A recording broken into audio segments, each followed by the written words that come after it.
Lucas, he's here. Oh no. You're so extreme, bro. Look at that spot. Holy shit. Go big, got no hook.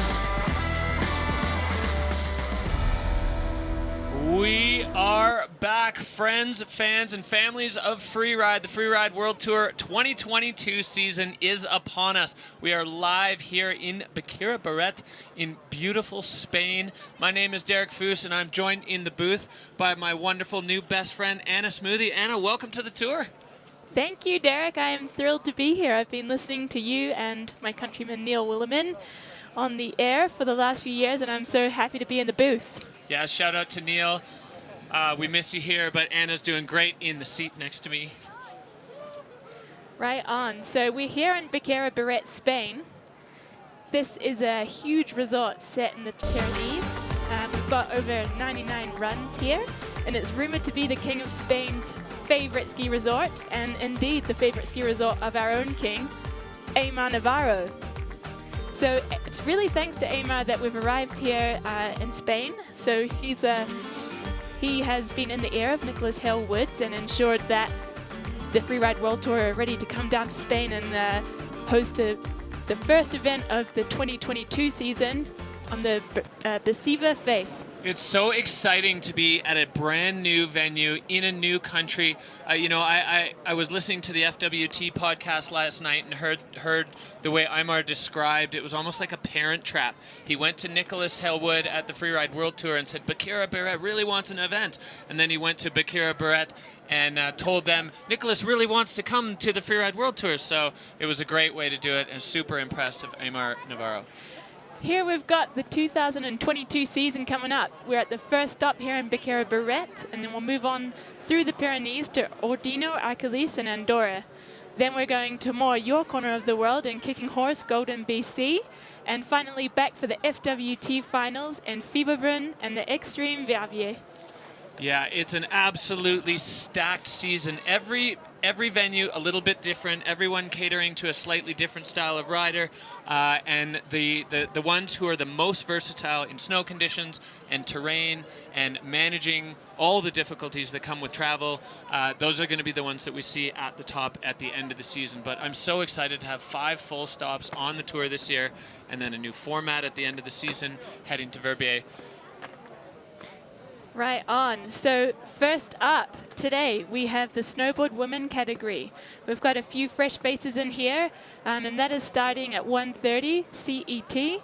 Moving on to snowboard men at 2 o'clock, ski women at 2:30, and then ski men bring this home at 3:20. What are you excited for, Derek? Well, first of all, I love that we're running this whole thing on a kind of more laid-back Spanish time frame. Starting an event at 1 o'clock, 1:30 in the afternoon, the athletes were loving it, sleeping in, couple coffees, in the morning, cruise on up for face check. It's such a nice, mellow vibe, and the vibe here, the crowd vibe, is absolutely electric. There's so many people. It's the first time in years that we've seen live fans at a Freeride World Tour event, and these fans are so much fun. They are here for it. That's right. I did actually ask Aimar, why is it that Spanish people have more fun than literally everyone else? And he said it's the Spanish blood. It's a little caliente. It's a little spicy. They like to party. They like to express their emotions, and they're certainly doing that from the finish area today. Yeah, they are so excited, and we're excited about showing a brand new format for the Freeride World Tour, new this year. Let's dive into it. This season, the Freeride World Tour is split into 2 rounds. The first round features the first 3 stops, Baqueira Beret, Spain, Ordino, Arcalís, Andorra, and Kicking Horse, Golden, BC. After the 3rd stop of the FWT, the top riders will qualify for round 2, the FWT finals.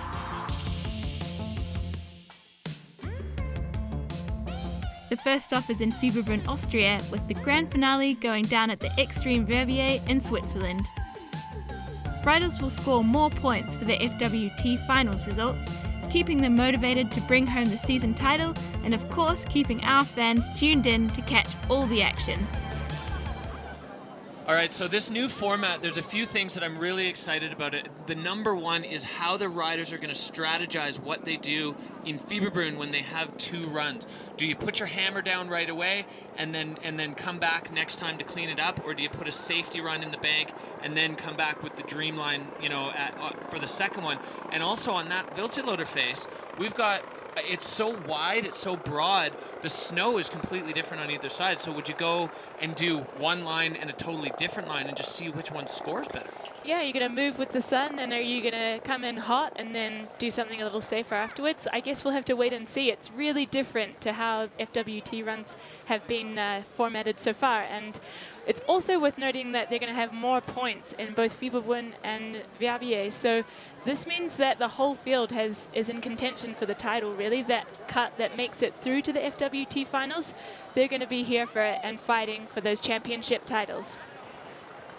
All right, so it's just so exciting to see where it's going to go. And the only way to find out is, we're going to get there. But we are here right now. Walk us through this face that we're competing on. So this is the Baqueira Beret. It's sitting pretty high at 2,645 meters, and it's got a range of aspects. So over on the looker's right, we've got a true western aspect, moving to northwest, and on the looker's right side is the Naar. So this is north facing, it's a lot steeper, but it's also a little shorter. So if you're planning your run, are you going to get straight into the Naar with less features to link together? That means you have to have a show-stopping feature. What do you think, Derek? Yeah, I think we're going to see both, and really it's going to be left to the judges, but a lot of riders were looking at that left side, looker's left side, more features, and the way the wind pushed the snow around in there, that's probably where the snow is a little bit deeper and will be a bit more forgiving. The rider's right side, or rider's left side, looker's right, it's going to be one-hit wonders, but there's going to be some huge ones in there. Yeah, I think anyone dropping in from start 2, you got to look sharp because that's going to be a hot and heavy run. So the storm did come in from the north, which meant that this more western aspect was lee side and was a little more loaded up. But then the wind did switch, and so it's evened out the snow a little. Yeah, so one of the things that is so important for the riders is to be able to actually check the face and choose their lines. That's right. Oh yeah. Like a small turn Yeah. and like drop off that cliff. Wow. Ah, mais tu parles pas anglais! I think there are 2 parts of this venue. One just perfect for freestyle skiing and one perfect for big mountain skiing. And it's gonna be good for me for freestyle skiing, I think. We were expecting snow and actually it came, so it looks better than yesterday. It's confirmed for tomorrow afternoon, so better put on your bits. Ça vous inspire? That's not bad. I kind of have a fun little line picked out. I'm pretty excited. I think if it goes well, it'll be pretty cool. We're kind of wondering how fast the venue is going to be, but I think it'll be a good day. We're in front of the Baqueira face, checking our lines for the last time. And yeah, pressure is on and we're all super excited to ride the face tomorrow.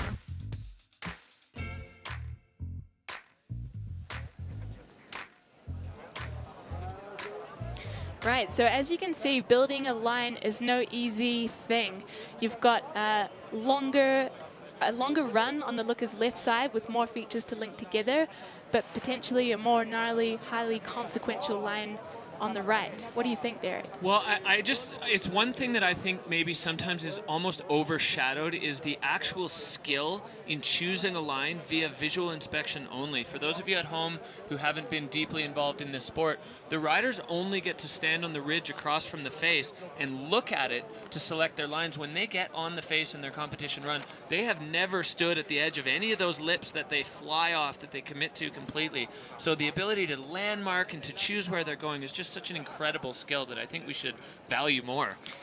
Certainly, and this is a totally new venue. I mean, some of the locals may have ridden it, but for the majority of the riders, this is their first time here, and it's a real leveling thing to have a brand new face. That's right. So one of the things is they're going to put their lines together. They're putting them together for the judges, and the judges have a whole series of criteria that they're working with. Let's dig into what it is exactly that they're looking for.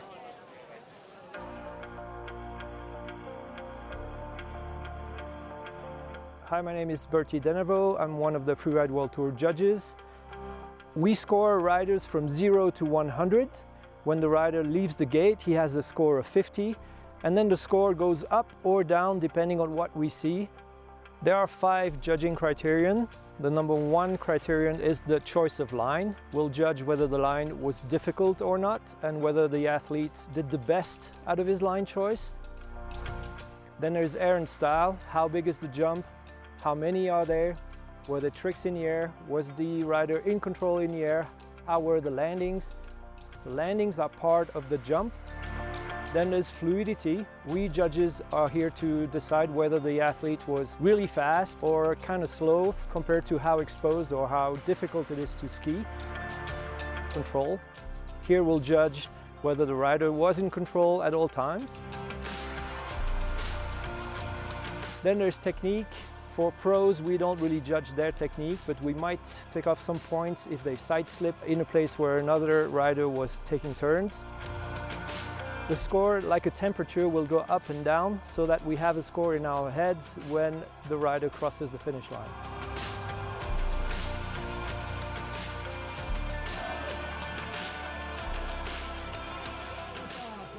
All right, so today we've got a pretty stacked judging panel. We've got the really experienced Lolo and Bertie, as well as Laurent Gauthier, who's been with us for many, many seasons and also was our forerunner yesterday.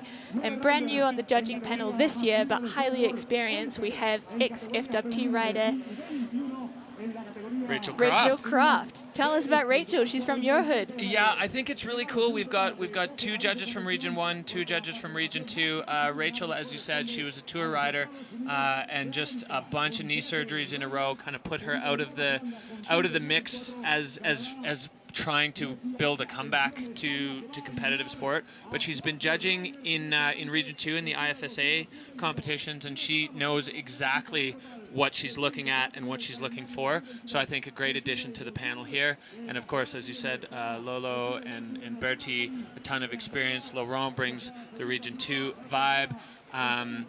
So, you know, these judges are the ones making the decisions on what's coming, but you can get involved as well with the Peak Performance Fun Bet. Let's see it.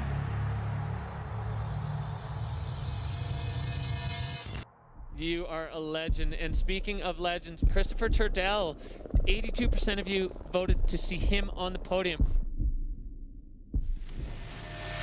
Absolutely lovely guy, fantastic skier, and definitely got potential to take it. So good luck, Christopher. Let's see what he's got. Hey, my goal last season was to win Extreme Verbier.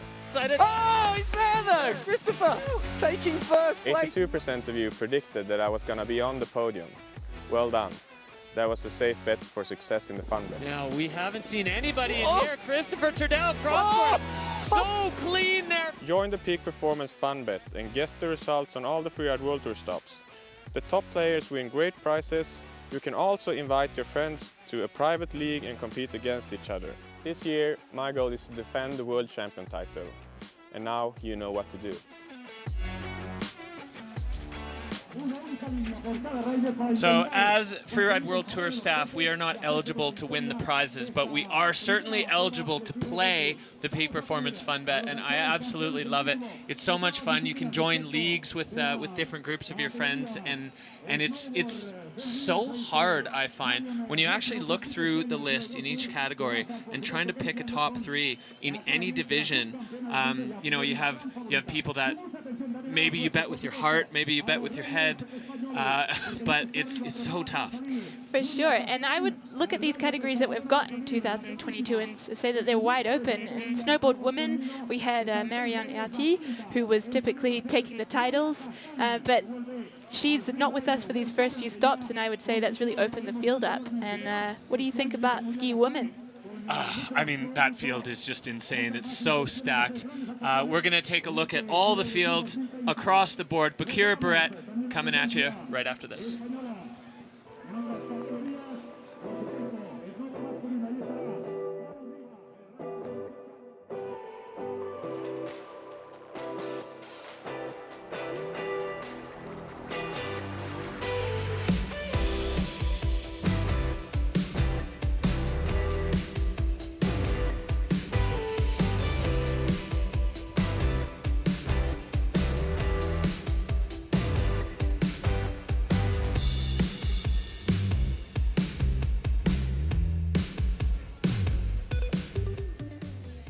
What an exciting time it is to be a Freeride World Tour fan. Snowboard women is going to be our first category of the day. We've got a stacked field, as you said. We've got a hole in the lineup with Marianne Erti not here. So it really is anybody's game. There's kind of a lot going on, a lot of stories there. But I'm pretty excited to see who's done their homework on this face, because all the riders have the skill, but which of them has brought it over the summer, done their squats, and has their head game on point.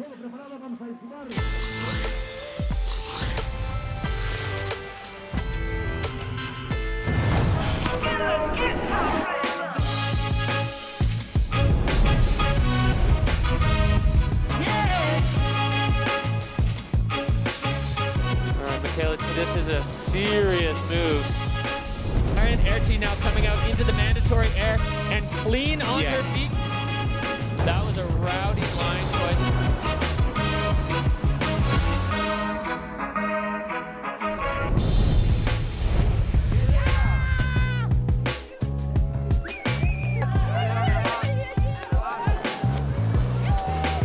Four titles. Nobody's ever won 4 titles at anything in the Freeride World Tour. Marianne Erti is the queen.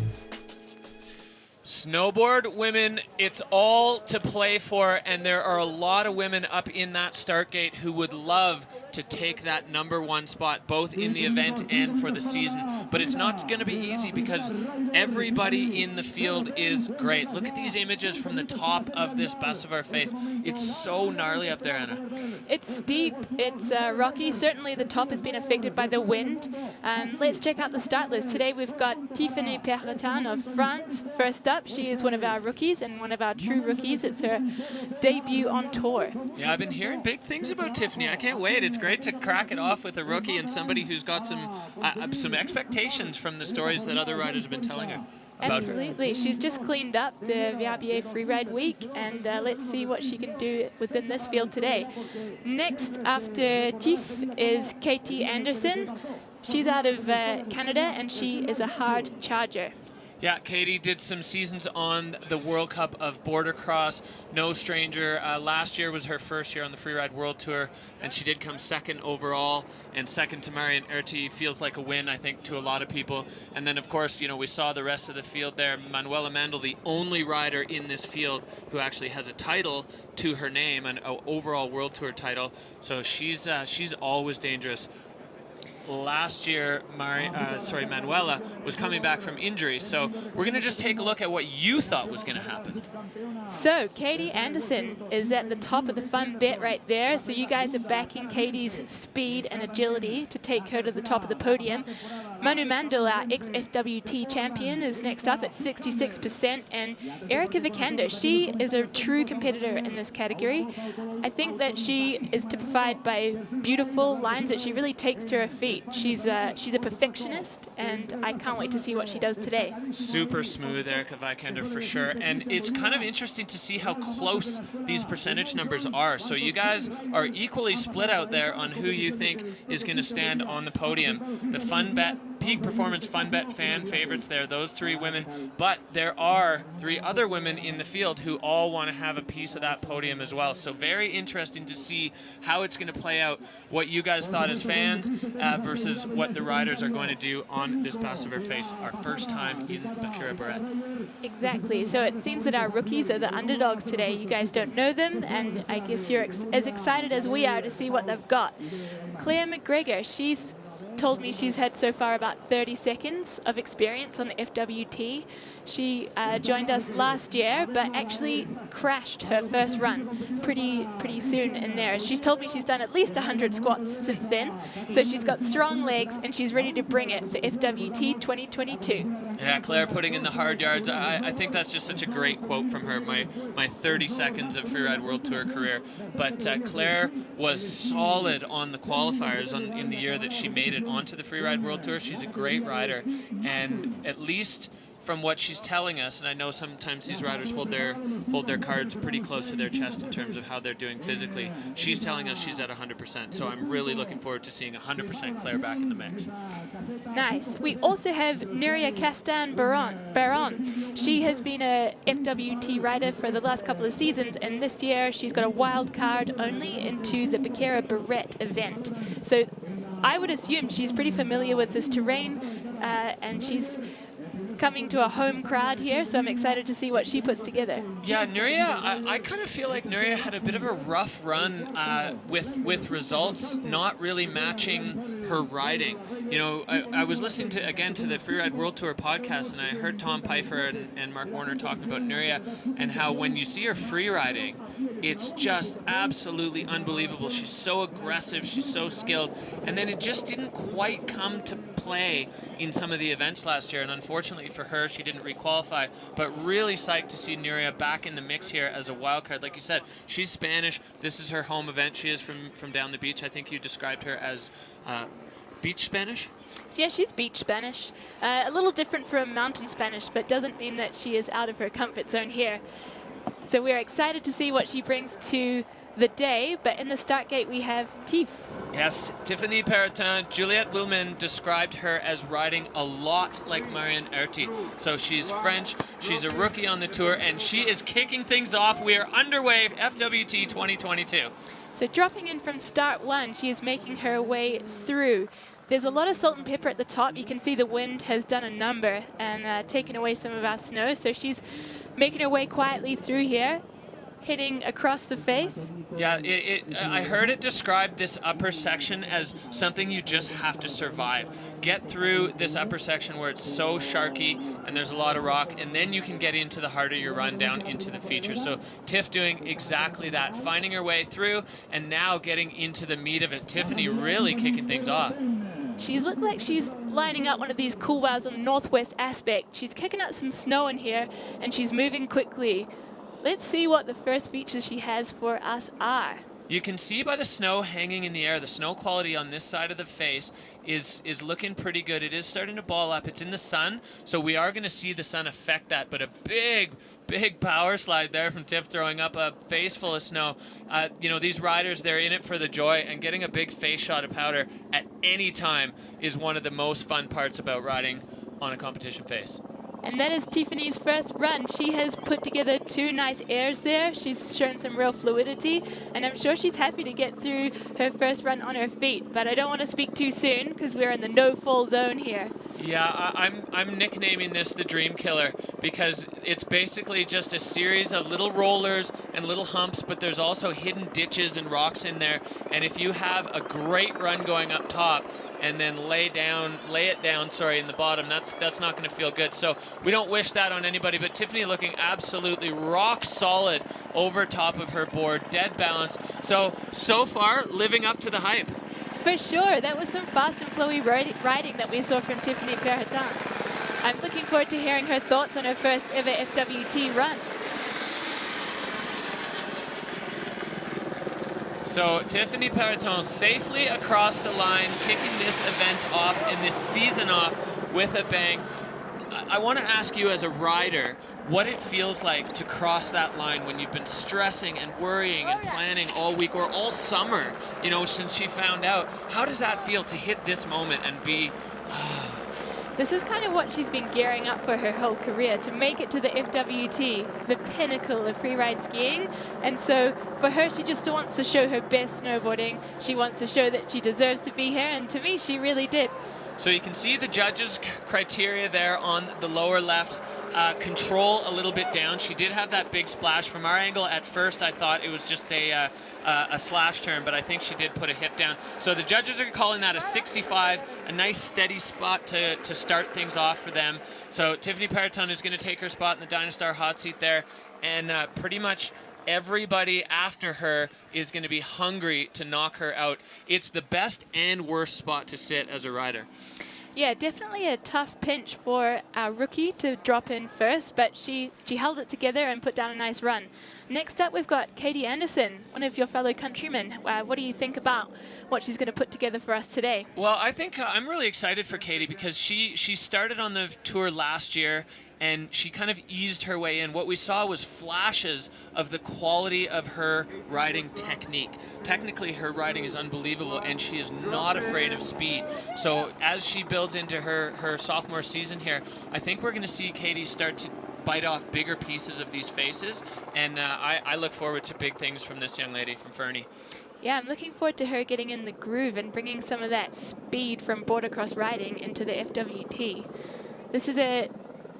She's moving into the face here, just working through that salt and pepper and trying to find her drop in, moving across to the right side of the start one, and it looks like she's lining up one of these couloirs here.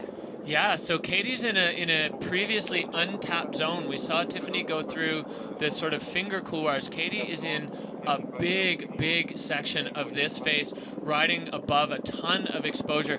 This is the kind of thing that gets the judges' hearts pounding. They love to see the riders put themselves into these difficult situations and then just show their prowess on their boards. You can see Katie's right over top of her board, absolutely balanced, and even though the terrain is so difficult and challenging, she's not looking at all like she's taxed in balance-wise. No, it looks beautiful. She's throwing up some snow as she moves into the shadow there, and looks a little inconsistent, but she's making quick work of it and trying to find her first features. Here we go, lining one up, landing perfectly, riding out smooth, chucking down a turn. So the Spanish crowd just loving what they're seeing here from Katie Anderson, and I think the judges are going to like that too. That was an extremely difficult and technical section of the face that she went down, and you know, we talk a little bit about the judging criteria, fluidity being one of them. You could sort of tell that Katie was moving a little bit slower than what we might have saw from Tiffany, but it is speed relative to the situation that you're in, to the spot that you're in on the face, and where Katie was in was serious terrain. Highly consequential, so that's not somewhere we want to see her making any errors or mistakes. We want to see safe riding out there on the face, and yeah, she got through there safe as houses. Safe as houses. So we wish her to continue her safe journey through this lower zone. You can see just transitioning into where the groomer came. Katie now just moving up along the bank, and she's going to make her way into the finish as we see her final couple of moments of the second rider on the first event in a brand new venue. There's just so much going on here. The excitement is just stacking up. I think, yeah, really happy to see Katie Anderson through the finish, and another extremely relieved looking face. Certainly, it's the first stop of the season, and the riders just want to put down a solid run, put one in the bank, and yeah, make a good start to their season. She's working through this windlip here and doing some beautiful sweeping turns. Remember, she's got a lot of exposure below. She's got a seriously good line score here, so the judges like the zone that she's moved through. Yeah, I think so. You know, fluidity, as we kind of mentioned, was a touchdown because she did move a little bit slower through there, but that line is way up, and it really is about putting yourself into those difficult situations, but then still making it look great, and that's the balance that the riders all look for. How gnarly can I get, but still flash it, but still make it look good, because you can easily put yourself somewhere super rowdy. So 59.67, the judges deeming that slightly less than what they thought of Tiffany's run. So big hugs there for Tiffany Pertin, and you know, Katie's definitely going to be looking a little bit at the drawing board on line selection, I think, seeing as she rode that quite well and it was difficult, so we'll see where she goes from here. Right on. Now we've got our ex-FWT champion, Manuela Mandal. She was coming back from injury last season, and I think she's wanting to really ramp it up for season 2022. Yeah, Manu's a little bit of an enigma in that she goes so hard, but then when you speak to her, she talks about how nervous she is and she feels very anxious, and she was kind of talking today about feeling like she doesn't really have anything that she needs to prove, but trying to find that space in her head when she actually drops in that is something other than the Manuela Mandal that we all know and love, where she just goes absolutely buck wild, full throttle. Absolutely. She can be somewhat self-deprecating, but I would say her riding usually speaks for itself, which is to say hard charging and solid. So I'm excited to see which zone she goes into. She was still kind of considering some A and B lines this morning, and I guess has watched the forerunners and made her final decision. Yeah, so looking like she's moving over and above the top of this exposure, similar area that we saw Katie go in. It doesn't really, it doesn't do it justice from this angle how big the face looks and how small the rider looks in that situation. But Manuela Mandal making her way into this tricky section, and we'll see if she's able to maybe stack up a couple of more features in here. Katie kind of taking the approach of riding the gut of the couloir, where ideally we're stacking some features on these runs if you want to build that line score. Certainly. So we saw a really strong line score from Katie, and it would be the dream to bring a little more speed, fluidity, air and style to that. And we're seeing some of that from Manu Mandal. That's great. Yeah, wow. So that drop was above a ton of exposure. And Manuela just taking it nice and steady, making sure she stays on her feet. And an aggressive transition from that wall down into the base of the chute there. But Manuela handling it. She is such a strong snowboarder and typically always staying balanced on her feet. And you can always find her way up in the air as she takes another bite off that lower chunk. So Manuela locking together a few great features on the way down through this run. Yeah, I hope that's what she's looked to do. A little shifty there on her last air as she rips it out of the face and through the dream killer zone. Let's hope no dreams are killed today for Manu Mandal. I hope not. I like that run from Manu there. I think she's going to be happy with it. She, as we said, she's back now, fully back physically, but for her, she seems to think the battle is going to be the mental side a little bit, getting herself back into that competitive mindset and trying to find a way to make riding for fun work in the competitive environment, because they can be quite different. Yeah, definitely. You got to bring some fun to the comps. Otherwise, why are we here? And Manu, she's been really training her body, her mind. She's feeling her years. She told me, which is hilarious. She's in her mid-30s, which does make her one of the older competitors in the field. But she looks after herself so well. She trains hard, and we can see that reflected in her riding. And I think you can't underestimate that with that age comes experience, and this sport, experience goes a long way. So let's dig back into this. I mean, Manuela going into a really difficult zone, line score way up there. Just for you guys at home, these judging criteria lines are just indicators of what the judges are seeing. This isn't the actual scores. The scores come directly from the judges, but fluidity a little bit down because it was so steep and technical in there. But I think the judges are going to like that one. Yeah, let's see what they make of it. The fluidity is hurting a little bit, but Manu also put together a few more airs, and I would say had no major control issues. Looking solid. Yeah, we're going to see. I mean, we definitely miss things in the commentary booth, but the judges miss nothing. They're watching with their high-powered binoculars every single move that these riders make, and they're not critical, but they are pretty critical. They want to see perfection, and perfection is the gold standard. So, you know, a hand down, a butt down, a stop when you didn't need to stop. All of those things are going to come into play, and then, you know, you're going to be ranked also against the other riders. How did they do if they went into similar areas? Were you more or less fluid? Did you go bigger or smaller? Did you find features where other riders went past them? There's a lot to it, and to be totally honest, I'd much rather be sitting where we're sitting, Anna, than in that judges' tent. Absolutely, but they're dedicated to the sport, and they provide the riders a lot of feedback when they want it. They want to see them progress and push the sport.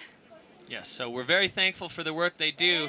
63.67 there for Manuela Mandal. So Tiffany Peretin holding it down. You know, she was the first rider, and it was her very first Freeride World Tour run. But so far, she's fended off two of the favorites in this event as chosen by you in the Peak Performance Fun Bet. So Tiffany Peretin really looking like this is a pretty strong rookie debut. Yeah, with 50% of the way through the women's field. Now we've got Erika in the start gate, so let's see how she sits with the rest of the field. Erika Vikander, third overall last year, a podium threat anytime she drops in. She was saying this year that she wants to start to push herself as a rider. She's not going to worry so much about what the other athletes are doing, but she wants to put down what she feels good about, not just what she feels can get her onto the podium in a competition, which is, I think, both healthy, but also probably pretty scary for the other competitors. Definitely. She is a big threat, Erika Vikander. She's not a gym bunny. She's someone who trains by doing the things that she loves and puts together a line that she's excited about. See the hard eye, Vikander. All right, so Erika now coming back into the sort of middle part where these finger spines are. Again, this bit described as just survive it, and then you can get into the meat and potatoes, into the heart of your run. You can see there's one track in there from yesterday's Forerunner. The snow, it looking like it's holding up pretty well here, and it's great to see because there was definitely some concern about that. But Erika popping over into this next spine and finding herself a nice fresh line. This is looking absolutely beautiful so far. She's down the center of the face, a huge air there that she puts to her feet with a beautiful turn. She's kicking up snow. This is a fantastic run so far. Yeah, Erika finding the grab there and stacking up features. That's what she said she wanted to do, doubling there. So Erika right now just tripling the hit count on her line. She said today this was going to be her focus. She just wanted to add more features. Often she was going around features in favor of the soulful surfy style that she sort of personifies. But building that line score, I mean, that's what the judges want to see. And as a rider, you do at some point have to kind of listen to that and take it into account. And with Erika here really wanting to put some W's up on the board in this category, I think that's a smart tactic for her. We'll see if the judges back it, but looking like, you know, by the way that she's holding her hand, she's looking like she's pretty happy with the way that went. I'm thrilled with that run. I would say that is absolutely stacked. She's still popping a few airs there, having a good time, and has really sent this venue. She's come straight down the guts of the face and has stacked up those features like it ain't no thing. Yeah, control, air and style, and technique just maxing there. So Erika Vikander definitely making her case to knock the rookie off the hot seat. Only the judges will tell.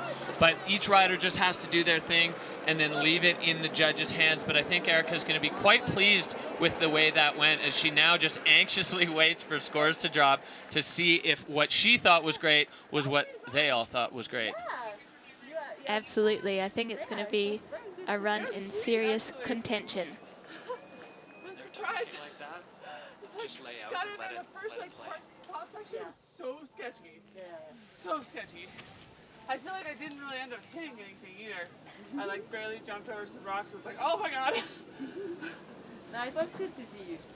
Great to get a little insight into what the riders are feeling at the base. Everybody, it's so interesting, you know, the riders they're down on themselves right after, or they're feeling good about it, but like, oh, I didn't hit enough, and we're sitting here going, wow, she hit so many features, that was, you know, oh, so the judges absolutely loving what Erika had to say there. 74 points. So Tiffany Perton's run in the hot seat comes to an end. Still, I gotta say, a great debut for the French rookie, but Erika Vikander finding herself slotting into the hot seat with her new strategy seeming to pay off here, Anna, so far. That new strategy is hot. Erika is in the hot seat, and I'm here for it. I loved that run. It was fast, it was fluid, we saw some serious air time and beautiful control. Well, we rest not here on the Freeride World Tour. Straight back up to the top. This is our local event wildcard, Nuria Castan-Baron. I love the way she rides, so aggressive. She goes huge free riding. I'm really hoping to see it here in her home event. She's wildcarded in. Nuria is psyched for the locals to see her ride, and she really, you know, I like to see the riders just paint the canvas the way they want. Yeah, I'm looking forward to seeing her free riding being brought into competition. As you mentioned, she hasn't always been totally successful in competition, but today could be her day. Yeah, I mean, she's had great results as a junior and excellent results on the qualifiers. We'll see if she's able to pay it off. She also came onto the Freeride World Tour the Freeride World Tour at an extremely young age. So a little bit of growth and maturity in the head game side of things can go a long way for a rider with this kind of level of skill and talent. Look, she's getting right over into that peppery section and above a big piece of exposure. Nuria looking absolutely tiny up on that huge wall. Absolutely, but she's local. I have all the confidence in her navigation of the face. She's working into this really cool zone in a tight little couloir there. She's laying down some turns, coming out into the sun. Let's see if she can line up a nice air for us. Yeah, catching right in between those two rocks. So Nuria, you can tell she knows exactly where she's going. As if you're unsure or uncertain about where you are in the face in that zone, there's no way you're going to be able to continue flowing. So Nuria just making her way down now into this lower middle section. Again, a ton of exposure underneath. And what I really like about the way she made that turn there is she had to pull it off before the rock. So only way out of there is to air. And Nuria keeping it clean, coming through that wind ditch, and she is on her feet at the bottom. Another great looking run. The snowboard women's field is looking excellent here. Absolutely, her arms are out. She is flying through, just holding it together as she moves through this bottom roller of the section. But let's check out those replays. Here's Nuria in the absolute gnar, laying it down through this couloir. Yeah, this section here, I really like that. I mean, that just shows how much you're backing yourself when you put yourself above something where the only way out is to air, a mandatory drop to exit. And Nuria, she backed herself on it completely, and the bet paid off because she stayed on her feet. She looked totally balanced.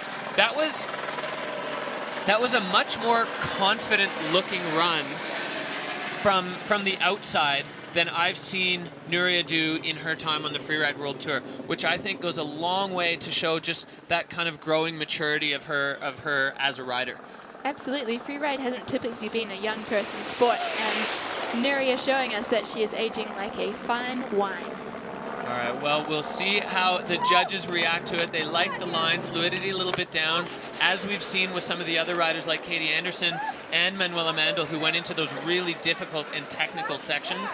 So, you know, it's always hard to know when you're sitting up here on the ridge, selecting a line, how it's going to play out, what are they going to like, what are they going to reward, because it is a system. It's always a sliding scale based on the face, the venue, the snow conditions, and all of those things, and even how the other riders are moving through it. But I think that's a run for Nuria to be proud of.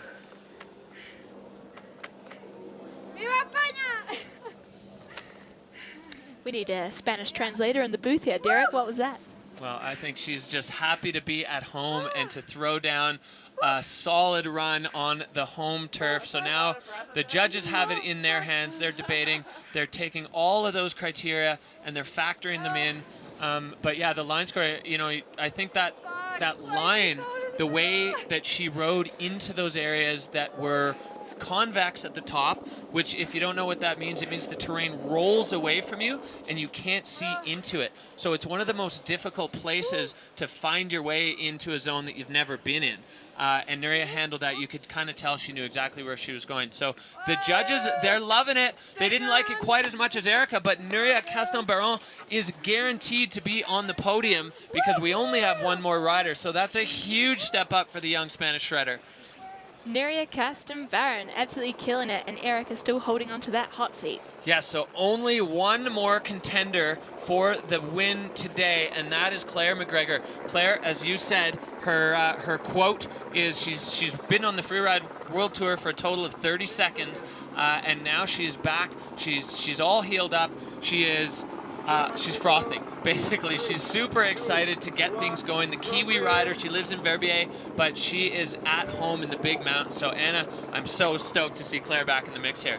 Absolutely. I saw her just before she headed up for her run, and she told me she was absolutely fizzing. So I hope that translates well into her run here today.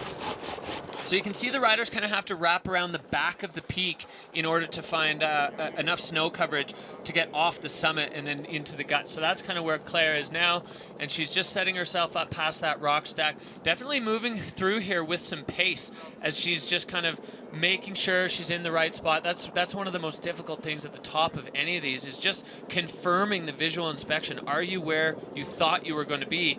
And then now up high on the face there for Claire, launching that air. The judges love that kind of stuff because, it shows total commitment to the cause. Absolutely. She's moving really quickly through the face. We've seen a nice air so far, and another that she takes to her feet. She's kicking up some beautiful snow. She's in a similar zone to Erika, would you say? I think so. Now she's slightly diverging. She's got another little nugget here that she passes by and puts herself on top of this big one, across and clean. So Claire McGregor, wow. Well, finishing off the category with another strong claim. The snowboard women all looking really solid. And Claire, a slight variation on what Erika did, but another great run.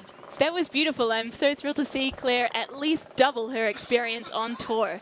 She is hooning out onto the flats now, and I'm sure she'll be over the moon to have made it down in one piece with a beautiful run. Yeah, so from the athlete perspective, you got to think that that is going to do wonders for her confidence when her only other Freeride World Tour experience has been a season ender. Now she's got a top to bottom run under her belt. She knows what it feels like to complete something and ride. I mean, we'll have to ask her after if that was the exact plan, because you never know, right? The plans, they evolve as your runs move, but that has to be a massive, massive boost for her confidence. Absolutely. I did actually have a chat to her about her run, and I'm pretty sure she just ticked off every single box. We've had a little bobble in control here, so I think the judges have seen something through their binoculars that I might have missed, but really good line score and a great score for Erin Style.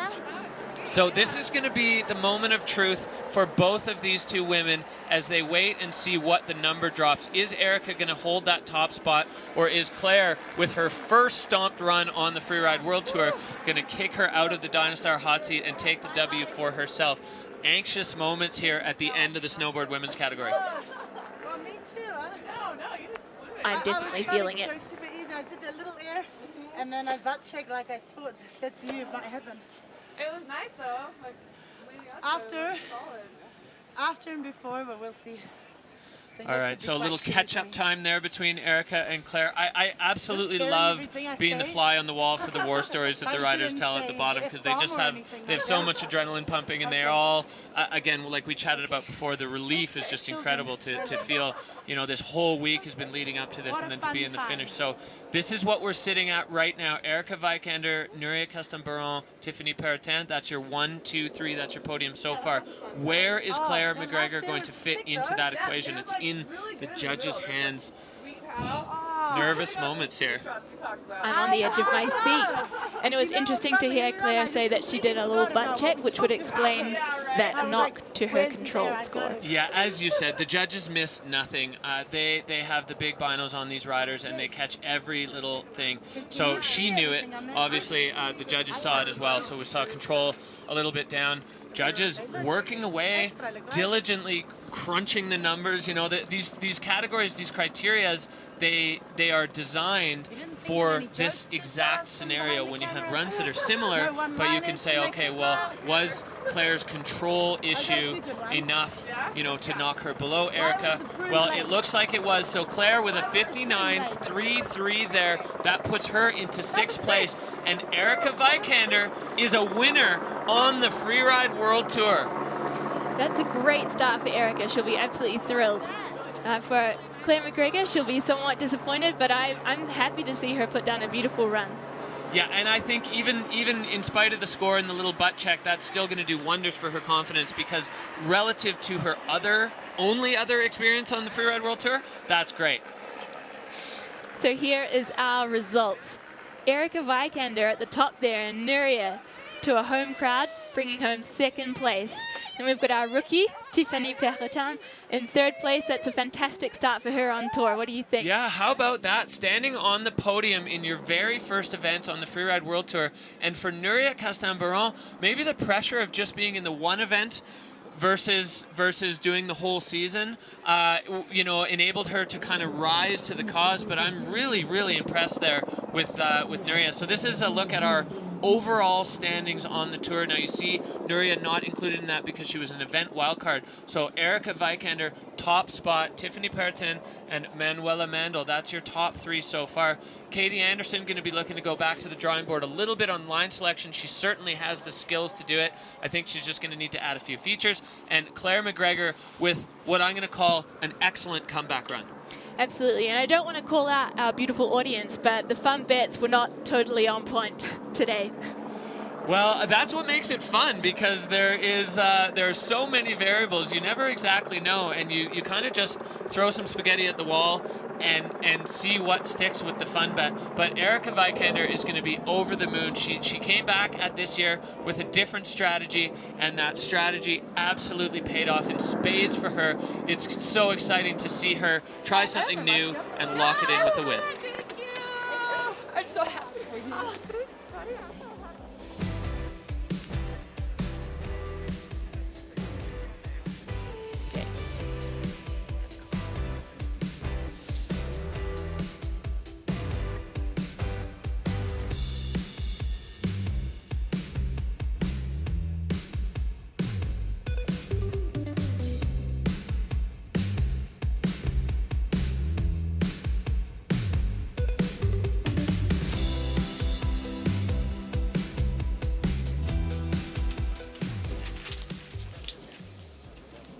Well, our snowboard women absolutely lighting it up, kicking the season off in absolute grand style. Snowboard men coming up next. The boys are hungry. They are. So we've got Victor Delarue, our FWT21 world champion, dropping in first, which should be a huge show. And then we've got a new player, Manuel Diaz. Yeah, pretty exciting. I mean, the whole field here is just absolutely cracking. Let's take a look at what got us to this point.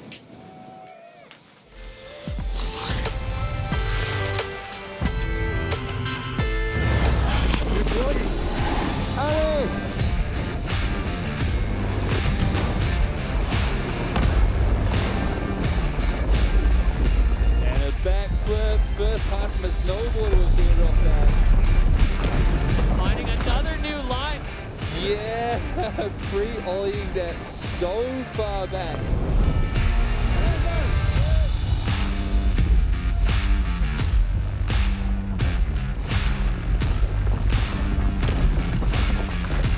Oh, Iggy with a 7, bringing it down. Oh, it's getting unfortunately bounced, luckily bounced.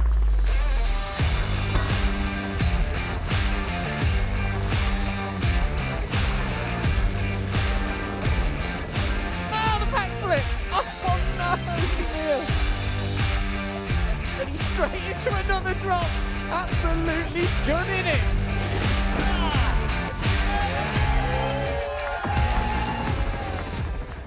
Well, last year wrapped up with a 3-horse race between 2 young bucks and a already world champion.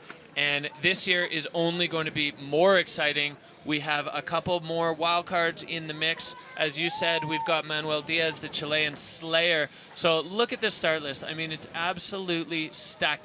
Starting the day off with Victor Delarue at the bib draw, he was not pleased, to say the least, to draw that #1 spot. He didn't want to go first at all, but he's in the golden bib, and sometimes the crown is heavy. That it is indeed. So position #1 has its advantages and disadvantages. The advantage, if it's a beautiful powder day, is that you get to score it first. The disadvantage, if conditions are not prime, is that you don't get to see what the rest of the field do. Yeah, it's tricky, and so you can see Victor's just kicking back in the start gate, getting himself ready to drop in. And then the rest of the field, you know, we talked about it being the 2 young guns. Blake Moeller and Cody Bramwell were the 2 that really took it to Victor last year. But we do have a couple of rookies in the mix this year. We've got the returning rookie in Ludo Guiodia, and the true rookie in Kicking Horse's own Mathieu Martineau, Canadian shredder. So really interested to see how it's going to play out on this face. The fun bet, well, those are the 3 guys who were in the race in Verbier last year. No surprise to see those 3 at the top of your bets. Absolutely. It seemed to be a tete-a-tete between the 3 of these guys last year, and you guys did not miss that, so we'll see what they've got to put on the face today. Yeah, it was pretty exciting to see both Blake and Cody last year. Blake, it was his first year on the tour, but when he did the qualifiers, he ran the table. He won every single 4-star back to back to back to back. And Cody was a rookie that year, the year that Blake was qualifying, but then last year completely changed his strategy and decided only to put winning runs down. He wasn't playing for second, he wasn't playing for podium, he only wanted to win, and it paid off in the first event of the year. So we'll see if Cody Bramwell can hold on to that. But Victor De La Rue, again, experience comes into the mix. He was able to consistently raise the bar throughout the season and then finish with a couple of wins, boom, boom, boom, and he stood on the top of the podium at the overall at the end of the day in Verbier. So he is up in start 1 and about to drop in. This is his 3rd season on the tour. In 3 seasons, he has 2 titles. You gotta like those odds dropping in to the first event. Victor De La Rue kicking things off in the snowboard man for us. So he is slashing around, cruising past the salt and pepper, not worried about getting caught up on rocks. He has got a plan and he's off to do it. It's one of the things I think that is a highlight for me of Victor's runs is how aggressively he goes into such difficult terrain. He is the master scoper. He always knows exactly where he is, and you very, very rarely see him make a line mistake, and I would imagine that is going to continue. So he takes a huge air cross court into the couloir there like it ain't no thing. That's a really steep part of the venue. It is, and now with the big 5, putting it to his butt a little bit, a 540. I'd be very curious to know if that was an over-rotated 3 or if he meant to take that to 5. Unfortunately, not able to hold on completely clean to the landing, getting his board sideways and the butt going down. But Victor De La Rue has, to me, just set a bar of what we can expect from the rest of this field. The freestyle vibe is real here in Snowboard Man. Definitely, and a really fast run. He took a lot of speed through the face there, and yeah, I would assume that the air and style category is going to be lit up. Yeah, the air and style, absolutely huge. I mean, Victor knows what the judges want to see, and he knows how to do it. He's got the big mountain pedigree under his belt, but Victor, you can't underestimate his freestyle. He's got a deep bag of tricks, and he can put them often in places that other people are really not interested in doing tricks. For sure. So here is his first air, which he takes a little sideways to find the transition. Small speed check, because as we said, it's really fast snow. So backside 5, it does look to me like that was a purposeful 5. If he had over-rotated, I think he would have been flapping and wagging. I think he went for the 5 there, which is just unbelievably bold in that spot to be riding out of that switch. So Victor De La Rue, definitely a small control issue, but putting down a bit of a hot start for this category. Definitely. So the judges will be looking at the face, seeing what they expect from the rest of the field and trying to find the right score for Victor so that they can place the rest of the scores evenly around that run. Yeah, you can see judges there, Bertie Deneveau, voice of wisdom on the judging panel, just kind of helping guide the discussion. And Victor just now waiting to see. It's kind of a tough spot to be in when you've done your bit and now you've left it up to somebody else to decide what they do with it. But Victor De La Rue, it's a tough spot being the first guy on the face in a category, and I think Victor stepped up to the challenge admirably. Certainly. All right, so a 65. Funny enough, same score we saw Tiffany Peretin, the first rider in the snowboard women's field. So the judges leaving themselves some space. They know Victor had a good run going, but they know he had a significant control issue in that run. So they're going to leave the door open a little bit for some fireworks as we head straight back to the top. Manuel Diaz, Chilean Slayer. He's been out with Absinthe Films. This guy has a deep bag of tricks, and he kind of reminds me, at least physically, of Aymar Navarro. He's a muscle nugget, absolute unit. So I think we can expect him to go as big as he wants because that body he's got is going to be able to handle it. He's a strong dude. A stunt nugget. So he is dropping in, and we'll see if film snowboarding translates well into the Freeride World Tour. You know, I'm optimistic that it will, and we've got a couple of other wildcards in the mix that are going to be in a similar boat. But visual inspection in film riding is exactly the same as it is in comp riding. You have to know exactly where you're going when you're filming, because now the difference is if you don't in a competition, you get a low score. If you don't in a film, your part doesn't make the movie. So we'll see Manuel getting himself into the heart of things. It's so steep up there and just over top of some giant exposure. Now coming into a couple little sections of rock. Manuel Diaz, as you said, kind of waiting for him to open the account here.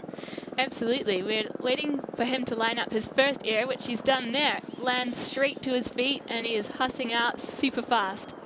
Pinned. So interesting strategy there from Manuel Diaz. In terms of line score, I think probably not the highest. He really only had the one feature, but he was in a very steep section of the face. Probably, if I have to guess, it was pretty fun to ride. That definitely looked like an enjoyable run to put down. There were some beautiful power turns in there, but I wonder if we're missing a little for air and style. I wonder if he moved past a feature that he meant to hit. It's possible. It's really difficult to navigate up there with the convex mountain shapes. You can't always find exactly where you are, so could have ridden past something he meant to hit. Yeah, and one of the bits of feedback that I got from a bunch of riders during face check was that they were concerned about the compressed nature of this venue, how close together the features actually are, and would they be able to link plan A with plan B with plan C, or would they go, as you just said, flying past features that they had actually meant to hit? For sure, and as it's a new venue, we don't have the ability to look at all the different footage of previous riders making those critical turns from one feature to the next. So you really got to plan it well. Well, the video judge definitely liking things. Fluidity and control absolutely jacked. And, one thing here, you see it on the replay as he gets that sole arch going. He went fast all the way down. And, a couple added little bonus features down at the bottom. But definitely looking like the video judge liked it. So we'll see if the rest of the panel feels the same way. Numbers coming in 60.33 for Manuel Diaz. So not going to knock Victor De La Rue off the hot seat just yet. But Manuel has a wild card for the whole season, so he's got some time to really up the game and plan some more features into his next competition run. Steep learning curve for sure. So this next rider is at home, wildcarded into the event, Pau Riba Ajonia. This guy, I knew him as an exchange student at the Whistler High School, and when I saw him on this start list, I was like, wow, Pau, you are really doing it. And he is just so pumped to be here. He's gone from fan to competitor in the space of a couple weeks, and I think he's almost shaking his head sometimes in disbelief that he gets to be here with the rest of this crew. So Pau fired up on this event. Absolutely. He's so happy to be here, and if he puts a run to his feet, that will be an absolute bonus. So he's making his way through the top there, past the Salt and Pepper, trying to find his spot to drop in. He's moving across to the more westerly aspect, which hopefully should have some good snow for him. Yeah, a bit more of a playground over there. Pau was on the podium at the Freeride Junior World Championships last season in Verbier, and getting things started with a bang there. That was a big air over exposure for Pau Riba. And hitting this wind lip to his... Oh, he has a little bubble there and he is tumbling, but getting himself under control and riding out. He's still stoked to be here.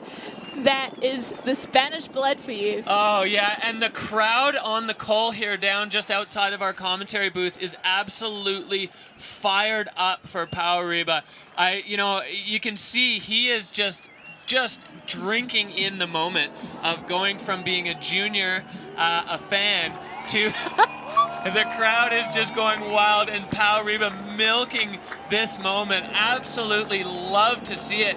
This young guy is in a position that everyone would love to be in. He just went for it as a wild card at his home event, the Freeride World Tour. You gotta love the spirit. Absolutely. Forget putting a run to your feet. Just the stoke that he has brought to this crowd is amazing.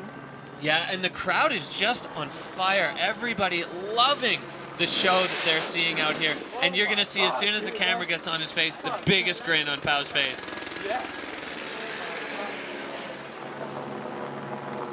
So checking out his replays, we've got some control and air and style points down a little due to the crash that he had, but a good line score, good fluidity. He took some real pace through the venue. He did, and that that spine transfer 360 there, I mean, if Pau was able to pull that off, especially with the bottom air that he had, I think that would have been actually a huge score and would have been tough for any of the other riders to beat. I mean, Victor's score is definitely attainable for those other riders because he had that significant control issue on his run. So Pau, we're not going to see a big score from him, 40.66, but all smiles for the young Spanish rider. Thank you for coming. That way. All right. Peace out. Thanks for coming, he said. So this is one of the hallmarks of the Spanish, the fans, the riders, that welcoming atmosphere that they bring. I've rarely felt so welcome at an event as the Spanish people skiing here in Baqueira Beret. They're so amped to have the Freeride World Tour here. They're following the riders around. They're getting autographs. They're just so pumped. But we have no time to talk about that because we're back to the top. Michael Mann, absolutely shredded last year, not able to hold his spot, went back to the qualifiers and went boom, boom, boom, won the qualifier tour and is back. And I'm so happy to see Michael Mann back on the Freeride World Tour. Yeah, he has proven that he deserves to be here after making quick work of those qualifiers. So let's see what he's going to bring to the table today. So I think the hallmark of Michael Mann's riding is the technicality of it. He is a surgeon. He is always balanced over his board. He makes difficult things look easy, which I sometimes think has actually been to his detriment with the judges. So kicking things off there with a front three and moving across, he is above a ton of exposure, but still moving down. He's getting himself right into the heart of this, skipping over that spine. Michael Mann, again, just what I said, so technical and so precise. Absolute precision, and he hits a windlip there, brings a 360 to his feet, and is just cruising through the venue. So 360 with the grab and another grab out, adding air and style to this run. Michael Mann, he's a study of snowboarding, and he saw what he did that the judges didn't love last year, and he took notes. And you can see that he just put those notes to great use. 2 360s in both directions in difficult terrain. Michael Mann gets it, and I hope that the judges are going to reflect that in their score because that was a great run for this second-year rookie. Fantastic. Yeah, we've got a lot of fake rookies on tour this year, and he is one of them. So he's got some experience, and he's really brought his learnings to that run that he's put together for us. Let's see what the judges think about the air style, serious fluidity that he's brought through the venue. And just buttering 180s, just bringing the joy of snowboarding to the crowd. It's something that I always say in coaching. If it looks fun, then it's probably, if it's fun to watch, then it's fun to do, and that scores well. As a judge, all our judges are skiers and snowboarders. They love riding. They've dedicated their lives to it. When you do something that looks like it would be a blast to do, just such a good time on the face, they're probably going to be reflected in the score. So let's have a look here. Look at this section that Michael Mann got himself into. Real sniper precision there to make that critical. He had to really aim into that windlet to make it. Yeah, and then that was a big 360 with the grab and not even a hint of a bobble, and then straight into this. Again, you grab, like, Michael Mann just ticking the boxes across the board. The judges, I have a feeling, and absolutely loving it. And look at the look on his face. Michael Mann had a tough year last year, but this is where he wants to be, sitting in the hot seat. I am so pleased for this young man. He wears his heart on his sleeve. He put a ton of time into scoping that line. He was nervous about it because, especially as you said, that sniper move, if that went wrong, it was going to be hard to watch.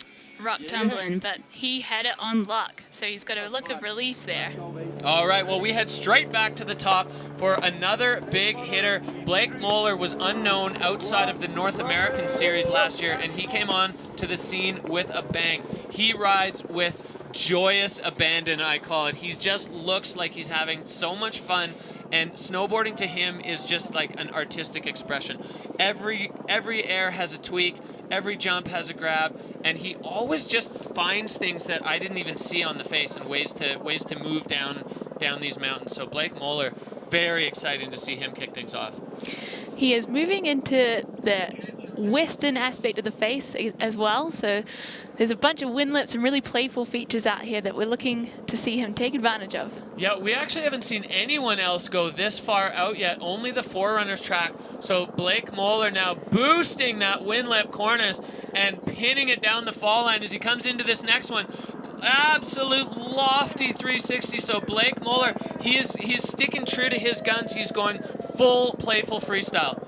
That was beautiful. He's making amazing use of this western aspect of the venue, finding all the good snow, throwing it up for us and the crowd. Yeah, and then airing out the bottom of that, but he's still got more on tap. This cross-court one into the pocket. Now we're going to lose him for a sec. Off the road. Oh, we talked about that earlier. There's a cat track that goes across there, and I had discussions with so many riders.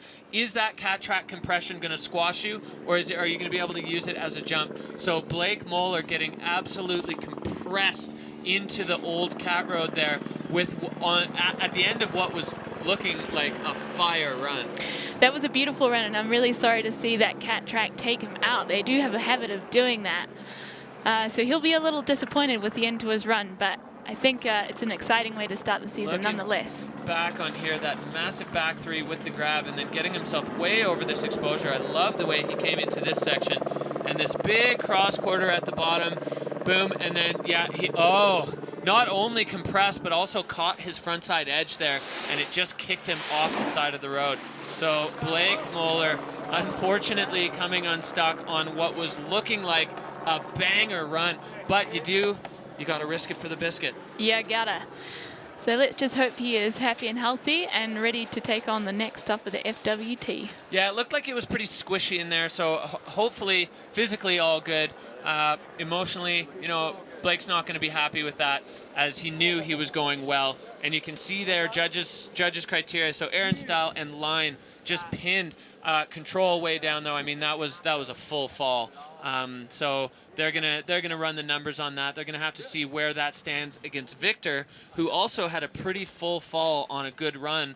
It's really, I think it's quite difficult for the judges to make those rankings when you're kind of dealing in severity of crash. Okay, well, which one was more, and which of the rest of the run stood out a little bit more? So tough call there for the judges. Absolutely, they've got their work cut out for them today. Did it just compress out of nowhere? Or? Yeah, there's just a huge compression there. Okay, what's that?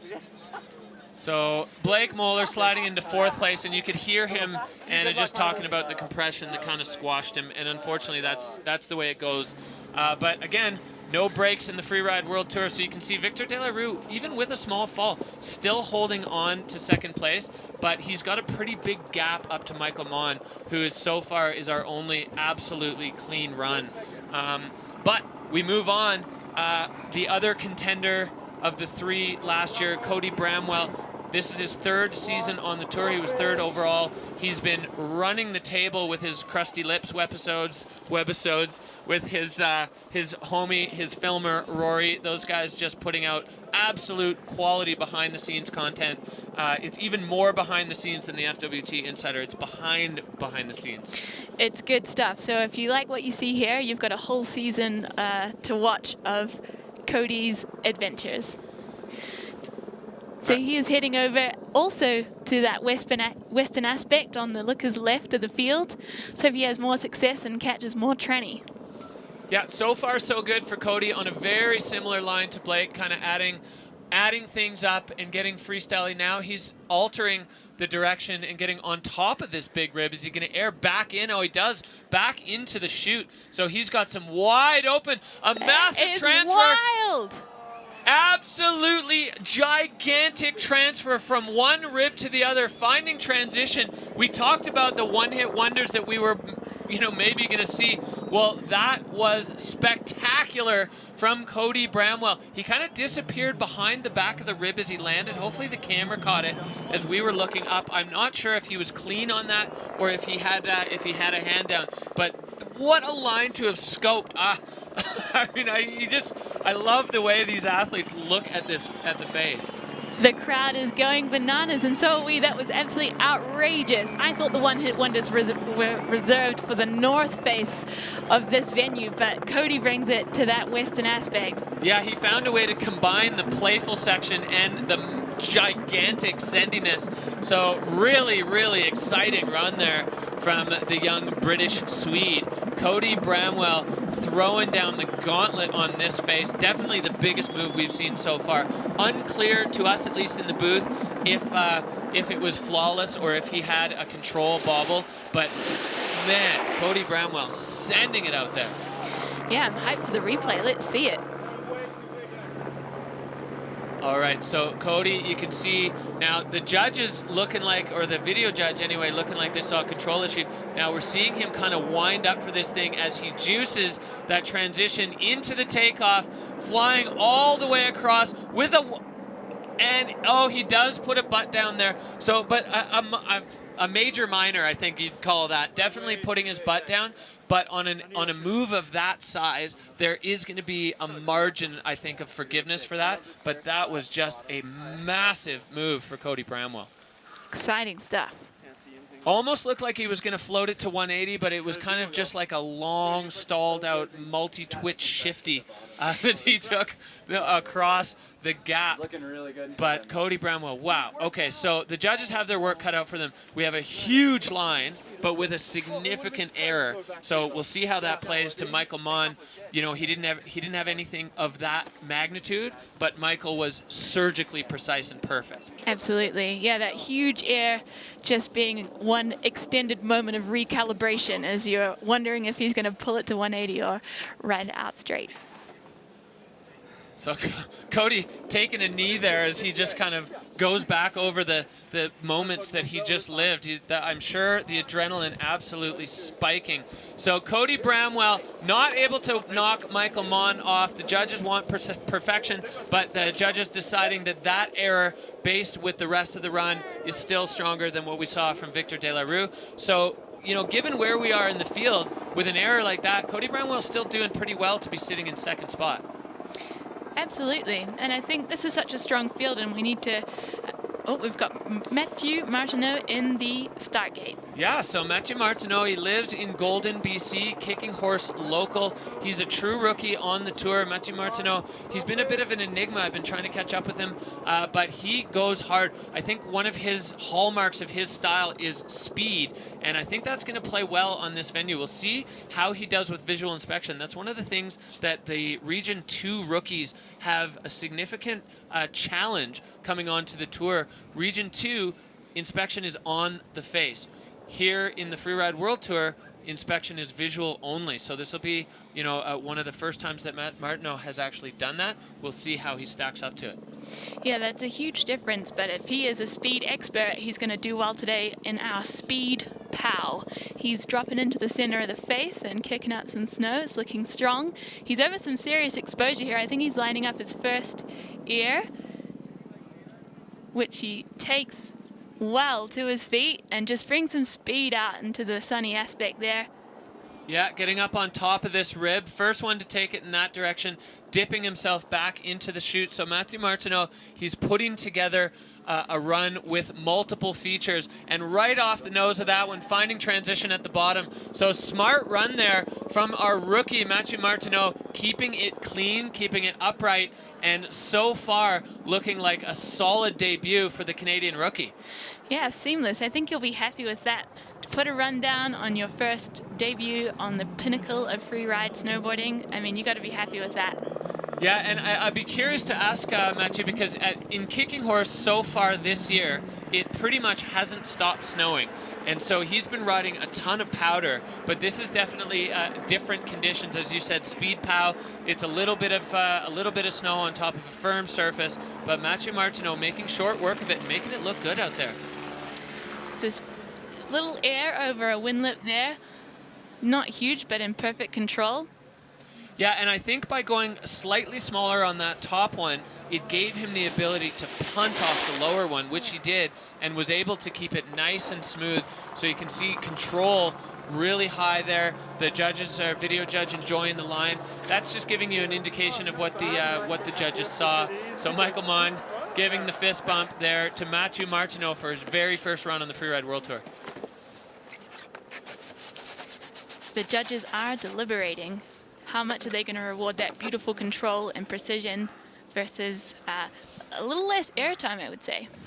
Yeah, for sure. Line score probably lower, but again, quite precise. So it's just so tough. You know, the judges, this is why they have the criteria. They can use those criteria to just stack things up and make sure that they're kind of holding true to what they want the result to look like. So 63 points for Mathieu Martineau, and that puts him into 4th place. Currently, we do still have a couple of riders in the start gate up at the top and ready to have their say. So we head straight back up to the top of the Baqueira face. Baqueira Beret, this is the first time we've been here for a Freeride World Tour event, and it is absolutely living up to the hype. The crowd is electric.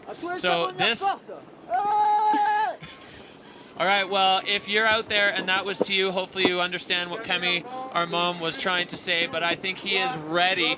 Camille Armand last year was checkers or wreckers. He was either on the podium or didn't finish his run. So he's got the aggression. He's incredibly talented and kind of known for gigantic backflips. Absolutely. I think that was a war cry we saw there in the start gate, so I think he's bringing some serious heat into the face. Yeah, so Camille Armand in the section of the face that we call Just Get Through It, and making his way, trying to make his way into the part where you can actually get things going. Nice little popper there, and you can see right where Camille is now, the snow condition kind of changes and the coverage is far better. Definitely. So that snow came in from a northerly prevailing wind. Oh, big air off that wind lip into some nice power turns. That's like what we like to see. Yeah, catching the grab there, floating out the backside 360, nice and precise, not a hand down, not a bobble. And now Camille Armand getting up onto this deck. We haven't seen too many people in here and airing back into the chute. So far, Camille Armand making a strong case for himself. And now just lighting up the fall line, absolutely pinning it down. We're going to see him, you see him just move slightly over to the rider's left to avoid that cat track that took out Blake Moeller. I really like that approach. He took an air and then he just showed that he's not afraid of a bit of pace and straight lined the entire couloir. And avoided the cat track splat, which is most important. That was a beautiful air that he took and just straight lined out. Incredible stuff from Camille Armand. Yeah, so these guys are making this face look absolutely like a blast to ride. I like that setup air, and then you can see him, he put himself over top of that, tweaking out the shifty, and then just cracking the throttle wide open, pinned into the fall line, and he's already at the finish. I mean, that's a huge section of flats, basically, that Camille Armand had to get through, but he was going so much faster coming into the flats. GoPro rider there, Camille, just lighting it up top to bottom. You can see the Baqueira Beret crowd there, absolutely loving it. Yeah, it's been ages since we've had a proper crowd at a Freeride World Tour event, and the fans here all week long have just been so pumped on having the event here. And, you know, we said we kind of can thank Aymar Navarro for at least for the impetus of getting that started. So Victor and Camille, these guys are best buds. They climb together, they scope together, constantly hanging out and surfing together, and you can kind of see it in their riding styles. I think each of them has rubbed off a little bit on the other, which is, I like that. For sure. It's so nice to see when these riders are so stoked for each other. And a strong score there, sliding Camille Armand into 2nd place. Yeah, 76.33. So the judges really liking what they saw. And, you know, one of very few clean, you know, precise, perfect runs so far. So Camille Armand in 2nd place with only one rider left. Camille's going to be on the podium, and so is Michael. Fantastic stuff. That's exciting. All right, so last man in the snowboard men's category, Ludo Guio-Dia. This is his 3rd time on the Freeride World Tour. He has qualified, he has fallen off, he has requalified. He's 36 years old, and he shreds. I love watching Ludo ride. He's so strong, and I'm really hoping that we're going to see the best of Ludo Guio-Dia on the Freeride World Tour this year. For sure. He's a big mountain purist, is Ludo. He's another stump nugget, a really strong guy, got big stompy legs, and he is dropping into the center of the face there and making his way through all these little rocks that could catch you out. Yeah, this is just the part of the run to be sensible. Don't get caught up by any sharks. Get your way through it, survive it, and then kicking things off there. Adding a feature in an area that most people have just been riding through. So good start there for Ludo, and now kind of right in the center heart of the couloir. As you said, he's a big mountain guy, so he's going to be looking to get himself into the steepest part, getting the grab there, controlling his speed, using that heel side edge. Almost you can see his hands like willing the speed off. Yeah, he's really taking his time through the serious exposure and then taking some serious air time to his feet, riding out with a bit more speed there, and he's got his wings out. Yeah, I like the way he set that up. As you said, he was taking his time, but where he was on the face, that needed the time that it took in order to have the desired outcome, which for him was to be able to be smooth and precise and come out of there on his feet, which he did. So far, and I don't want to jinx anything because Ludo's not at the bottom, but a nice, solid run for Ludo Guiot, and he's nearly down there, so we'll be able to confidently say a successful run. No jinxing today.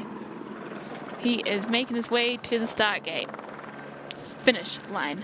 Yeah, I think it might be the finish line there as he comes across. So another clean run there for Ludo, and great to see, you know, two guys, in my opinion, that have had some rough luck put down the runs that they kind of really wanted to see. Cammy last year, we saw him crash a bunch on runs that were going to be way up there, but he couldn't quite pull it off. We saw it today. Cammy put down a great run. Michael Mon, again, finding what the judges wanted to see. Now Ludo, so you do see fluidity a little bit down, but I think there's going to be some forgiveness on that because of where he was. And then once he cracked it open, it went wide open. Yeah, then he opened it up really good. I think I'll be interested to see where this lands him in the field. So this is a really experienced, really heavy-hitting field, but it's been tough out there today. There's been a lot of bobbles. A lot of bobbles, some full butt checks from the field. Not too many completed runs without any issues, and Ludo had one of them there. So I think that is going to come into play. Of course, I never dare to speculate on what the judges are going to say. Right now, you have Michael Mon, Cody Bramwell. Did you do freestyle? Yeah, both ways. I think we're missing a guy on there in Cammy. Better than I thought. Yeah, really actually in some places. Anyway, we're going to move forward with this, but right now we do have Michael Mon sitting on top of the hot seat, and we are waiting for the scores from Ludo to see what the judges thought about it. The criteria are what they are, and they just have to apply it. And I'm really pleased. I thought that was a great run. Yes, yes. Et toi? Fourth place for Ludo Guiot with a 65-17. So interesting there for Ludo. But fourth place, again, still, that's a strong result, and that's going to put some points on the board. And that means that your Sun God rider, Michael Mon, who was not able to re-qualify for the Tour last year, is now an event winner. Incredible stuff. Incredible stuff there from Michael Mon. No interview? Oh, that is just so exciting to see Michael Mon go from not re-qualifying, battling his way back through the FWQ and standing on the top of the podium as an event winner on the Freeride World Tour. Unbelievable result. So just an incredible snowboard men's field there. That's the kind of comeback that you only dream of, getting knocked off and then coming back and winning your first event. Big congrats to Michael Mon. Yeah, and Cammy Armand, I got to give him huge props because he seems to have found the delicate balance between too much sauce and not enough sauce, and he found it there, and he's put himself into second place on the podium. So exciting. So this is going to be our overall ranking. It's going to be exactly the same as what we saw. No single event wildcard. So Michael Mon now leading the overall. Cammy Armand, Cody Bramwell rounding out your top three. Of course, this is only event number one. There's still 4 more to go, so lots of room for this to shift. But absolutely thrilled for the young American rider putting it down and finding himself on the top of a big dog field. Absolutely. This is a heavy-hitting field, and he's absolutely smashed it. Cody Bramwell in third place has got my favorite move of the day so far. That was exceptional. Yeah, Cody Bramwell, that was the move of the day for sure. If he had cleaned that, I would almost guarantee he would have been on the top of the podium. But you do have to be perfect. The judges want perfection. If you put your hand down, you put your butt down, you're gonna pay for it. They still gave him third, which I think is well deserved, but unbelievable. This whole snowboard field, precise and absolutely shredded out there today.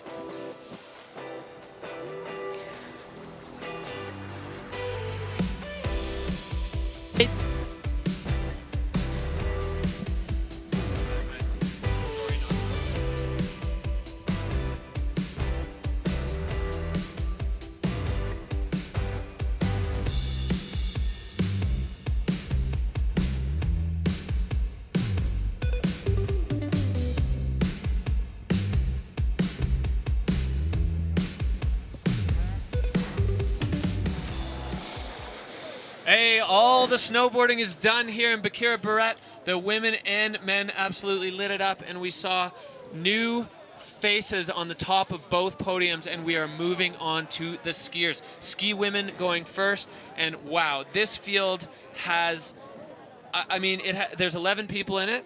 I think 11 potential winners. Absolutely. This is my favorite category, although I'm a little biased here.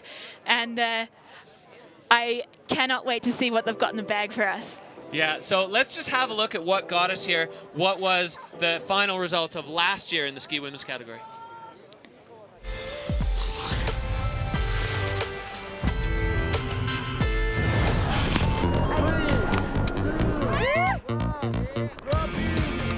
Taking far more full line, stomping it from Elizabeth Garrison, off with a huge backflip. Hedvig Thistle blows my mind.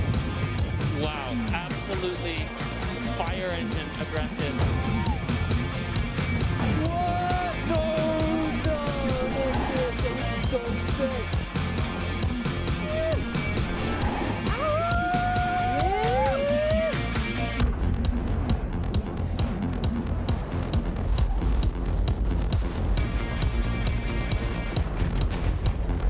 Zuzana Vitek making a serious claim for a podium. She knows she has done a good job today.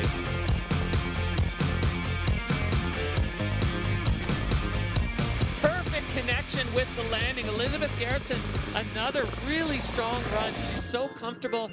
Elle a gagné le titre de championne du monde.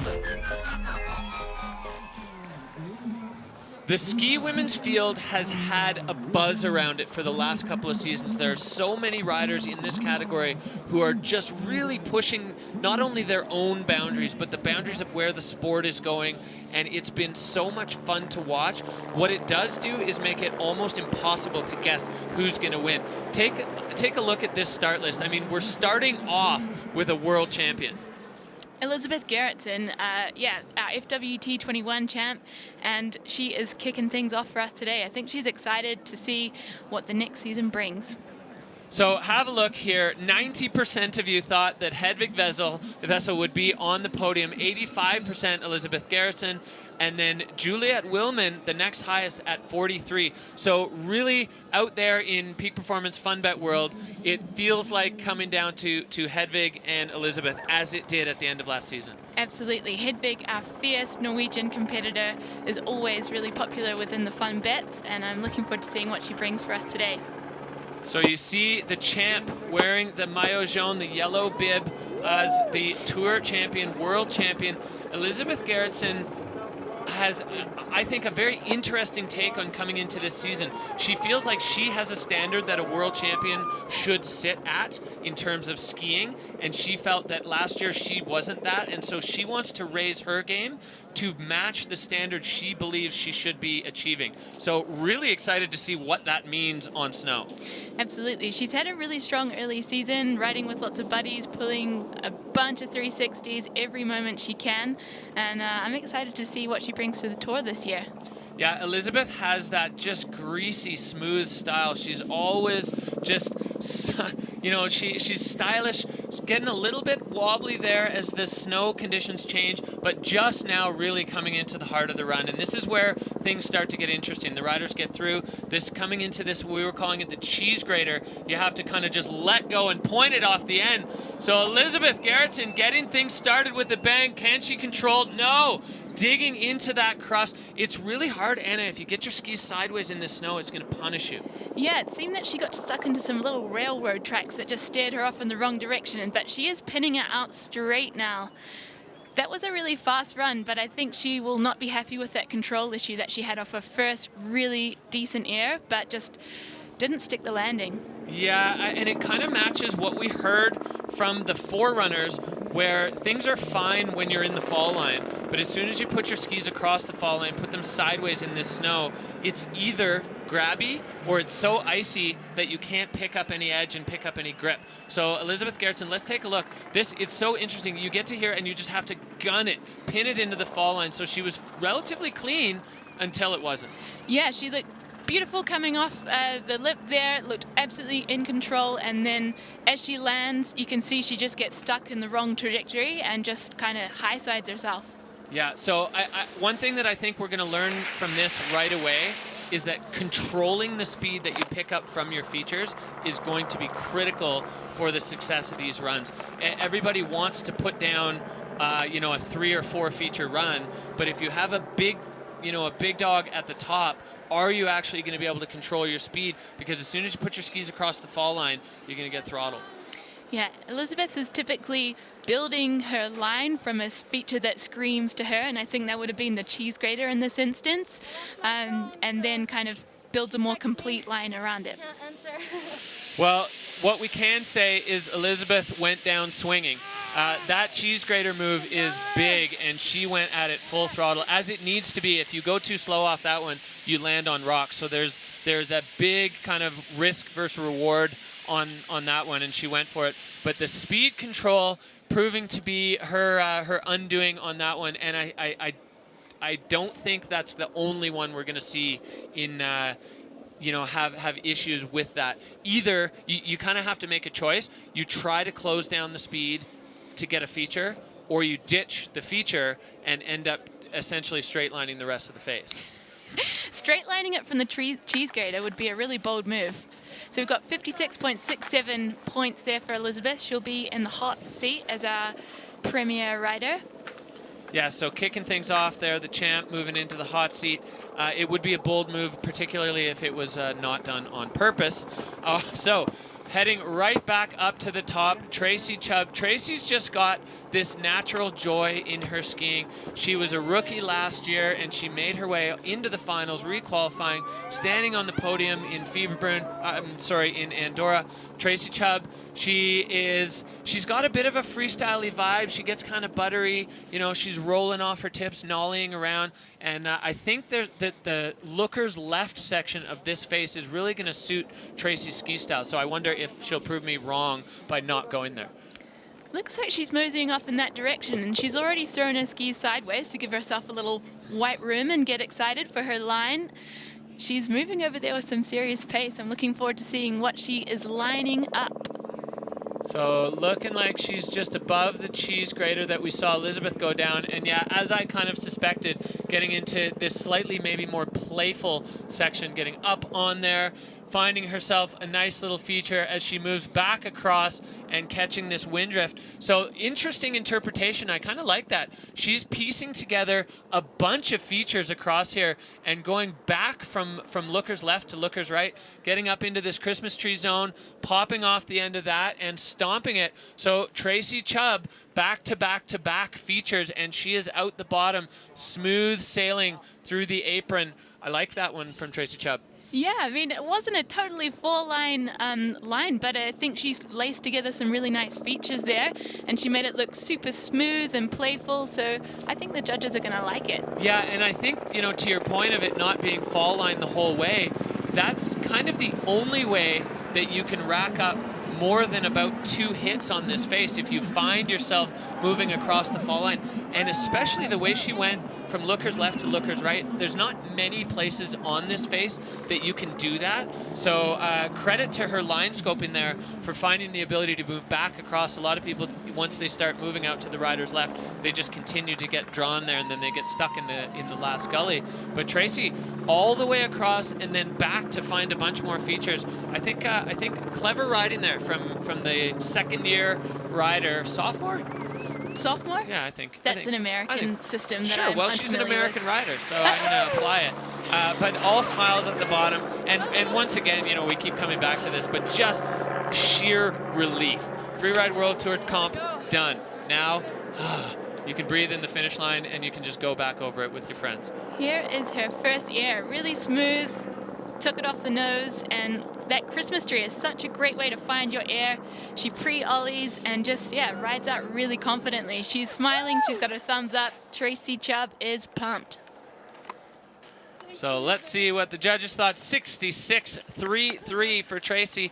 So in a bigger category, they are leaving themselves some room to work with, but definitely a strong start for the women's category. We saw Elizabeth go down swinging, and then Tracy Chubb taking a measured approach to this face and putting one down. We're going to see a lot of different strategies on this face. Speaking of strategies, this one is going to be about fun. Jacqueline Pollard lost her whole last season to a knee injury. She's back, she's recovered, but Jacqueline Pollard when she's having a good time, the judges love it. And she's been enjoying, I think, vibing with this face. So I'm looking forward to seeing. She was a little nervous about not wanting to go too big, as she is, you know, as we said, coming back from injury. But I think we're going to see a fun-looking run from Jacqueline.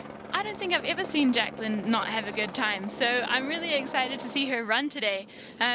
She is coming back from injury, but she's also, you know, she's been training, she's ready for this, she's a beautiful skier, and I reckon she's got something special lined up. She's in the center of the face, coming through above some pretty decent exposure. There's some big features here, and she's taking her time to line up her first air, controlling her speed really well as she moves into the next couloir.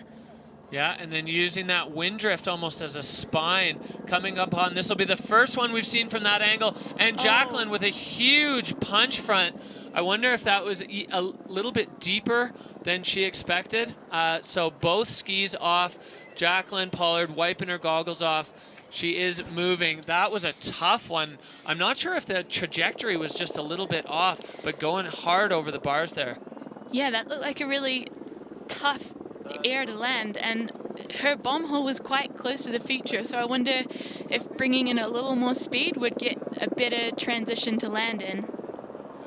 Yeah, that's a tough one. So Jacqueline, she's looks like she's going to hunt down her ski as she kind of we'll see if we can get a picture of where it went wrong here. So I think you're right, just a little short, and it looked like that there was a bit more snow there than Jacqueline was expecting. There's also potential that that was actually a little shark that she landed on, because her feet certainly seem to stop in their tracks.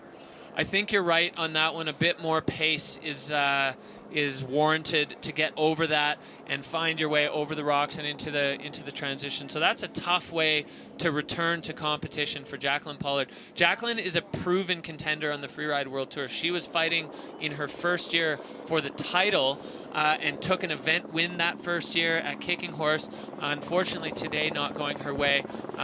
But I'm assuming that physically, at least, she's doing all right as she is kicking steps in to get back up to that ski. So Jacqueline Pollard, unfortunately, not the day she was looking for, as that's going to be a no score. When your skis come off, you do not get a score. But a strong, independent woman retrieving her own skis and making her way down the mountain. I'm looking forward to seeing what she brings to the next event, because she, as you say, she's been part of this wave of women skiers that have really progressed the sport in the last couple of years. Pretty much since that Kicking Horse win, the whole field has just been like raising the level up and up. We've been seeing freestyle tricks come through. We've been seeing a really big increase in pace, and it's just been an exciting time to see what women are bringing to the sport. Yeah, and Jacqueline has proven resiliency. On her first year on tour, the first two stops, or at least the first stop, sorry, in Hakuba did not go her way, and she felt like she just didn't put her best foot forward in that event. And what I really appreciated about that is she came back with a win. You know, she was like, okay, well, that wasn't me. That's not the Jacqueline that I want to the Freeride World Tour family to see. And so she kind of went back to the drawing board and came back to it. And you're right, that sort of kicked things off. And then everybody, I mean, that resiliency is so critical in athletics, you know, in any sport. So considering that, are you then going to be betting on Jacqueline in the fun bet for Ordino Achilles? You'd be crazy to bet against her. You'd be crazy to bet against her. She's going to be so hungry. She has said that she's, you know, she was wanting to ease her way back into the season and not go huge because she is recovering from that knee injury, and that can't be understated. I mean, you've got Jacqueline, you've got Isaac, you've got Leo, all coming back from significant knee injuries. Claire as well. So that's a scary thing. I mean, to stand at the top of a Freeride World Tour face and be like, I've done the work, I put in the hard yards. Am I ready? There's only one way to really know, and that's to put yourself into that situation, and Jacqueline did it. It didn't work out, but I don't think we can blame a sore knee on that one, although she may have a sore knee after that one. I certainly hope not, but if that is the line that you plan out coming back from injury, I think that's amazing. That was a serious air, and it just speaks to the level of women's skiing right now. Yeah. It's hot. It is hot. So Jacqueline just collecting her life down there, putting things back together as she's going to head off the venue. That's going to be a no score for her, unfortunately, for Jacqueline Pollard. But I have faith that we're going to see her back as good as ever in the very near future. And, well, there's plenty more women at the top that want to have their say in this event and where the podium is going to sit.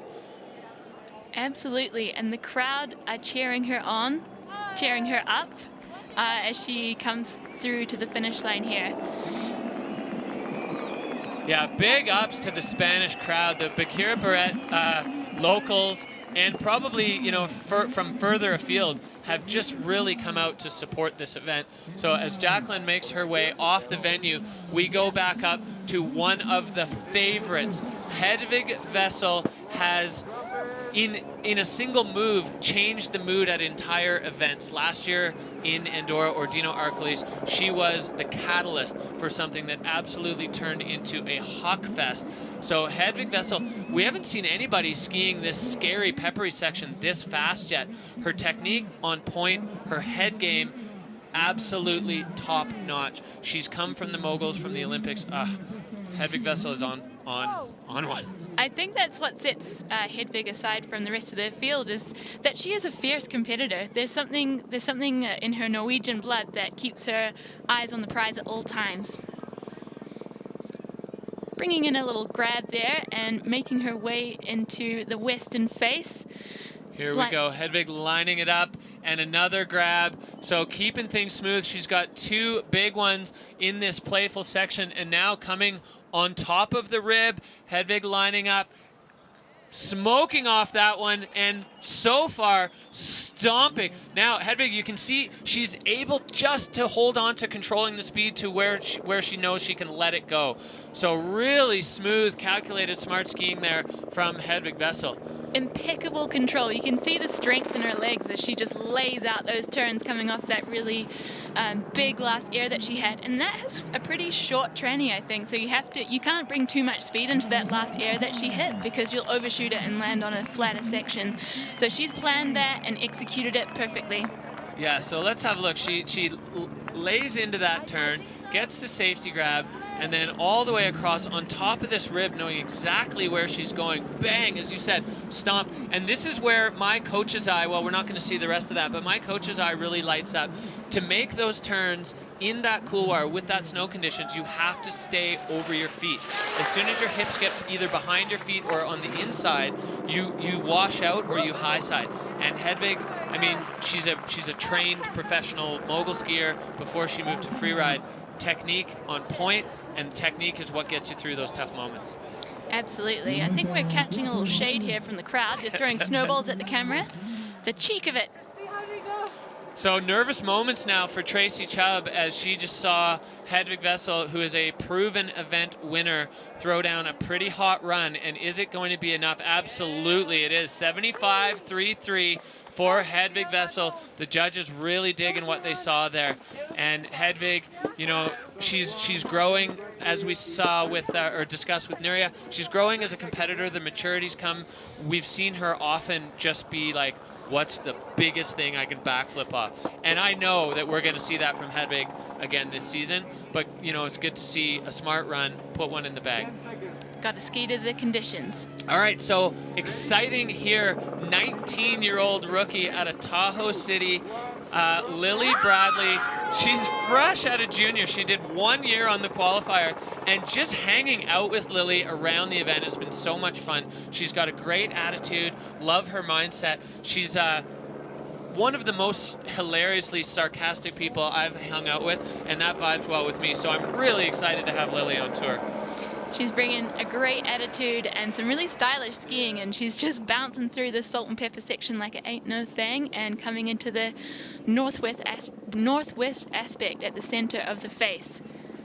Yeah, she's got a cool new school vibe. You know, she's popping off her tails and stuff, and it is steep here, popping right off the heart of that one. I like to see that. Now Lily moving back across out into the skier's left. She's on top of that spine. This one, we'll see how it plays.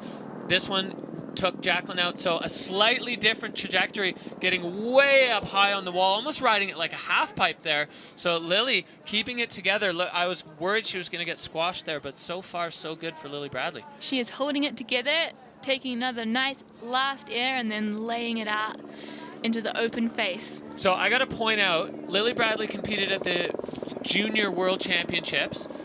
This is only the second time she's ever done visual inspection. That run right there, in her life, she's done it one other time than now, debuting on the Freeride World Tour, and to me, looked like she knew exactly where she was going. So big props to Lily for that, because that is a very difficult thing to learn how to do, and especially when you're coming at it in probably arguably the most important ski comp of your life. Absolutely. She's here at the pinnacle of freeride skiing, and she does not look stressed. She does not look like she's peeking out. She's just popping around having a good time. I'll tell you what, she looked stressed this morning, but really happy to see her put that together. So yeah, G'd out in the bottom, but she held it together, and that moment where she had to decide either make that jump turn or not, well, she did, and it paid off, because all the way top to bottom, a strong run and a great rookie outing for Lily Bradley. For sure, that was a fantastic recovery. I don't think that high side turn after that landing was what she meant to do, but she really smoothly controlled what she was doing there.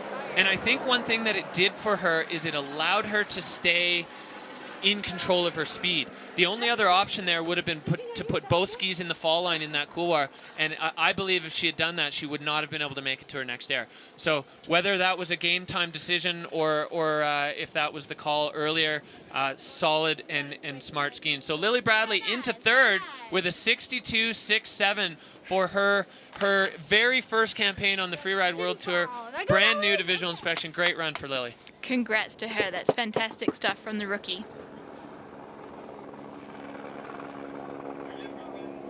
All right, we go back up to the top.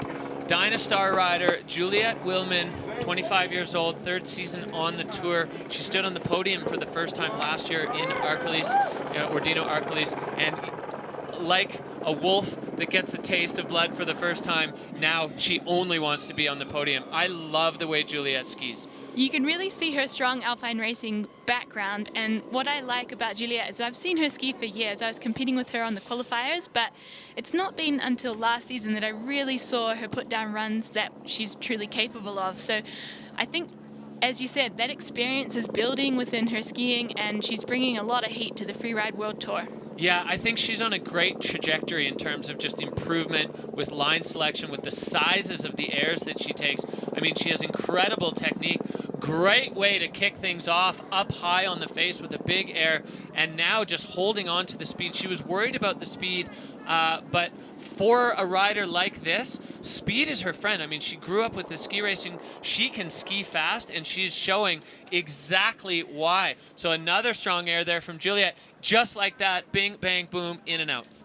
Honestly, incredible control there from Juliette. You saw her land that first big air in the steep Nar, and she just laid down some ski racer turns and controlled it like it ain't no thing. Yeah, and that kind of stuff goes a long way with the judges because you're putting it at risk high up on the face. So they know that you're basically hinging your whole run on backing yourself on that feature, and when it goes like that, they love it. For sure. Judges will certainly punish you if you are making errors in no fall zones. But Juliette, sniper precision there through that couloir, puts down some big ski racer turns and, yeah, just picks off a bunch of beautiful airs. Yeah, and then smooth and fast out the bottom. You know, the relief it must feel to hit that final feature and then just have that big open apron underneath you where you know you can finally let go, because on this face you can't really let go of the brakes so much unless you're willing to skip everything because it's steep and the snow is running fast. For sure. So we're seeing really positive feedback on her line choice, her control. Air and style is not lit up. They were smaller features, but she executed them brilliantly, and she is sliding into second place with 70.67 points. Second place, so solid campaign, solid outing there for Juliette as she comes in for the hug with Hedvig. You know, it's so cool. I think these riders, they are competitors with each other for the time that they're on the face, but the rest of the time they're much more like partners in this whole Freeride World Tour endeavor, and the mutual respect and kind of love across the board is just, it's one of the best parts of this. All right, well, back up, your countrywoman, Jess Hodder, another one who we did not see on tour last year, but was a perennial threat the year before. Jess Hodder, she can be on the podium basically at any venue. She's got kind of a morphing style where if it's a playful venue, she'll ski in a playful way. If it's a chargy venue, she will pin it top to bottom. And I think that's such a cool feature to have in your trick bag as a rider on the tour. She's definitely a versatile rider, and she's used to challenging conditions coming from the Hermit Kingdom of New Zealand. So I'm confident that she's going to handle today's speed pal with ease. Yeah, so Jess getting up onto this wind rib, similar to what we saw Hedvig do, airing off, getting herself a nice little face shot there, and then moving over into this crux, getting cross court, and absolutely perfect from Jess Hodder. Hold on to it. We saw her kind of skidding to a stop. That's a tricky spot to put your skis across the fall line, but Jessica just getting away from it. Now into a closeout, Anna. Oh, she is getting caught up there, and she's hit some rocks. Hopefully she is okay, just bringing herself to a stop there. She's patting her head, she's waving at the camera, she is okay. That was really hairy. She got into a zone where you have to air out and probably required a pre-ollie. There's some rocks at the edge of that takeoff. And unfortunately, she caught a shark well before the takeoff and just got spun around. She had no options there.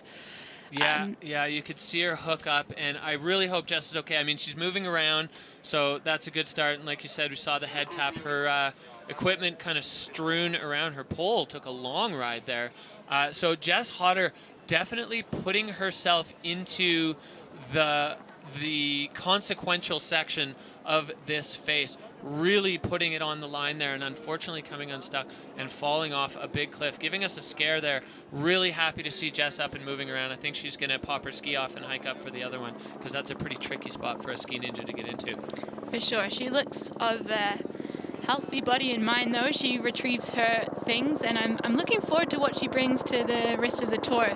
So she's been at home in New Zealand for the last 2 seasons. I've seen her absolutely sending it at her home resort of Treble Cone, and pulling a bunch of backflips. We've got the Summit Rocks there, which is a really classic feature at the top of the mountain, and every opportunity she gets, she's hucking big backflips off the top there. She's got some flat threes on lock and is bringing some finesse to her 360s as well. So I'm excited to see how she brings those into play throughout the season. Yeah, for sure. I mean, that was not 100% of what Jess Hodder has in the bag, but it was a glimpse into how aggressive she's willing to get on these faces, and that's what we love about watching Jess ski, is you're going to get a show. Super happy to see her skiing out of this one. Jess Hodder, back to the drawing board, I think, for the next one. And I'm, as you said, I'm really excited to see. You know, she's so versatile. She can do the tricks. The Spanish crowd absolutely loving her as she roasts past that big crowd, skiing out to the bottom, and she's going to go commiserate with the homies in the finish area. So Jess Hodder definitely putting it all on the line here on the face. Definitely. We're 2/3 of the way through the women's field and we've got 2 no scores. It's tough conditions out there. Yes, so Polish rider, she took her first win last year as a rookie, Zuzana Witek. Zuzana absolutely blew it up at the start of the season, or sorry, for her rookie season, the start of her career. And she's going to be looking to back that up. You know, you come back on after kind of a standout rookie season.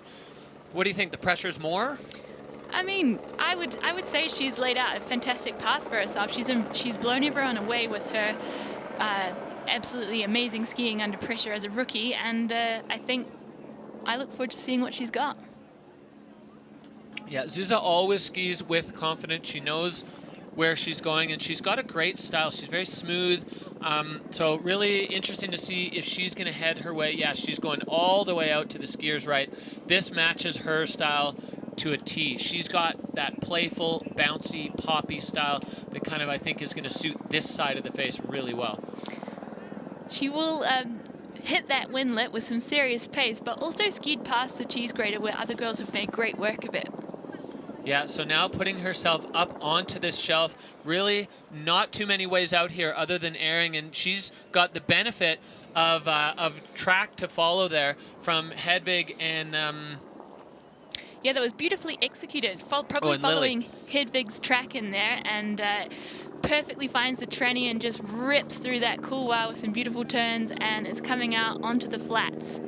Probably pretty stoked. I think that was a sick run from Susanna. Yeah, and fast. You know, she was in and out, and I think that's the hallmark of the strong runs today, is get in and get out, get it done in the NAR, but be out of it quickly, because the more time you spend in there, the more time that you're at risk. So great to see another strong run in this women's field. You know, it is so stacked. The fun bet, well, it leaned toward Hedvig, and so far that's stacking up pretty well. The Spanish crowd just loving it, and the Polish rider there, Zuzana Witek, safe in the finish.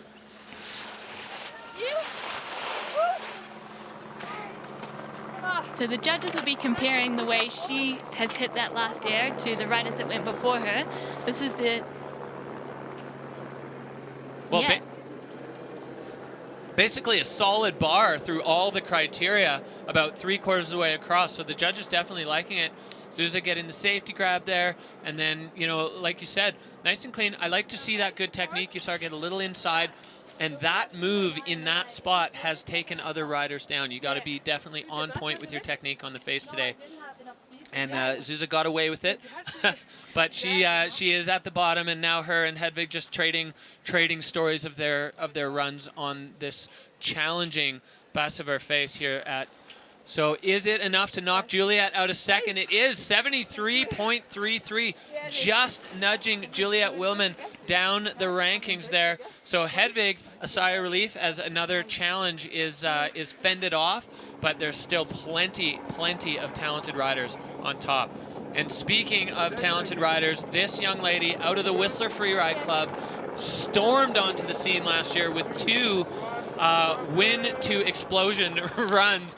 Everyone kind of saw her, you know, they didn't know she was a wild card, and then right out of the gate in Ordino Arcolis last year with aggression. Olivia McNeil on course here and looking to make a splash on the Freeride World Tour. Yeah, real smiling assassin. I remember seeing her runs for the first year last year, and I was blown away by the speed and aggression she brought in there. And I believe she used to be someone that you've coached, Derek. Yes, Olivia coming up through the Whistler Freeride Club. A big shout out to all the athletes at home and the coaches who are hopefully watching Liv light up a great run here as she kicks things off. She's now out of the sketchy bit of sharks and into the real face. So Liv McNeil making her way down, hoping to get a clean run together top to bottom. She is moving into the same zone that we saw take down Jacqueline Pollard, so let's hope she brings some more speed into there. And she airs it beautifully, riding it out to the Christmas tree zone, and another solid transfer air. That was a sick run. Holy moly. With the claim, Olivia, I mean, I obviously have spent a ton of time chatting with her about this. She was just terrified to crash again. She really didn't want, she wanted to end that streak.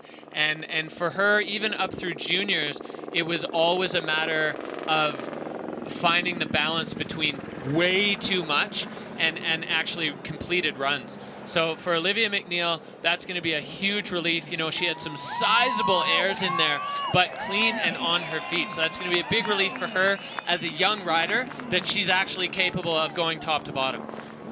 Let's check out this replay. She was so smooth, catching the tranny there and just going straight into a turn to make it into her next zone with a cross-court air that was just perfectly executed, and she's so hyped.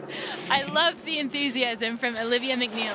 The two-hand claim there, and you know, that one, that's a coach's nightmare when you have that quick one, that quick turn, because if you don't stand on your downhill ski, the whole thing falls apart in a heartbeat.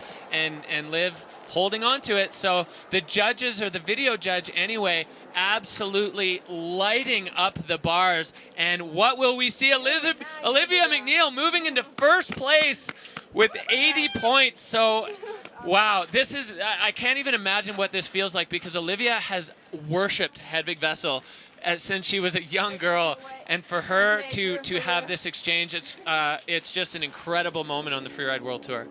The student becomes the sensei. Fantastic stuff from Olivia McNeil. That run was incredible. But we are nowhere near done. Wild card, Lexi DuPont. Lexi, known for her work in the film industry, but it is known that Lexi DuPont competed back in the free skiing world tour days, so she has experience, but as she said, it's a fairway in the rearview mirror. Bringing some serious experience to the tour, and absolutely no ego. It was so nice to see her, that we've all seen on the big screen, just come in here, bro down with everyone, be super friendly, and yeah, let's see what she's got to put down on the face today.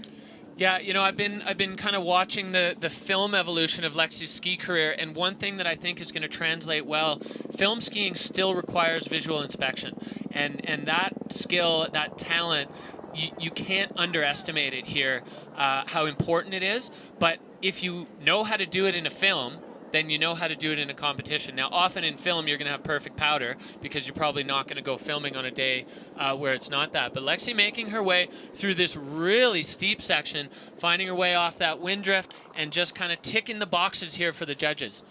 Looking buttery smooth. And you also, as a film skier, are used to helicopters buzzing around your head, so I'm sure she's feeling in her element as she lines up another chunky air there.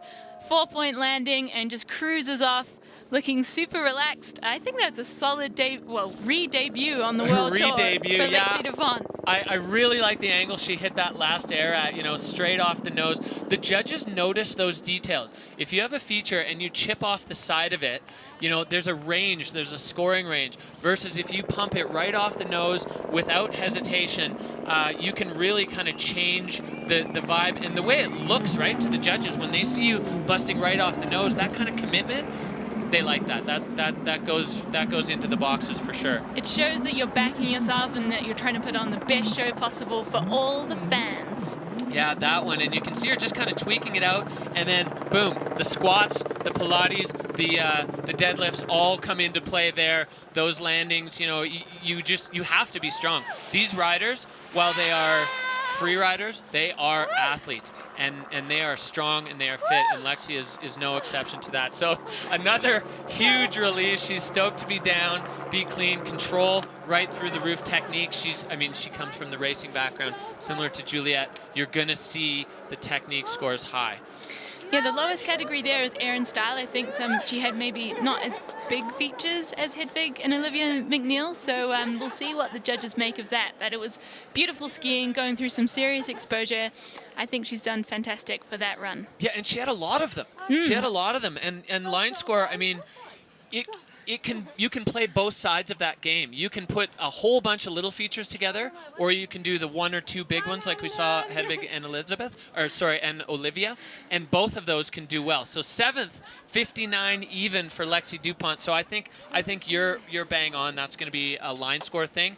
And Lexi Dupont is she's a smart athlete. She's going to be similar to what we saw with Katie Anderson. She's going to go back to the drawing board on line selection and ramp it up for the next event, I think. Let's see.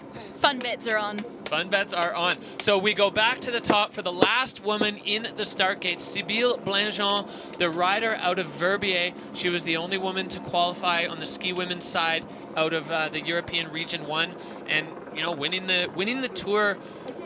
I was talking about this with somebody, like anybody who qualifies now, you have to be so good just to get to here, to where you can even do this. So you've got to be already a proven winner, in consistently over and over and over. So Sybille Blanjean, Verbier rider, she's been in the Junior World Championships a couple of times. Really excited to see her here on the Freeride World Tour. Absolutely. 22 years young, but actually with a real breadth of freeride experience under her belt due to, skiing her teenage years right through the Junior Tour, spending 3 years on the qualifiers, and coming out victorious to join us on the Freeride World Tour. Yeah, I think we're starting to see, well, we're not starting, but it's really starting to kind of hit the catalyst time where more and more and more real recent juniors are coming into the qualifiers and the Freeride World Tour and putting a big stamp on it. I mean, you only have to look at the current hot seat holder. She's only 2 years out of junior. So big air there, starting the campaign off for Sybille. Really good to see her using this playful side and showing all the riders out of Verbier have a similar style where they're just oozing with style. They grab, they tweak, and I don't know if it's something in the water there or the mentors they ski with, but I love the Verbier skier style. Super stylish. And Sybille just takes that compulsory air like it ain't no thing and lays out some beautiful turns in that couloir. Maybe not bringing as much speed in, but it's because she's got something more for us at the bottom there. I like that. Adding something on. Sybille knows how to play the game, knowing, line score matters. And while she didn't let off the brakes, and even another one, there's only one track over there, and it's from Blake Moeller, but she manages to get herself cleanly out of there, not getting squashed by the cat track, and another little side hill air. This is a great Freeride World Tour debut for Sybille Blanjean. Yeah, she's being our side hit queen as she comes through the venue, still popping, tweaking, shifting her way through the flats. This is what I'm talking about. Verbier oozing with style. Oozing with style. They all have it, and it just seems like, I don't know if they're born with it or they drink it in the water or breathe it in the air, but I love to see it. So good. So we've got a good line score, fluidity, really great control. We've seen some beautiful turns there, and she had to make quite a few critical turns to make those features all line up. Yeah, and took that one right to the bomb hole too. Absolutely stomped it though. Another one just showing their athleticism. Some people say that because they're not ski racers or they're not in the Olympics that these aren't athletes. These are athletes. These are professional athletes doing awesome physical things on this mountain, and it just is so much fun to watch and great to see these young riders coming into the Tour and really proving their belonging here. Yep, she's fit, she's strong, she's making the case for thick thighs and strong landings. All right. So Olivia McNeil right now holding down the top spot, Hedvig Vessel in second, and Zuza Vitek. A little bit of room to play with there behind Zuzana to Juliet, but curious to see where Sybille is going to slot in there because her run was really packed with features. Yeah, so the big difference we saw at the bottom there is that Hedvig and Susanna just aired it and then just smashed it out, pretty much straight lining, whereas Sybille didn't bring as much pace, but she laced together another 2 features. So I don't know how the judges are going to compare and contrast those different styles. Well, only they know how that's going to go, and they've got their work cut out for them. You can see them now running the math, doing the numbers, and trying to figure it out. See where Sybille Blancon is going to fit into the hierarchy here, into the ladder. But she's definitely made a strong case for herself as a rookie that she belongs here. So score coming in, 6th spot for Sybille Blancon, 64.67, which means that our podium is set. And the young Canadian rider, Olivia McNeil, is going to take her first win on the Freeride World Tour. She will be absolutely elated, and so will you, previous coach Derek Foos. Wow, well, that is just unbelievable. So Hedvig Vessel locking down 2nd spot, and Zuzana Vitek, she is no joke. She took her win last year. She's here, and she's going to stand on the podium again. Juliette Willman in 4th, Tracy Chubb 5th, Sybille rounding out the top 6, and then Lily Bradley and Lexi DuPont.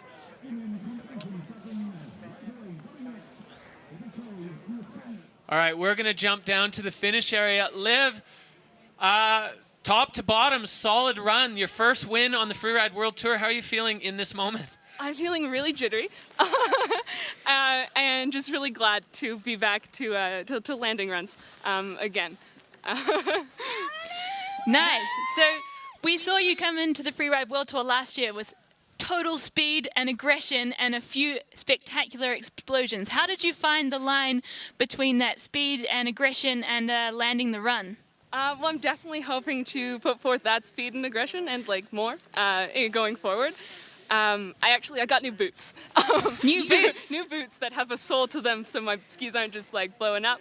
I did some rehab over the summer, and so I'm thinking that combination is really gonna put it there. All right, so you were clean top to bottom. How did it feel in the run? Was that to plan? Was that what you wanted to do here on the face today? Well, I guess at the top, I didn't necessarily mean to get that rocky. I have a nice gash in my ski. I'll go fix that up. But I had a few different plans that see how they play out, given the conditions. And I think just based off of what I was feeling in the first half of the run, I kind of shifted my bottom mares to match. So yeah, it went as planned, didn't get lost. Which is always nice. All right, well, fantastic. Olivia McNeil, congratulations. First win on the Freeride World Tour. You are going to stand on the top of the podium. Big ups to you. Straight out of the Worcester Freeride Club, Olivia McNeil, top of the box. Crowd goes wild. Yeah, they're loving her down there, and I think anytime you get a young, fresh winner on the tour, everybody gets pretty excited. So stoked to see that. And Hedvig Vessel, she is in the mix. With a second place, all that's going to do to Hedvig is make her hungrier. And I think Hedvig has bigger picture things in mind. I'm not going to put words in her mouth, but the title is definitely on her mind. Zuzana Vitek and Juliette Willman, all of these ladies definitely putting it down on the face. Exciting skiing out here today, Anna. Exactly. This is what I'm talking about with women's ski. It's the place to be. These girls are throwing it down, and literally anyone on this scoreboard at the top and bottom has a chance to really make an impact this season. Yeah, that was exciting. And then, we saw a couple of unfortunate finishes for some of our really heavy-hitting riders, Jacqueline Pollard and Jess Hodder, both of them coming back to the tour this year and going down while going hard. So, certainly no shame in going down swinging, going down in flames. And I very, very firmly believe that those two are going to come back right to the top of their game ASAP. And I know that every single one of these girls in this category would want to throw down and go down fighting rather than put down a mediocre run. 100%. That is the name of the game in ski women. It's go for the win and just let the cards fall where they may. And I think that's why this category is where it is, because all of the women have made this unspoken agreement that we're all going to go full out, and let's see where it shakes out.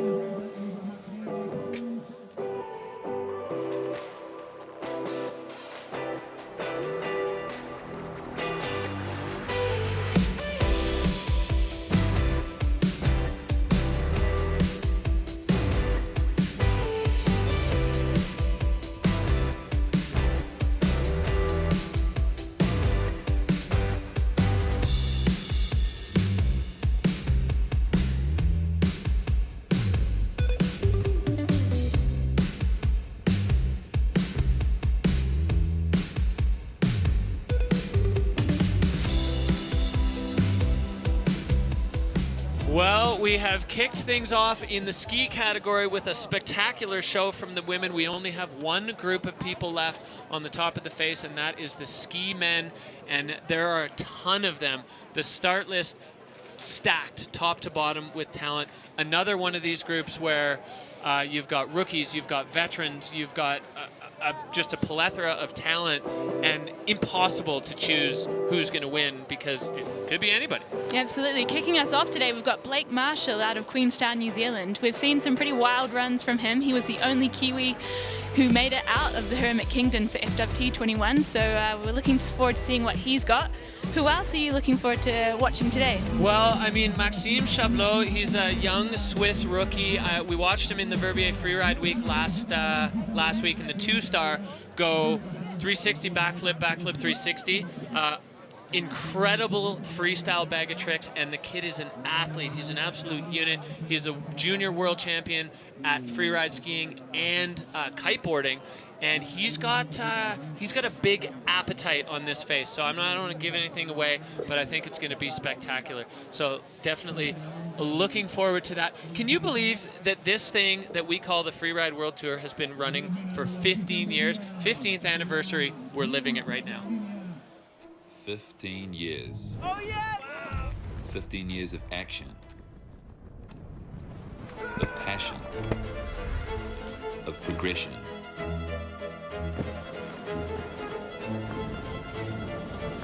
And emotions. New generations of freeriders have been born. The limits have been consistently pushed. Every year, for 15 years, 50 of the world's best freeriders have gathered, driven by their love of the mountains. Today, it's time. Let's celebrate 15 years of athletes' commitment.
There, but she put her stuff together and made a double out of it.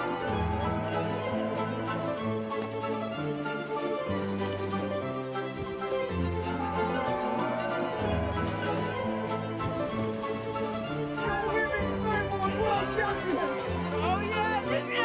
60 for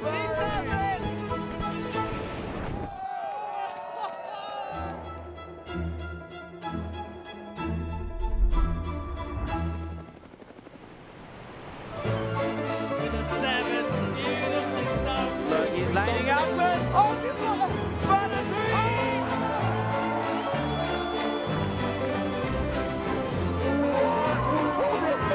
with Switch Misty fight.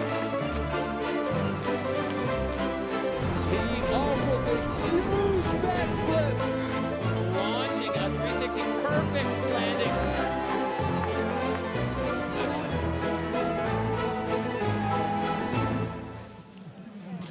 I love seeing some of that old footage of the early days of the Freeride World Tour. Not really early days of Freeride, but this tour, the way that it's connected the points on the on the globe and brought together all of these people from different corners, built the qualifying system, helped the juniors just blow up into something spectacular.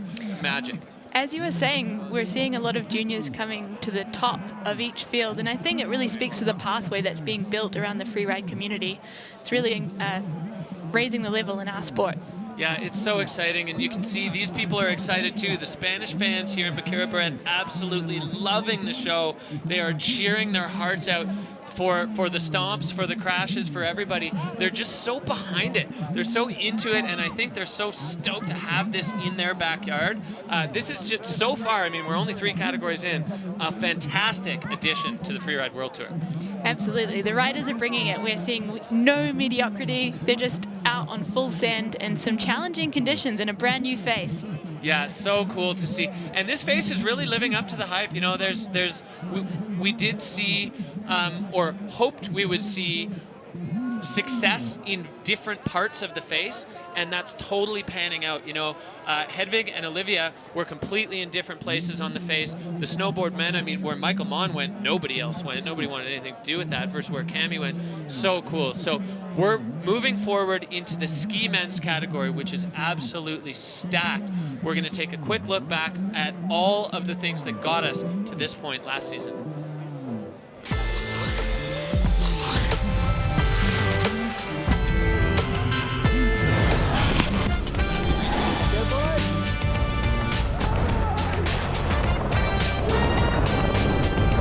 Big old top hit and a backflip. 360 right off the top. Whoa! And stopping it like it's nothing.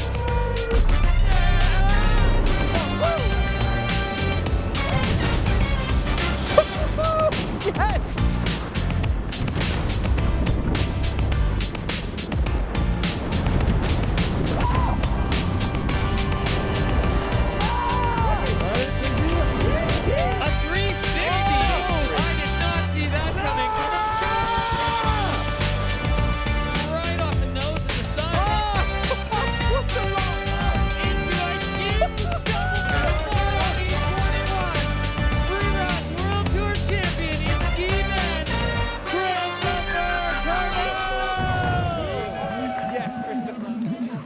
So we are getting fired up for the ski man category. We've got a bunch of kids up at the top getting excited to drop in. This face is serving up features for freestyle orientated humans, big mountain orientated humans, all kinds of humans. Yeah, there's one Spanish human that I am on the edge of my seat to see what he's got planned. Aymar Navarro, I mean, we've seen a lot of action in the western bit of this face, but the true north-facing part, we haven't seen anything, and I believe that that is where we're going to see Aymar go. So take a look at this list. I mean, you said it, there's kids, there's the veterans. I don't want to call anybody old, but I mean, Maxime Chablot is 2 or 3 years out of junior, and René Barkered is, well, he is a fixture. He's a pillar on the Freeride World Tour. They're in the same competition. Max Palm is barely out of juniors. He is the reigning junior world champion. And all of these guys in the same competition, just back to back to back to back, stacked up. And so many different ski styles too. I'm so excited to see what is going to be the successful recipe on the face today for these guys. Certainly, there's a lot cooking in the kitchen, and we've got 21 riders who could all really shoot for gold. So at the start of the list, we've got Blake Marshall, as mentioned, and then we've got one of our rookies, Valer Reiner, out of Austria. He's been skiing around with Tal Kreibich, and I think he's really going to bring some Austrian aggression into the field. Check out the Spanish crowd. The Spanish locals are so behind this event. You just have to love the spirit they bring to it. And like we said, I mean, they are just coming out in droves. The resort is packed, and the Spaniards are loving Freeride in their backyard. Now, speaking of Spaniards and loving Freeride, 60% of you expect Christopher Turdell to be on the podium. That's no surprise. 47% of you like Aymar Navarro's chances on this face. You'd be crazy to bet against him on this thing. You would be. I think he's lining up something particularly spicy. There's some real precision navigation required, especially on the northern aspect of this venue, and I have a sneaking suspicion that's where he's headed. And then last year's rookie sensation, Ross Tester, who took the title battle right down to the very last runs at the end of the Extreme Verbier last year. 33% of you thought that we will see Ross on the podium, but we are about to kick things off. Ski men, the Kiwi sensation, Blake Marshall, kicking things off. Love this guy. He's a ski instructor. His technique, flawless, but his send is deep. He's got a deep, deep bag of send and tricks that sometimes I don't even know what they are when he does them. Absolutely. He's pulled some weird ones out there for us. And I would back his navigation and prowess within the deep Nar. Like he's very comfortable moving through exposure. And equally, he's got a lot of tricks to bring to the table. Yeah, I'm really curious with Blake which side of things he's going to kind of go for. So looking like he's starting off with the freestyle, catching a right 360 there and getting himself now into the cheese grater approach. Only one track in there still. Oh, but taking it the other way, and I think with a left 3.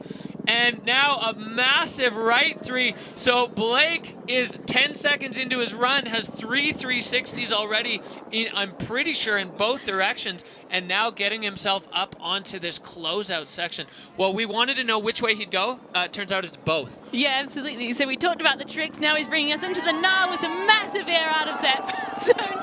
Pulls together the landing and hops over another air. That was an incredible finish to a run. Holy, Blake Marshall. Well, if you want a tutorial on how to start off a category, that's how you do it. And the Spanish crowd going absolutely ballistic for the Kiwi. Blake Marshall putting one down there. Every single thing he could hit, he hit. And almost all of them, except for that huge closeout one at the bottom with a trick. That was an incredible run for Blake. Absolutely. He told me he wasn't so interested in starting first. He was like, the judges, if you start first, unless you do something absolutely incredible, they don't want to know about it.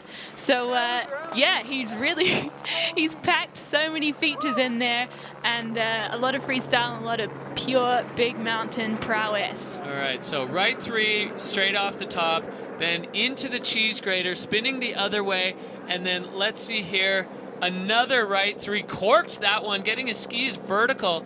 So bang, bang, bang off the top, and then this section, they were calling it the Christmas tree closeout in inspection. Full commitment to the fall line. You cannot mess that up, because look what you have to navigate right after, straight through that rock stack.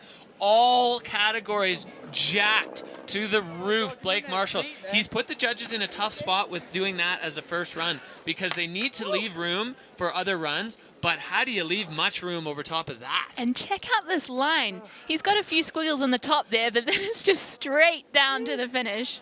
Totally full line. 78.67, so the judges leaving themselves a little bit of space for what is sure to be an explosive ski men's category. But Blake Marshall, oh man, what a way to get things started. And this is just going to be back-to-back action. The young Austrian, Vali Rainer, another one who has unbelievable tricks. He stormed through the qualifiers last year. Peak performance rider. He's young. He's pretty humble, but also quietly confident. I really like Vali's chances this year. Yeah, we had breakfast with him the other morning, and he was just discussing how, you know, these people that he has absolutely looked up to for the last years, he can't believe he's here skiing with them. And I asked him who was his favorite, who's his hero that he's skiing against, and he said all of them. Yeah, I think you can't overestimate the overwhelming feeling of being amongst your heroes in the start gate, and all of a sudden they're your competitors. So Vali taking this rock stack high, keeping it in the fall line, now moving across, giving himself a chance here at the spine slash. So this is a cool run. I like the way he's kind of putting it all together over on the other side. We haven't seen a ton of action in here, but there are some big features. That is a spicy air that he's got to finish off his run. He comes into a compulsory exit that is huge. Wow, big move there for Vali Rainer as he kind of pops off this rock stack in the in the field of broken dreams. Hopefully he gets out of here clean. So Valley Rainer looking like it was going a little mellow, but what we didn't see from our view is what was below him, that gigantic pillar that he sent it off the bottom. So couldn't be more different from what Blake did, but equally as spectacular. I'm going to say this a bunch of times over the next hour or so. I'm so glad not to be sitting in the judges' tent. Absolutely. So you see his fantastic landing. He's got to make that critical turn for his next air, which he styles out with his shifty, and then makes a slash on that wind lip. And then he comes into a bit of a spicier zone here. Yeah, so he's putting himself above that exposure, finds the nose, and then just carries that entire face. The precision of where he landed, if you saw how narrow that pocket was, that's a product of knowing exactly where you are. Exactly. You don't send into that unless you are sure, because there was about 6 centimeters of margin for error on either side of Valley Rainer. So what a great way to start a Freeride World Tour campaign. For sure. I don't think I've seen anyone bring so much pace into those rollers so far today. That was bringing some speed out. The exuberance of youth. Everybody else was avoiding it to not, knock themselves out of contention in that lower section. And Valley just saw more jumps. More fun. More fun. So your peak performance rider there, just kind of now waiting. He's done his bit. He's left it with the judges. Just standing now, trading stories with Blake. I love the chat here.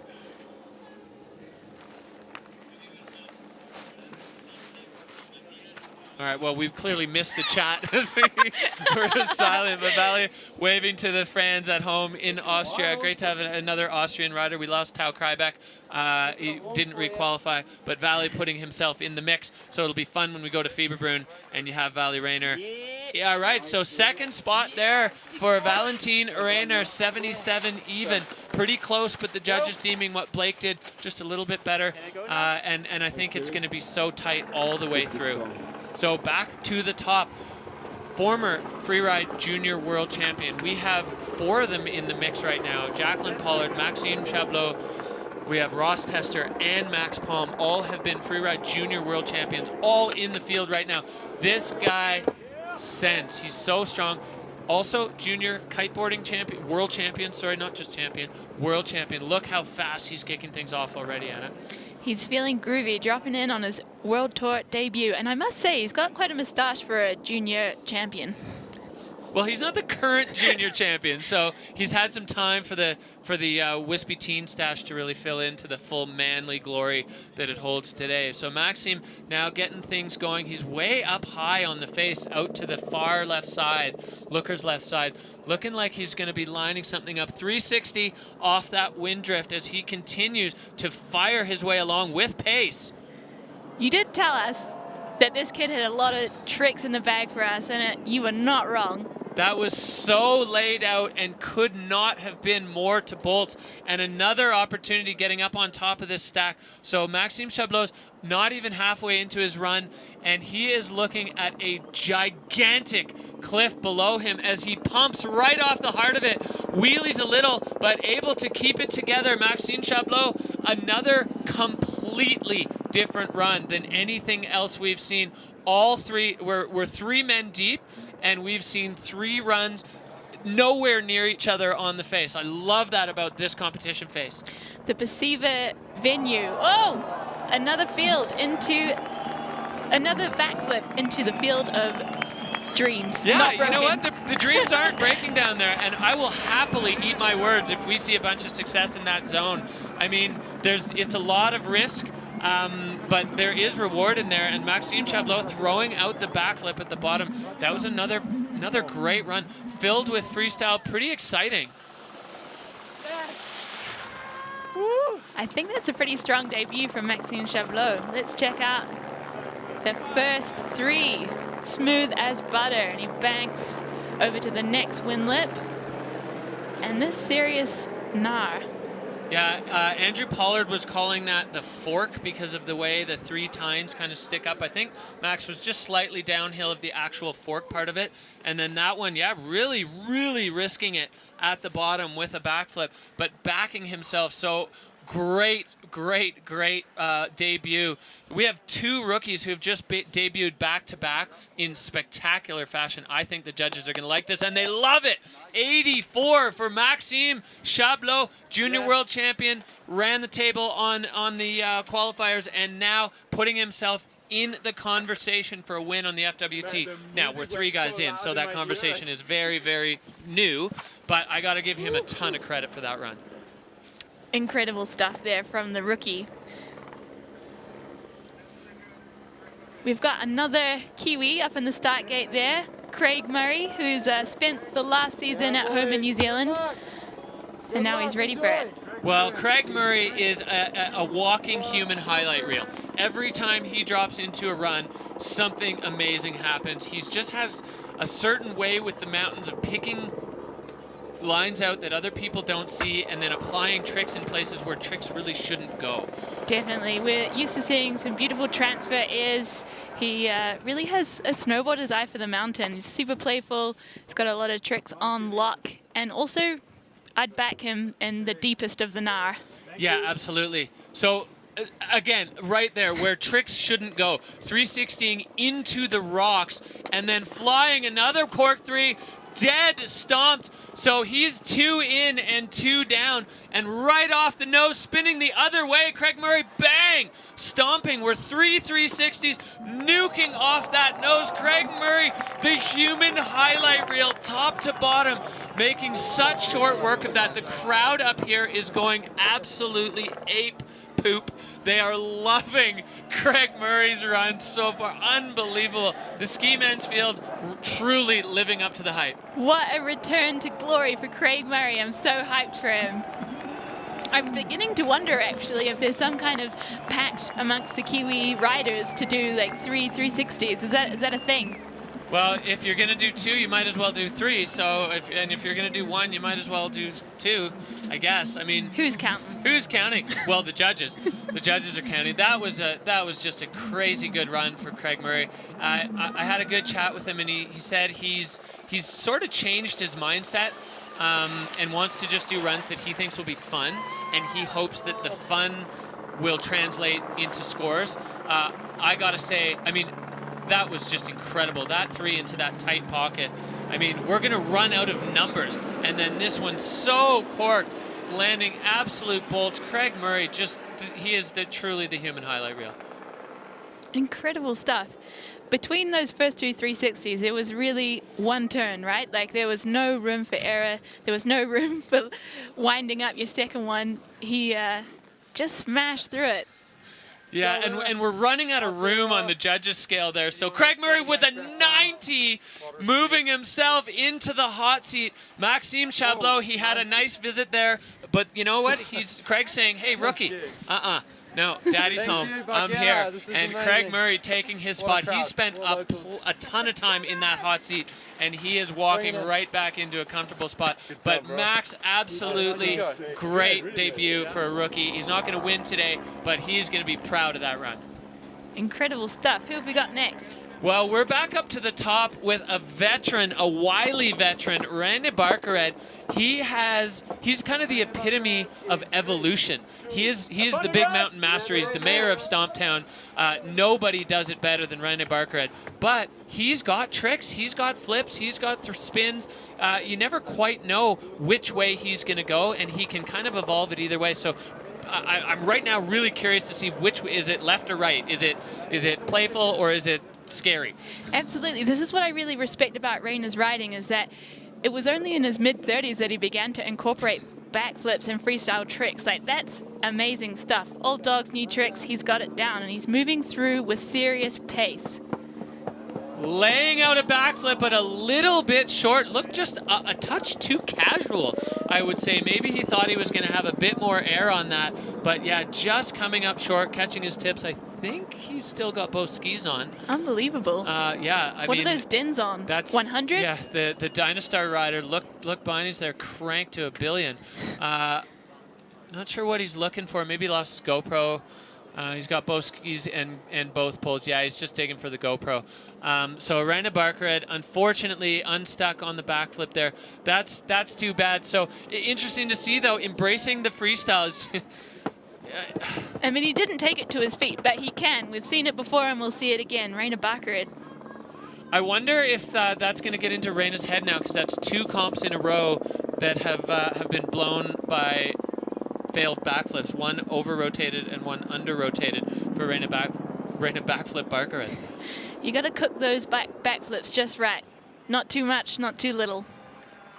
Well, unfortunate to see Reina Baqueira go down like that, because he's another one that you just know has special runs in store.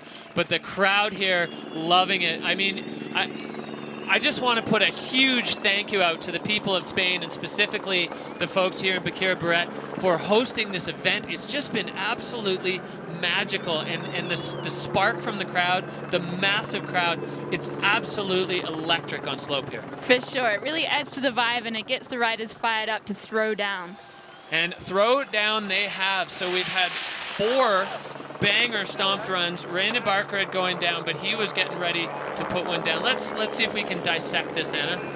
Not enough is what I'm going to say. Not enough air to bring that one around. Oh, well. Yeah, I think that's bang on. That was definitely under-rotated. He caught both tips.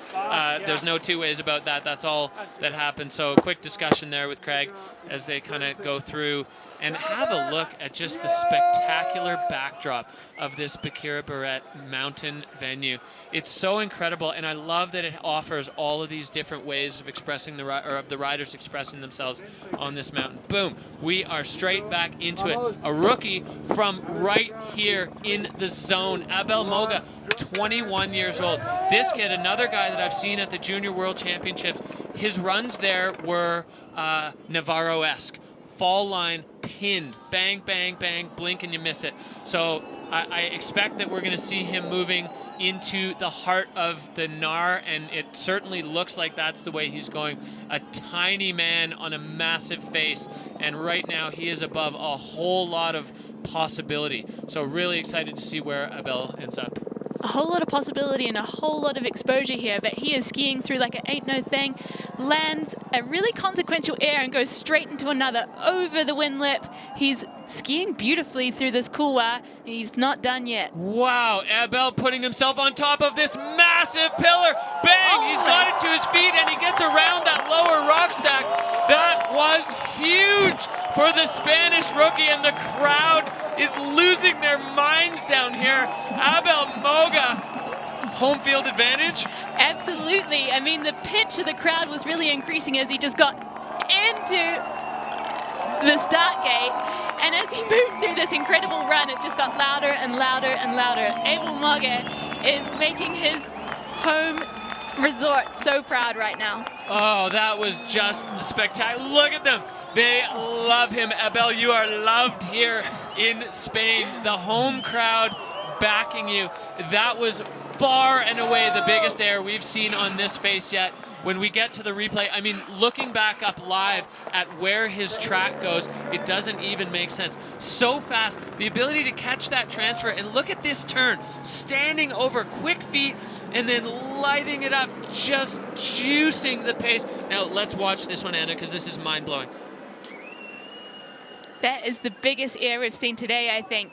Absolutely incredible stuff. And some of those turns that he made on that big wind lip, any normal human would have high-sided themselves, but he just smashed a power turn, another 3 at the bottom, corked out. Incredible stuff. Yeah, you're totally right. I mean, the control and the technique to do those turns at that pace. 93.33 for the rookie. Oh my, we're going to run out of numbers on this scale. Abel Moga putting himself into first place over a Craig Murray highlight reel run. What must this feel like for this kid at home? He just put down the run of his life, and he's taking over the Dynastar hot seat from Craig Murray, who is a Freeride World Tour hero. Wow. I think the hot seat is kind of hot today. It seems to be like changing out really quickly. It's a hot potato, and it's not going to get any cooler. Former Freeride World Tour champion in 2017, 7 years on tour. Another man coming back from injury, French rider Leo Slemet. This guy is a mountain goat. He's got tricks too. He's got good tricks, but he's coming back from a torn ACL. So I'm pretty curious to see if Leo goes full Leo or if he puts it a little bit of a safety run in. I mean, I've never seen him do a safety run in his whole time on the tour, so, you know, why start now? Absolutely not. He's another versatile rider that can be backed in the craziest exposure, but also bring those freestyle tricks. So I wonder what he's going to pack in for us as he moves over to the western aspect of the venue. He's looming above the cheese grater and airing off the side of it into the couloir. Smooth as butter up to the wind lip. Oh, getting it around. He almost split his legs in the backflip and then pulled the second leg around. Now back the other way with a 360 up onto this deck, going past our intrepid photographer. There's no easy way out of here. There's only one track, Blake Marshall's, as he gets into the same zone. Leo now into the fall line. Clean stomp for Leo Slemmet. He wanted to know how his knee was going to hold up. The proof is in the pudding. Leo Slemmet is back, friends. We've seen him training in the preseason and coming back from that industry, and it's all paying off. That was a massive air that he just took like it was nothing. Yeah, he was saying that his knee doesn't hurt when he's skiing powder. Leo, 360 there, so taking it deep into the travel of his legs. Really, you know, you hope his mobility is back to full strength with a move like that. But yeah, he said it doesn't hurt when he skis powder, but rough snow or hard pack gives him a little pain. I'm going to be very curious to have a chat with him after and see what that felt like on a basically a brand new knee. How does speed powder go on a new knee? Yeah, and some big hits. So Abel Moga set the bar at 93 points. Leo Slemmet, you know, to me that's a bit of a comeback run. And he had this issue where things went absolutely haywire, but this man is a cat. I thought we were watching him crash. Absolutely. That was almost a splaffy backflip. Bananas. And then he backs himself through this exposure to a huge air, testing out that new knee, testing its limits. Pulling it the other direction than what we saw Blake take, so really showing that control and just taking that one to the absolute parking lot, the Gucci Plateau and the flats with his 360 at the bottom. But a solid run for Leo Slemmet, and I think he'll be pleased with that he's back on tour with a run like that. It's not safe, but it's safe enough. And for Leo, I think that's a great way to come back. If that's a safe run. Well, that just shows you where we are. 61 for Leo Slemmet. So judges definitely taking note of that control issue on the backflip. We'll say he got away with it. He didn't go down, but that's about as close as you can come to crashing on a backflip without crashing. Absolutely. Well, exciting times in Baqueira Beret. This has just been nonstop action, and it promises to continue. Young peak performance rider Max Palm. He's got an event wild card. He is the reigning junior freeride world champion, and they thought, well, you know, Max is kind of blowing up. He's got that fresh Red Bull helmet. Let's see what he can do with the big dogs. I have no doubt that he is going to be hungry to show everyone in this field at home watching and on the slope today that he belongs on the Freeride World Tour. Nothing like being thrown in at the deep end with the big dogs to see really what you're made of. And I've heard that this kid is made of many, many freestyle tricks. Yeah, he's definitely got a whole host of tricks. This thing, is it going to come around? Max with the double clean. The first double backflip in Freeride World Tour competition complete by Max Palm. He's been threatening it all day. And a gigantic 362, an unbelievably precise landing.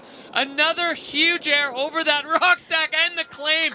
Whoa, Max Palm. He is firing his way through. That was incredible. Double backflip to his feet. Absolutely precision, clean execution. And then where he put down the landing gear on that 360 had absolutely no room for error. Almost after-banged himself onto his back there in the ski out, holding onto the claim.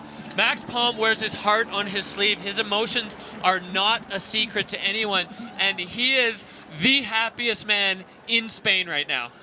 I would imagine so. Let's see what the judges make of that incredible run. I mean, I don't even care what the judges think. That was absolutely spectacular for the young peak rider. Definitely showing his value as a Freeride World Tour wildcard. When you get a wildcard like that, you really got to step into it. You know, you have to lean into the moment, and Max Palm took that 100%. Let's look at this. Nobody else saw this windlet. Debuting and making Freeride history as a wildcard, that is absolutely show-stopping. Aaron Style, pinned. Line, pinned. The double backflip to turn to 360 into the absolute sniper spot. Max Palm with no room for error. 96.67. So pushing Abel Moga. These two kids collectively are barely as old as some of our veterans. And the two of them have just thrown down absolutely mind-bending runs. So Max Palm puts himself on top of the podium. We are way into the 90s, and we're only 8 people into this 21-man field. I think the judges are going to be sweating a little because they haven't got a lot of room to move now. No, we're going to start having to go into hundredths of points. So right back to the top from Alta, Utah, Andrew Pollard. He has taken the mantle from Drew Tapke as smoothest man on the venue. Him and Drew, great friends, and I'm so glad to see that style of skiing still has a home at the Freeride World Tour, because it is just a pleasure for the eyes. Absolutely. Being a tall guy, it's hard to look smooth, but both Tapke and Pollard are the absolutely epitome of smooth, stylish skiing. Yeah, so Andrew now getting himself into this same cheese grater zone that we've seen a couple other riders in. He's the only one, the other one, to go off the bottom of it since Jess, and nice and clean, and then laying out the backflip. Perfect landing, absolutely perfect precision for Andrew Pollard as he now gets himself up onto this next windlip, popping up and moving over into the fork zone. Is he going to take the same exit? No, he's going past it into this much higher takeoff, lofting it, Andrew Pollard, into this transfer above and over the rocks. Oh, Andrew Pollard just putting down the precision that, I mean, if you said, what will Andrew Pollard do? It would be that. Cross-court, smooth transition. He never lands flat. Top to bottom, an absolute classic A-Paul run with the splaffy at the bottom. That one's for the homies at Alta.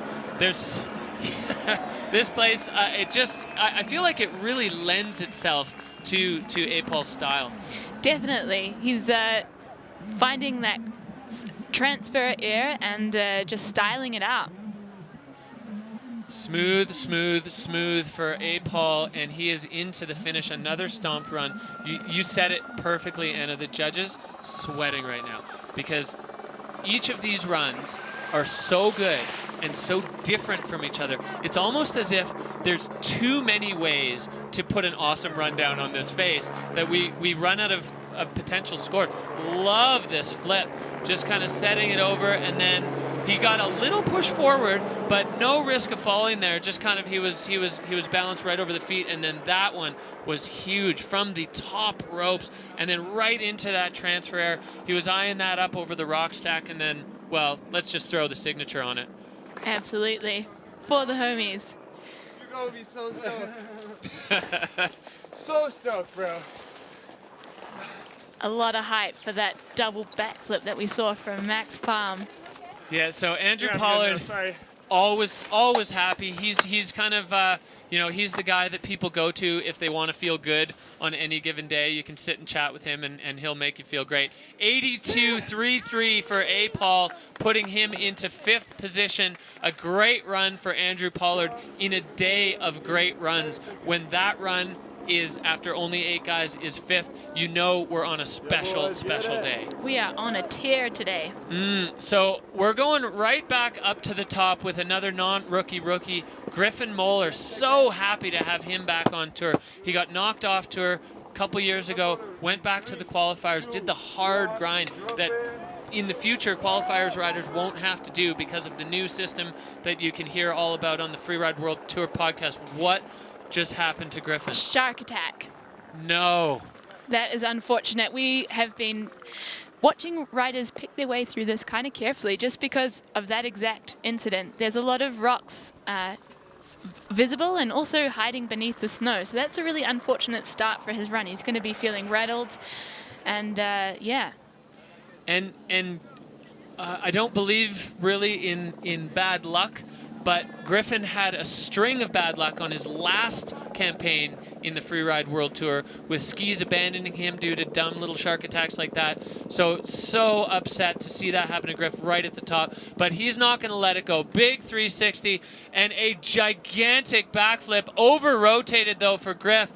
I think he went a lot further on that one than he was expecting. Interesting that we saw Reina and Leo, a little short, and then Griffin go way over-rotating. So Griff Moeller, we know he has what it takes to be successful on the tour. We've seen him lace top to bottom great runs. Today's not going to be his day, unfortunately. You said it, Anna. I mean, he must have been so rattled. How does your head react when you're 1 second into your run and you've already tumbled over a bunch of rocks? Well, he looked really cool, calm, and collected coming into that first three, and I felt good about it. And then I guess he had seen a few backflips on that second feature that were undercooked, so he overcompensated and went down. Yeah, that's really sad. I'm bummed for Griff because he's such a great skier and just such a pleasure to be around. So hopefully looks like he snapped his pole there as well. Yeah, that's gonna be tough to swallow, that the way that happened at the top, and then the rest of it I would just chalk up to jangled nerves, unfortunately. But Griff, another man who is resilient, and he's gonna come back swinging when we go to Ordina. All right, so Christopher Trudell, next man in the gate. Let's hear what he had to say. It felt like everything went so fast. I was going to enjoy this year extra much, and now we're here. Only a few, I don't know, do I lose my title after this comp, or do I get to keep it until Verbier? I hope I'm still the champ until someone is crowned the new champ in Verbier, so I got a few more months. I'm going to try to enjoy it. So we've got Christopher Trudell in the start gate, and the king of smooth landings. He's got cat-like reflexes. Check this out.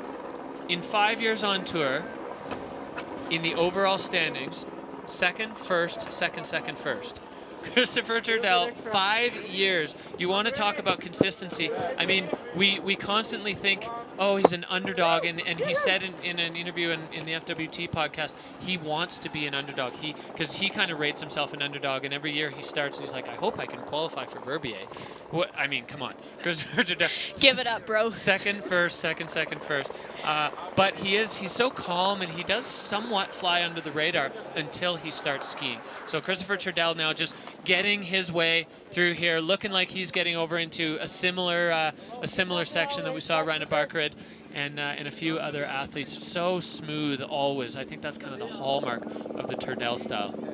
He's spinning his way into that first couloir, looking silky smooth as per usual, coming up to the second windlet feature with a massive backy. Mandatory backflip pretty much on that one at this point in the event. So he's got a 360 and a backflip, and now he's up onto this shelf, slashing past Dom, getting into the zone where we saw Blake and Leo Slemmet go. Looks like it's getting a little bony in there, not a ton of snow left, but Christopher doesn't care. He's a Swedish skier. It doesn't need snow. You can ski on tussock, no different than the Kiwis. If there's enough, just enough to slide on, then Trudell's going to be fine. He's going to handle it. Absolutely. So I've always said this about Trudell, that he almost makes his lines look too easy.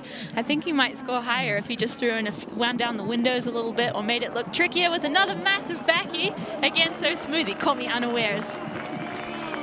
I did not expect that from Christopher, a man who is so calculated to just punt a backflip in the scary dream killer zone at the bottom. But you back yourself, and Christopher Trudell, he's happy. He's pleased with that one, top to bottom. It was nice and smooth, looking like the drone's getting worked by snowballs there. Trudell across the line and heading over to his young protege. I'm sure he heard what happened. These two, he's really taken Max under his wing. They have a lot of the same sponsors with Peak Performance and Red Bull. I like the way he did that three, no slowing down at all. That was fast, and this was huge. Yeah, you said it. He's got a way of doing insane things and making them look not that hard. And luckily, the judges recognize the Trudell effect on sometimes when he goes through a line, and you can see the judges digging what he had to put down there. Absolutely.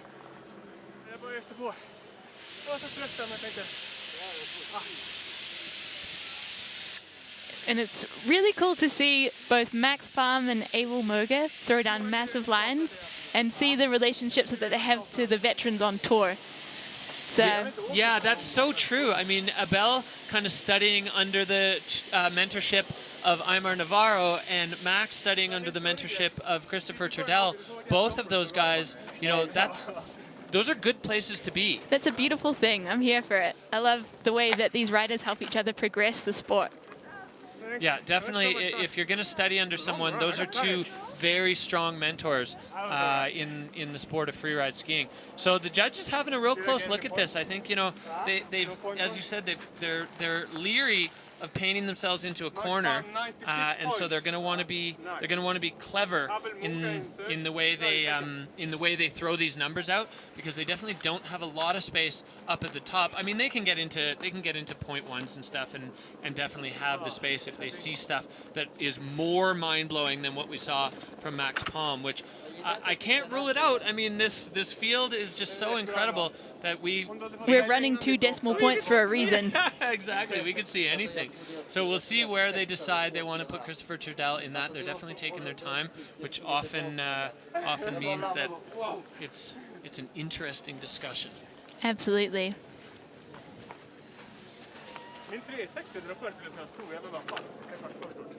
Well, I sure wish I spoke Swedish right now. I know. We need a translator in the booth so that we can find out all the secrets from the hot seat chat.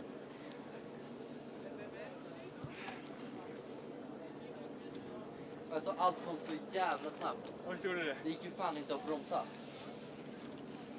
Nej, då kan jag inte bestämma sig. Jag kan inte fixa.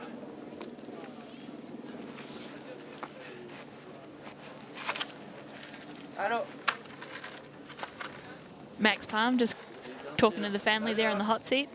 I love it. He's so happy. I mean, he's just like I said. He wears his emotions on his sleeve.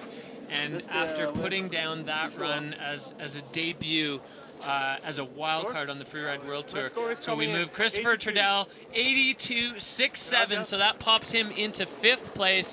He gives the Nux to Peak Performance teammate Max Palm, and he's going to leave him in that Dynastar hot seat and walk away as we continue through this field.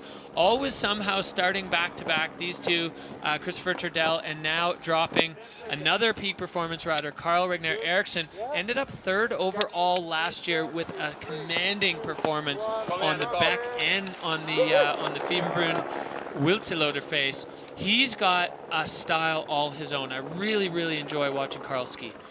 Yeah, I love the whole Swedish crew, the way they look after each other. They always plan their lines together. They travel together. It's very cute. It is, and they ski quite differently, especially Christopher and Carl. I mean, they do all their scoping together, but their actual skiing style is very different. And I think, you know, Carl is kind of more in that new wave, new school, swervy style. Great spot for a 360 there. We're going to see, I think, a similar run that we saw from Christopher Turdell. Going for the flat spin there, catching the grab, beautifully executed, and right up onto this knob. So pretty much carbon copy minus the trade the backflip for a flat spin.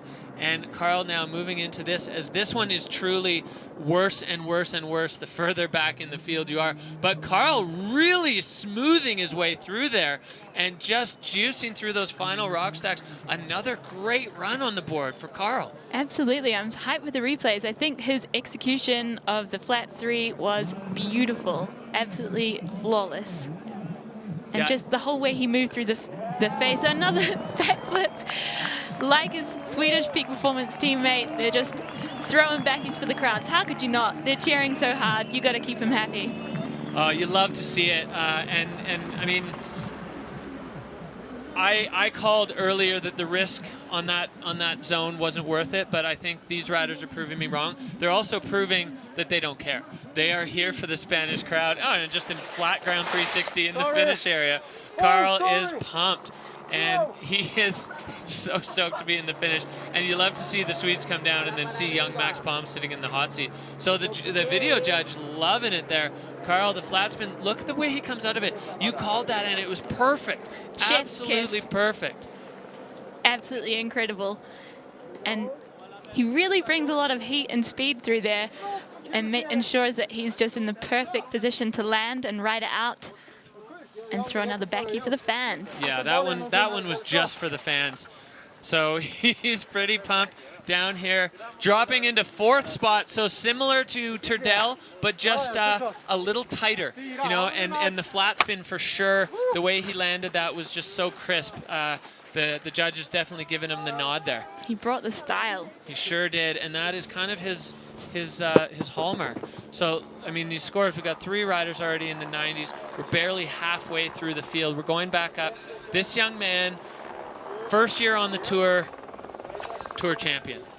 Last year, had a couple okay runs and then tore his knee. So another one like Leo Slemet that's coming back from injury. I've been watching and following closely his rehab process on his Instagram, and Isaac's work ethic is second to none. He's been putting in the hours in the gym, on the treadmill, on the trainer, at physio, trying to get himself ready for this moment. And you know, you talk to him, he says he feels good, and he's young, so of course he feels good. I think he's bouncing back strong. He's just making quick work of this real peppery section, throwing a 3 into that super spicy section and another air straight off the bat. Yeah. He's railing racer turns down there. Reminiscent of what we saw from Craig Murray in that very exposed 360, and now Isaac getting over onto this lower section where he's got a big section of rock to work with. This one looks like there's no way out other than right off the top ropes. Isaac getting to the transition perfectly, barely even looked like he had to flex his legs on that landing. Wow, so many different interpretations on this face. It's just so exciting to watch. It's kind of like watching a ski movie unfold live in front of you. And I think we'll see a strong line score from there. That required a lot of navigation. Nice little 360 there for the fans here in Baqueira Beret. He is keeping them happy. Well, and that's a great way to come back from injury for Isaac. I think he's going to be able to take away a lot of confidence going forward into the rest of the season from that, to know that the new knee is up to the task of Isaacing, because he puts a lot of impact on, because he goes huge, and that was a great run. And if that's a comeback from injury run, I think we're going to see some big things from Isaac. Here's the replay. Huge air, perfect landing, riding it out, the Black Diamond skier.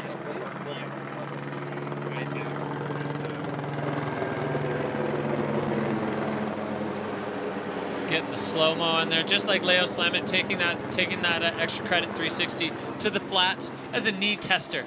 And seems like things are in good shape for Isaac. Freeland, look how happy he is. He's shouting out to Mom at home. Hopefully, Mom, you're watching and you can breathe again after watching your son get through the finish line safely. We'll see what the scores say. 71 for Isaac Freeland, so 10th place. Looks like he's pretty happy.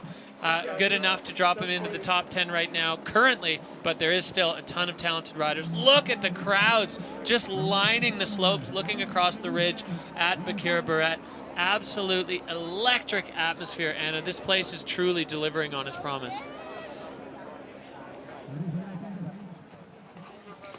Apparently we've got 15,000 fans up here on Baqueira Beret today. That is why we are absolutely humming. You can hear the crowd. They are excited to see it. 15,000 fans out here to watch Cooper Bathgate, another Whistler Freeride Club alum. This young buck, he's got a style all his own. He and his twin brother Jackson coming up through the juniors, and now Coops bringing his style to the Freeride World Tour. Had a bit of an odd one last year. He was suffering from a torn Achilles tendon all season and just never quite put it together. But due to no competitive freeride happening in Canada, they leaned on the results from 2020, and he was able to get a spot back on the Freeride World Tour, a second chance for Cooper Bathgate. So now we're going to see what he is able to do coming into a previously untapped zone. A big one off the end of this nose. Cooper making his way through, popping down off the lower section and just milking around that.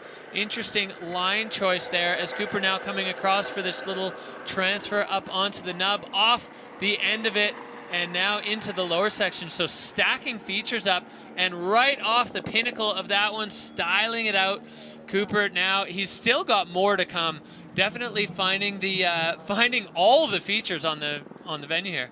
He's lacing them up. I think that's going to be a pretty creative line that he's put together for us. So he's coming out across the flats.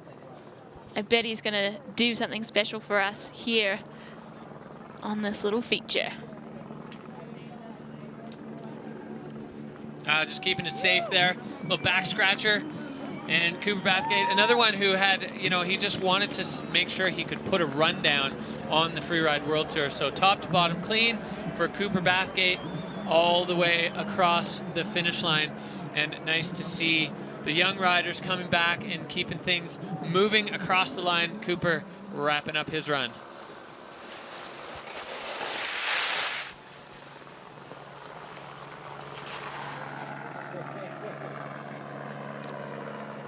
So Coop's getting the stomp legs on there, had to pull that turn and get down onto this next spin, kind of pop, pop, pop, and then I like this, well, we kind of missed it there, but it was coming down to that next last little feature across the line for Cooper Bathgate.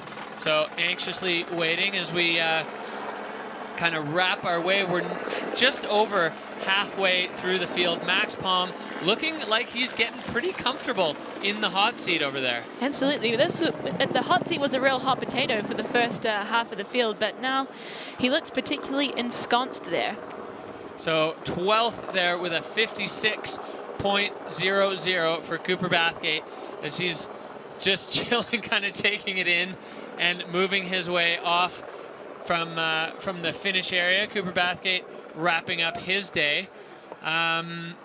This field is just blowing minds today, and each rider successively just putting it down and just so creative over and over and over again. Things that are different from each other, but continuing to kind of inspire the canvas. Absolutely. And we have got another Kiwi, the flying Fijian, but coming straight out of New Zealand, Jamesa Hampton. This is his debut on the Freeride World Tour, and we're excited to see where he takes it. Yeah, Jamesa qualifying 2 years ago and then unable to get out of New Zealand last year due to the tough COVID times, but really pumped to be in the mix with the crew over here in Europe on the Freeride World Tour. Psyched to see Jamesa. He is always a threat. And just making his way down through this risky zone. I think we started to underplay it as we saw so many riders successful, and then it took out Griff, and we kind of remember, oh, it's sharky in there, and you definitely need to be on point to get through that. Absolutely, but New Zealand, we deal with low tide quite a lot, so Jamesa's just used to making it work, and he's lining up a little transfer 360 there. Oh, court 360 to his hip and a couple of big whips there for Jamesa. He's got the head tap. He's all right. Looked like he was just a little too rotated. Took it about maybe a touch too far. It's hard with those side hill takeoffs to have a real clear idea of the distance you're going to travel. So when you set your rotation, it's a bit of a gamble. Yeah, it looks like he kind of took that one to his hip a little bit and bringing it down. So he'll be disappointed with that, but he's always all smiles, and he's a bubbly guy, that Jamesa Hampton. Yeah, I back Jamesa for sure for a strong finish in at least a couple of events. I mean, even just the way he set that so corked, when you start to connect those runs and actually put it to your feet, the scores are going to come. Something like that is going to definitely be playing in Jamesa's his favor. And although we've seen some standout rookie runs, we shouldn't underplay how gnarly it is to be a rookie on the Freeride World Tour. You've got the heli in your face, the Cineflex, the noise, the media, all the things, the big dogs, hearing what the young buck just did, all of those things, they play into your head. And I think you can't underestimate that. Absolutely. He's a hugely capable skier, super stylish, got a lot of tricks in the bag for us, and I'm sure he's going to bring it to Ordino Akalis for sure. Well, he's smiling still at the rest of the crew at the bottom. all hugs. Let's have a look at this, because the way he set it, it looked so sick. And then, yeah, just a little too far, and he tried to pull the rotation back, but that's not how gravity works. Unfortunately not. I love that, though. All smiles, like you said, the smiling blonde Fijian. Love this kid. I think he's got a bright future on the tour. And happy to have Jamesa along for the ride. We're going to see him step back in. Sun God rider there. As you can see, he's smiling. He's happy. Big ups to Max Palm there as he holds his spot in the hot seat from another heavy-hitting contender. And this ski men's field and this face really delivering the goods today. Absolutely. I can hear the crowd start to warm up for... Oh, yeah, they're starting to rumble. 23 points for Jamesa, so not going to cut it today, dropping him into 14th place. We had the chance to catch up with the local legend, and as you said, the king of Spanish freeride, Aymar Navarro. Let's check in and see what he had to say. Yeah, it's a really special day, a really special week, I think. It's the first time the Freeride World Tour arrived not in the Pyrenees, but just in Spain. And yeah, I'm super stoked to ski with all the riders here around the resort. And of course, to compete in the comp day I think was a crazy day for all the Valderan people. And Aymar Navarro is truly the king of Spanish freeride. He's got the young bucks under his wing, but he is still him. He's not retired. He's still Navarro. And we saw last year, both in Fieberbrunn and in Verbier, he picks lines that nobody else wants anything to do with. He's the only rider so far to drop from start 2. And as we pull out here, you're going to see where that is and what that looks like. In a word, terrifying. This is the highly consequential area of the face, and he is ducking along behind the ridge there, looking for an entry point into this true north face where you really can't fall. He's got to work his way up there a little bit. I don't think he'll be docked for that. And he's found his entry point. I mean, can't fall is the understatement of the century. Look at where Aymar is. This is Billy Goat territory. This is where men should not tread. Aymar now into the absolutely most technical, most unforgiving, insane section of this face. Just moving over. I mean, if you see what's below him, there is zero margin for error for Navarro right now. Absolutely. This is sniper navigation we're seeing. I am on the edge of my seat as he runs it out straight over the next. Oh, and he falls through the choke like a pinball, and he is head to toe into the face below. That was spectacular. We want to see him moving, and he is up. And the crowd are loving it. He has put on a show for us today. I hope he is of sound body and mind. Well, sound body anyway. The mind is doubtful at the best of times for that line. I mean, that was just unbelievable. Aymar Navarro, he did an Aymar Navarro line, and his lines come with the risk of that happening. It's pretty much checkers or wreckers for Navarro, and that was spectacular. You know who I just realized I feel bad for? The ski ninja that has to go in there and try to collect Aymar's skis. Maybe his skis just live there now. I don't know if anyone else is game enough to take it on. Oh, but the ski is below the choke. So yeah, they both fell through. The ski dude can sneak under. Yeah, from where? There's no other easy way into that zone. But I guess, I mean, nobody else is going to go there, so we can probably run other competitors on the other side of the venue. Navarro can just chill in his little snow coach. Do you want to go up there, Derek, and pick it up for him? I really don't. Yeah, fair. I really don't. That was just unbelievable. Look at the look at the trail of wreckage there. The holes, the tomahawk. It's a head, that's a toe, that's a head, that's a toe, and he is off to get his skis. Full yardie for Aymar Navarro, but you got to give it up for the commitment to the send and for doing it for his countrymen. The crowd out here on the call minutes after that fall are still just going absolutely berserk for Aymar Navarro. That was just incredible.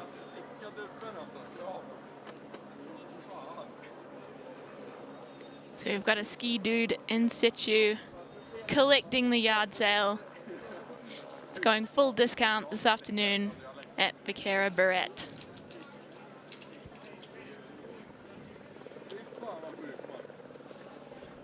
Looks like he's got both skis and one pole. The other pole may have just been sacrificed to the mountain gods. Might have just passed away in that choke. It has deceased. But I'm just so happy to see Aymar up, and he seems in good spirits. I mean, I think for Navarro, honestly, doing something like that and having it not work out is still more gratifying than skiing somewhere else on the face that wouldn't suit what he wanted to do. Definitely not. I think this venue in the perfect conditions can play to the real purist big mountain skier, which Navarro certainly is, and I'd love to see it in perfect condition and see what he can do. Yeah, that was incredible. And now Aymar's just going to make his way down to the absolute roar of his adoring Spanish fans. Look at the crowd. They love this guy. If you ski around with him in the resort, he's getting stopped for autographs and to take selfies like every 5 feet. He said he can't go anywhere without being mobbed, and the crowd here loving the Navarro experience. He's had a very busy week between all the signatures, between organizing us, between giving advice to every rider in the field, and yeah, we've got 15,000 skiers on the mountain at Baqueira Beret today, and I would say a big chunk of them are here to cheer on Aymar Navarro with that mad line. Well, he's not going to take a score, but he definitely won some hearts, both at home viewing and here live. That was just kind of on the border of spectacular and reckless, which is right where Aymar lives. He lives on that line, and it can go either side of it, and I'm just glad that that while it didn't pay off, he seems to be totally fine. He's smiling, he's happy, and he knows that he did what his heart wanted to do there. Absolutely.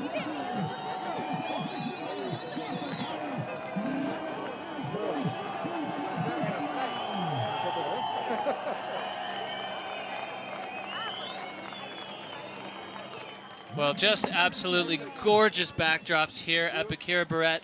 And this young Frenchman, he was a rookie, but he was a seasoned rookie last year, and he came out hot. He was right away onto the podium, skied super creative lines in Ordino Arcolis last year, and then continued to be a threat all year. Maël Olivier, he's got that magic blend of freestyle moves, but kind of the French, I guess, purist attitude to the big mountain stuff. So really, really fun to watch and an absolute pleasure to hang out with. Just such a fun guy to be around. Nice little 360 there off the top wind lip, and he's making his way really playfully over to the western aspect, slashing some turns and coming up to the compulsory backflip, but he's not doing a backy, he's doing a styled out 3. Almost getting a little bit backstreet there, and then finding another one up onto this deck. So he's kind of in no man's land. Not really any tracks out here. Maël Olivier, he's always got something different. And there's not much below him other than this H-shaped cliff that is about 1 billion feet high. Is he going for this nose? Maël Olivier with the punt of the century. Outrageous, riding out of it. Make the tranny. Yes, that cat track is not eating him up. He has stomped it and rode out strong. That is a short tranny to catch, and he absolutely nailed it. Wow, and then really, really risking it with the cat road down below. Maël Olivier, I mean, he's putting those tracks into the zone that just goes to nowhere, and then taking it right off the top into that pocket. Maybe sat down a little bit in, I don't know if it'll be a full backslap. We'll have to check on the replay.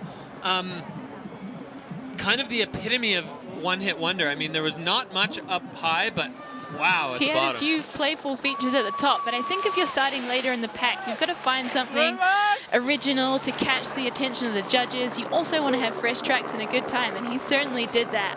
Yeah, you can see goes all the way out, straight down, and then all the way back. Yeah, I like that 360. He's kind of always, he's always got one. But look at this thing. It's like jumping off of an office building. Boom. Yeah, definitely taking a backslap there. And you can see it on the line score, Judge. So, wow. I mean, what that must have looked like from his perspective. control a little bit down, and then immediately having to get control and get on that right foot to not pancake himself onto the road. That I feel like he must be a squat master if he can bring it back from that backseat position and absorb that cat track. That's incredible stuff. Yeah, that was a strong one from Mael. Very, very original, massive. I'd like to compare that directly to Abel Moga's giant air on the other side of the venue if we're going to call our biggest air of the day, because I think those two are in contention. I'm not sure which is which, but both of those guys going absolutely ginormous in completely different parts of the face. For sure. We've seen a real wealth of variety here with ski men. They've been all over the show. Yeah, lots of ways to interpret this face, top to bottom. Mael definitely finding an original one all the way over to the skier's right. Now the judges kind of trying to figure out what to do with that. You know, from a line score perspective, often it's about a number of features. As you said, he had that 360, which was nice. 66.67 for Mael Olivier. So I think that's going to be a combination of a control dock for the heavy backslap and probably a few less features than we've seen in some of the other big scoring lines. I'd agree with you there. All right. But a good show. A fantastic show, yeah. And Mael is nothing if not a showman. Jack Nichols, another non-rookie, went back. He did not re-qualify in the 2020 season, went back to the qualifying tour in Region 2 and put himself right back on tour with a great qualifying season. Really excited to see Jack Nichols. He kind of runs a pretty mellow vibe, but he is such a strong skier and incredibly stylish. So I'm anticipating him moving out into the left-hand zone, but you never know. He's another one who can go either full NAR or full playground. Yeah, it seems he's approaching the center of the face. There are some playful features here that he could make quick work of, and I'm looking forward to seeing what he brings. Yeah, so right down the heart of it, he's got it on top of this little nugget, kind of pinging off that, setting himself up, adding another one back to back to back here. And now Jack coming into these couloirs, going cross hill on the wind lip. He's got another wind lip lined up over here. Just getting a little bit of direction so he can get up. Wow, that was huge precision. Oh, the was unbelievable. Looked like a Lincoln loop onto the deck and then sniping out through a very narrow window of rock. I mean, yeah, just about as wide as his shoulders. And then finding a big one at the bottom there. We saw Jack a couple of years ago, the year that he was on tour before, try that same move in Hackaba to his absolute doom. So I'm really happy to see him kind of, and wow, Jack is just filling up this bottom section too.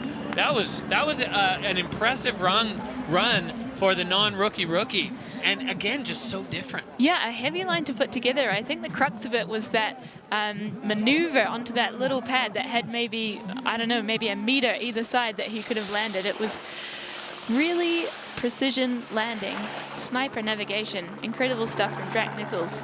So checking out his control is really up, because as we said, he had no margin of error there. He had to make each of those critical turns. He had to make the landing in exactly the spot that he did. So yeah, Lincoln loop, lands steady, straightens himself and just rides it out. No margin for error there, and then the 360 here, just putting it out into that sea of bomb holes, but showing he's got the strong legs to handle it. Jack Nichols definitely, you know, you see the control way up. That was so incredibly precise. Really, really fun run to watch from Jack.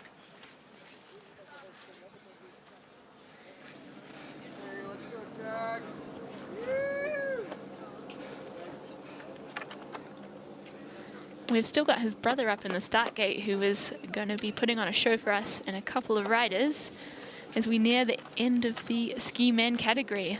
Judges deliberating here on Jack Nichols' score. Yeah, we've got a whole host of North American siblings on the tour. Jack and Kev Nichols, Jack and Kev Nichols, the Pollard siblings, Andrew and Jacqueline. Yeah, it's kind of awesome to see all these kids coming up together and riding together. We had Tom and Liam Pfeiffer on together. Yeah, love it. Love to see it, and hopefully lots more siblings to come. As I'm sure there are plenty of younger brothers and sisters out there who are looking to be on the Freeride World Tour together. putting the family in Freeride family. All right, so the judges taking their time with this. I think that was a tricky one for them because it started out a little bit mellow, but then it really ramped up and he had a ton of features. So an 80 for Jack Nichols, putting himself into 8th spot in the field.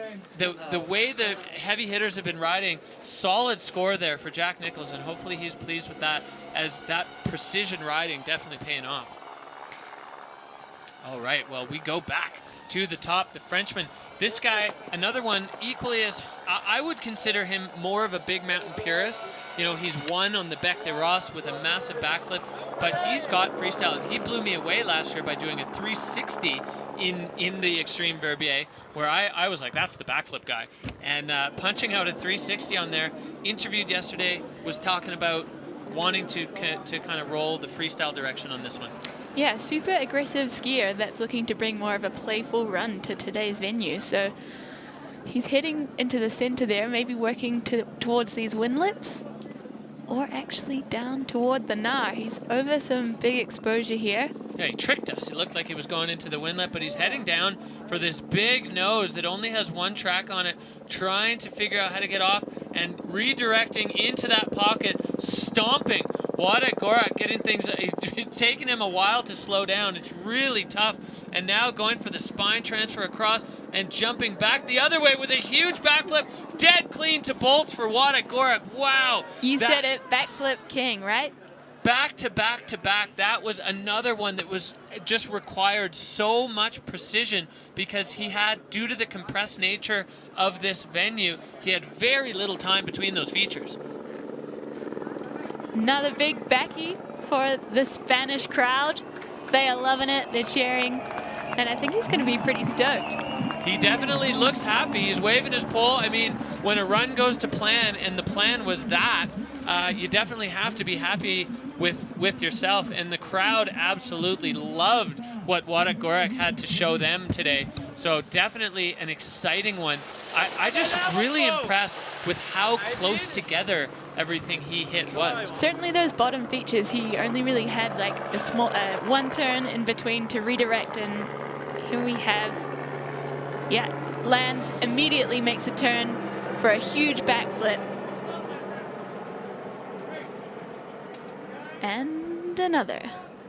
Yeah, that was great. I mean, just getting on that left foot, putting it down, and you can see how happy he is. He's another one, he wears his heart on his sleeve. When he's happy, you know he's happy. When he's upset with himself for how a run went, you know it. And I think that's fine. I mean, emotion is such a big part of this, and such an important part about it. And he's an emotional skier, an emotional guy, and that's why we love to watch him ski, because it really just comes out in the way he skis. For sure, those French guys just really in touch with their emotions. A lot of feelings in freeride.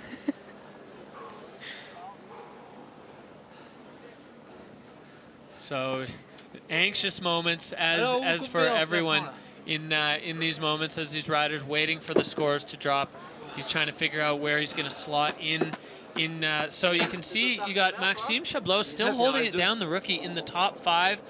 Turdell, Apol there, Jack Nichols with a real strong run, and then even your early runner there, Valley Rayner, still, and Blake, right in the mix in the top 10 with a lot of banging runs that we've seen go down. So some of those early runs still holding it tight. Absolutely, proving that if you drop first, you can impress the judges. You can, yeah. That was a tough ask for Blake, but he certainly stepped to the task. Dans le dernier bac, là, sur le plat. Il a pété la télé. Ah merde. Sur le plat, là, le dernier bac. Ouais. Je me mets un espèce de bac d'anthologie. Je vais super loin. Judges taking their time with this one. They definitely want to rerun it back and apply all the judging criteria to what they just saw. Make sure they get it right. It's definitely, this is important steps, as Max Palm just chilling there in the Dynastar hot seat. He's had a long time. I mean, he dropped relatively early, dropped 8th, and we're into the 20s now. Władek Gorak, 83 points, moving himself into 6th place with that run. Frenetic, high energy run, and Władek now well in the mix. Anything in the top 10 today is spectacular. 100%. I'm so impressed with the ski man category today. They've really brought it. So up at the top, we've got the other Nichols brother, Kev Nichols, out of the USA. Yeah, Kev Nichols, he's a smooth character. He is absolutely hilarious to hang out with. He's so witty and fun to be around, always super positive. But you get him on the hill and he just kind of has that style that he likes to put out. He's another one with a bunch of tricks in the mix. So pretty excited. 96.67 is the score to beat to take over the hot seat. That's a big ask for anybody right now after what Max did. But Kevin Nichols is up for the challenge. Certainly, he's making his way past the salt and pepper zone of doom, successfully into the center of the face. And oh, the step up 360. Oh, but Kevin getting pulled. He just went a tiny bit too far. Proving why that's a really sketchy place to pull a 360 and that it can go wrong. But he's got both of his skis. Yeah, hopefully he's all good there. It looked like he kind of fell through a slot in the rock. I think he's kind of doing a bit of a self-assessment to see how he feels. Looks like he's got the wave going. That was, as you said, it's a tough spot because you do the 360 and you very, very quickly run out of real estate to make a turn after. And Kevin going just a tiny bit too far. Looked like he caught a tip on the wall and essentially that acted like a tripwire and that was the end of it. For sure. He appears to have all of his limbs attached. He's just missing one pole, so he will be bringing home a score today. But probably taking it kind of gently. It's always a bit of a unbalanced feeling to roll down with just one pole. Yeah, and you know, honestly, after rolling through the rocks like that, you're gonna feel mentally discombobulated. So Kevin, he's not happy about that, and you can tell he had. I'm sure he had a great run plan for our viewing pleasure, but unfortunately, not working out for Kev. But the crowd still giving him the big cheer. The Spanish crowd just making all these riders feel like absolute rock stars, and you know, it's such a great thing when you're. Whether you've just done a great run or you've had a tough one like that, it feels nice to have the crowd be so behind you. Yeah, I'm wondering if they would like to join us on tour. We can take them to each stop just to be the hype guys. The Spanish crowd really know how to bring it. They sure do, and I believe that we're going to see the other crowds, you know, as we move through into having crowds again. I think we're going to see crowds all across the board get pretty psyched for live freeride in their neighborhood when we get to the other venues. So Kev Pollard, he's going to be disappointed with that return to tour, but I'm happy to see that he's healthy, moving all his arms and legs. Here comes the bro for the big hug. Yeah, big brother coming out for the hug, and yeah. The boys are all, I mean, we sort of talked about this before. There's that shared risk that all of these riders in all the categories, they go through together.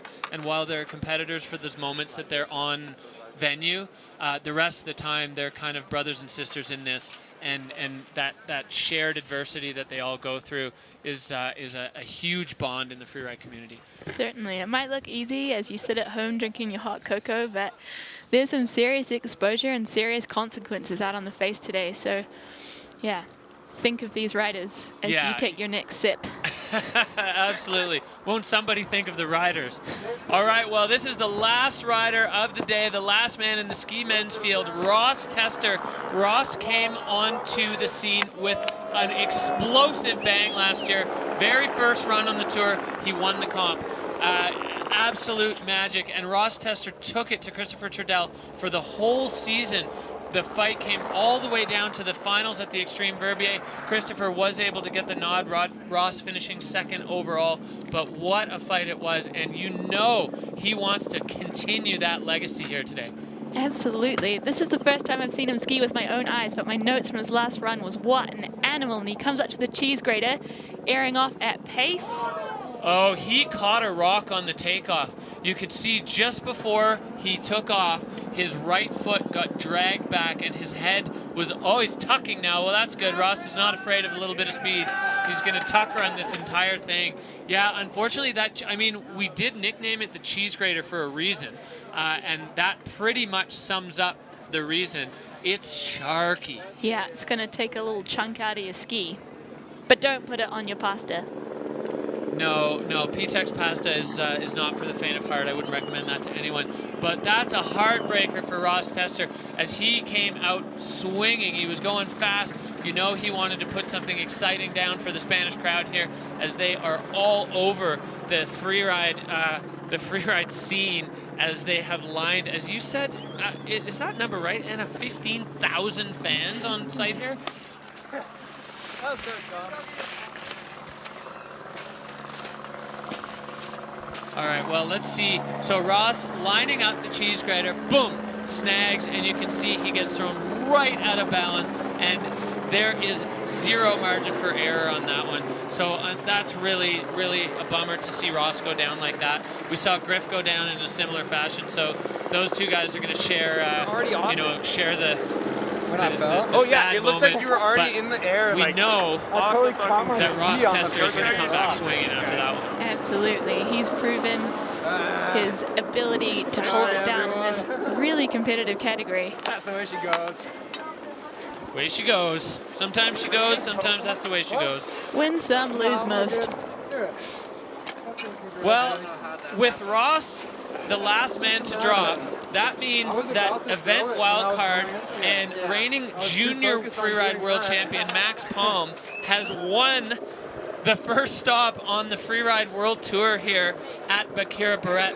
Unbelievable for Max there to light that up. Incredible result for not just a World Tour debut, but a wild card. So Max Palm, we'll see him at the top of this event's result sheet, but maybe not at the top of the overall rankings because he's not supposed to be competing for the whole tour. But I don't know, that was a pretty compelling run.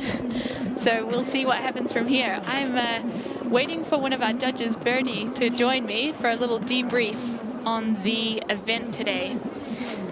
It's been an incredible show. So we had snowboard women open it up and hold it down, and then ski men finishing it all off with the most competitive. Wow, so we've got the results here. Max Palm at the top, then Abel Moga, Craig Murray from New Zealand in third place with an amazing return to the tour. And everyone in the top 10 has really thrown it down. It was an amazing competition. So now we are waiting for the overall rankings. Sure, and we've got this results of the ski men deeper in the field. So we've got some crashes down there at the end of the field. And then Vale Reina is making a compelling debut on the tour at spot number 11. A great start for him. And Amar, our local hero, with no score, but a fantastic show for the crowds today. So, Max, incredible run today. You've made freeride history for us. How does it feel to land the first double backflip on the Freeride World Tour? Well, I don't really have words to describe that. I'm really happy at least. Absolutely. So you're here as a wild card. How did you handle the pressure? Did you have some help? You've been skiing a lot with Christopher Tordal, so has he helped you get ready for this moment? Yeah, well, that's was the big thing, that I got a wild card, so I had no pressure like doing the cut or something like that. And so I was just focused on doing a run that would make me happy and would make me proud. And I did that. Landed a double backflip. I don't really know how I did that, and I had really much help from Christopher, Reine, Carl, Victor, and Camille and Mael, who I skied with. Fantastic. Max Palm making an incredible splash with his first spot on the Freeride World Tour. Yeah, insane. Dream come true. So, Max, we have just had news just in that your spot has been announced for the rest of the tour. Your wild card has been extended for the rest of the stops. So congratulations. Way to make a splash. That's insane. That's fucking insane. Thank you, thank you. Congrats. Wow, so we'll see you in Ordino Arcolis. That's incredible news for the young Swedish rider. He was here just for the day. He wasn't feeling the pressure and he was able to make freeride history. So I'm so interested to see how he's going to take on the next stop of the tour and really build towards, I guess, you know, he's going to be running for the season title. So here we have our overall rankings for the season. We've got Abel Mogger at the top, and Craig Murray, Carl Regnier, Eriksson, all heavy hitting. And I think that Max will be added into that at the top since his one event wildcard hasn't been extended to the whole season. So we'll see a little shift in that in a moment once the graphics team have had a chance to catch up with the big moments of today's event. Further down the field, we've got the King of Spain, Aymar Navarro, who really put on an amazing show for the crowd today, and they were here for it. He didn't land it, but he's okay. We've had some spectacular crashes today, but everyone seems to be in working order, so that's fantastic. And even looking at those in 12th, 13th, right through the field, even if they haven't scored amazingly, they've put on an incredible show.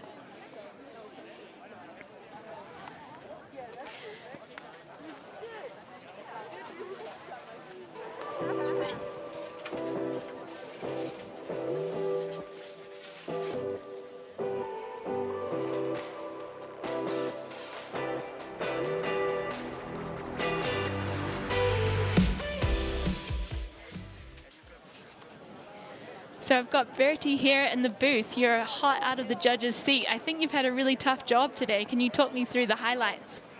Yeah, it's always tough, but today was especially difficult at the beginning because the snow conditions were meant to be tough to ride. We saw snowboarders having some issues, but overall we were positively surprised that every category had a good show, and we saw some really great run in every single category. Absolutely. I'm thinking of our female athletes, ski women, for example. We had really challenging conditions, but I didn't see anyone put down a safe, you know, mediocre run. Everyone was going for it. They're all pushing each other. Can you talk us through the scores in that category? Yeah, so you're right. Every girl pretty much went for it, even though it's tough. You know, you don't see the others. You're there at the top. You think the snow is hard, and you don't know if you should go full on with your line or if you should, you know, break it a little bit and take it safe. But no, we saw some incredible runs, and one incredible run winning from Olivia McNeil. We especially liked that double feature she linked at the bottom of the steeper part with two massive airs, really back to back, and that really made the difference. Sure, and towards the end of the day, we've had 21 riders come in the ski men's category. We've had Freeride history made with a double backflip from Max Palm. What do you make of it? Yeah, I mean, that's insane, especially from the youngsters wildcard. There had been attempts of double backflips in the past, but that's the very first that has been landed. That is such an awesome accomplishment, especially was it in a tricky spot, but he totally went for it. Certainly, there's consequences under where he landed, and he was straight so smooth. away he committed into that large 360 right here.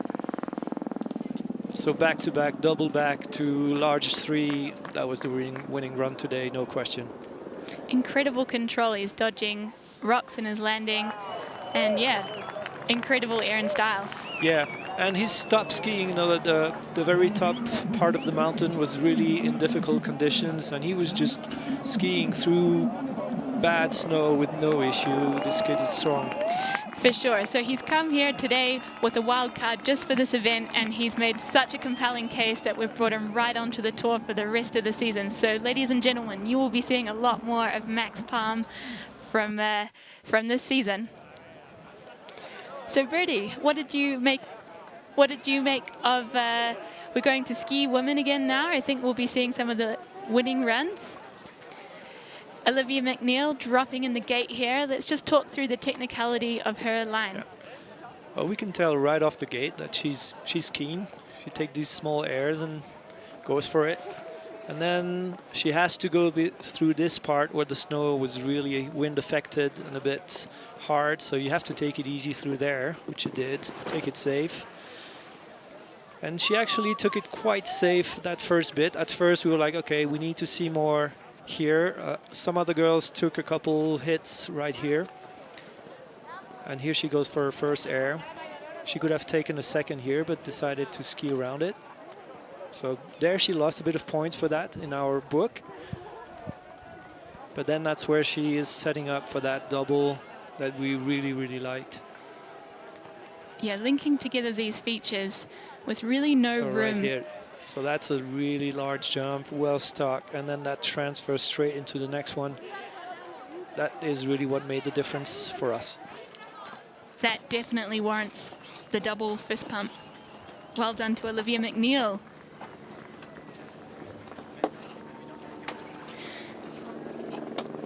In the snowboard men's category, we had Michael Morn shake to the top. Now, he is no stranger to the Freeride World Tour, but this is some of the first time we've seen him experience real success. So tell me what you see different from his performance today to what you've seen from him before.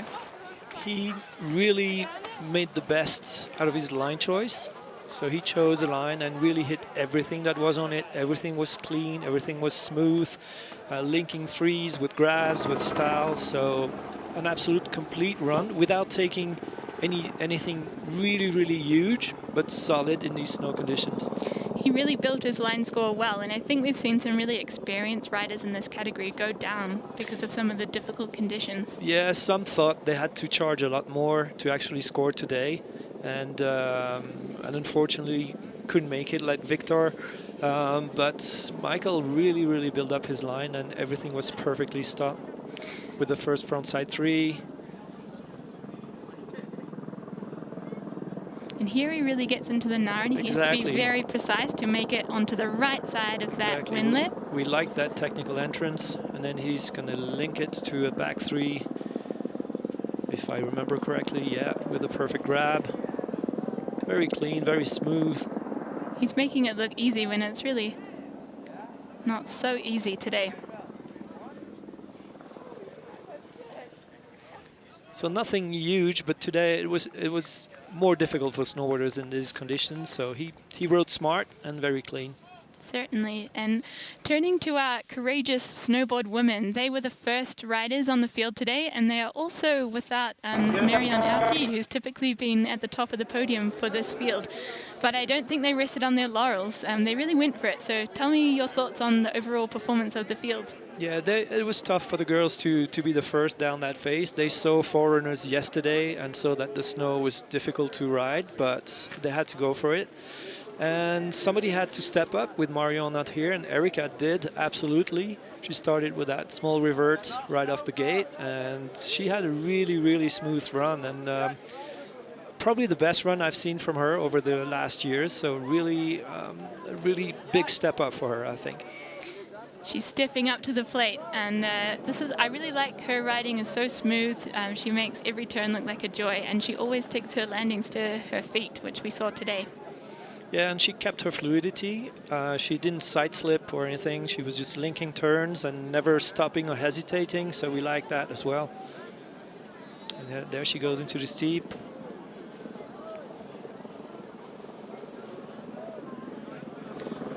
So it looks clean, but they could feel the snow was hard below, so it was difficult to commit to more speed. A real nice jump with the grab here. Definitely. Every landing you need to be wary of that speed pal because it's running super fast today. And another hair linked into a double. So really smooth. Nice. And what did you make of some of the other riders in this category? We've had a few rookies like Tiffany. Tiffany went fast. She had a couple control issues where she lost a few points, but really nice exit air of her run. So I think we'll see more good results from her. That was a really good first try. Nice. And any other highlights from the day? There were plenty. Some people really tried to go big. I mean, we saw Aymar. It was, whether it's doable or not, we will maybe know 1 year, but it was not doable today. Or Maël Oliver went for a really large cliff. Same with Abemoga. So some people really charged for something new, and some actually stuck it. Yeah, I'd be interested to hear your thoughts on Maël's run because it was very original. But because of where he went in the face, he wasn't able to stack those features and build the line score as much as some other lines. But that H-cliff, you know, you can see his squiggly turns above it. You can't take too much air in it, otherwise you'll miss the transition. I thought that was really well executed. It was very, very committed, but we did penalize the fact that he hit his back really hard. So he was right away on his feet, but we call this a lucky bounce. Yeah. So he could not hold the landing. It was too big, too hard, and unfortunately you can't score really high when you can't hold your landing. Yes, and we've got a bit of a change in format this year on the Freeride World Tour and the qualifiers circuit, whereby after kicking horse, around half the riders are going to qualify for the Freeride World Tour finals in Fiberbrunn and Verviers, and the others will go to the FWQ finals. This is going to be amazing for both the tour and the qualifier riders in terms of those that fall off the tour don't have such a long road to come back. What do you think we're going to see from this new format? Well, we'll see an incredible 3 competitions in the FWQ finals. And there will be a great fight for the title in Fiberbrunn and in Verviers for the World Tour. But there will be a fierce fight on the 3 qualifier final events to see who is qualified for next year. I think it's a great format so that World Tour riders don't have to compete on both tours at the same time. They can try to make it to the World Tour finals and then focus on requalifying instead of trying to run both at the same time. Thank you so much for joining us in the booth today, Bertie. You're welcome. It was really great to get your perspective. It's time to cross over to the podium.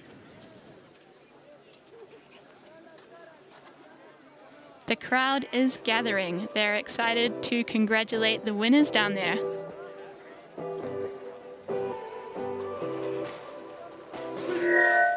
I think.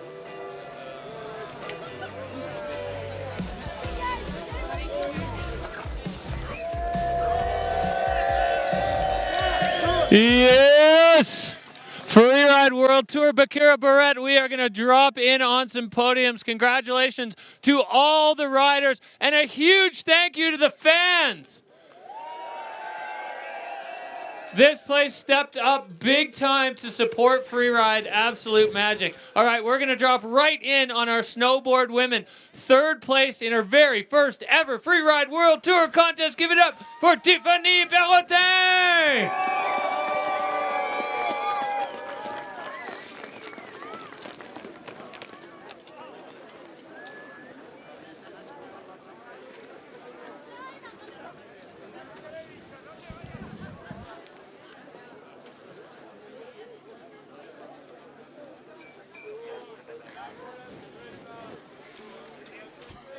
And coming in with a wild card and going home with a silver medal, your Spanish shredder, Nuria Caston-Perron!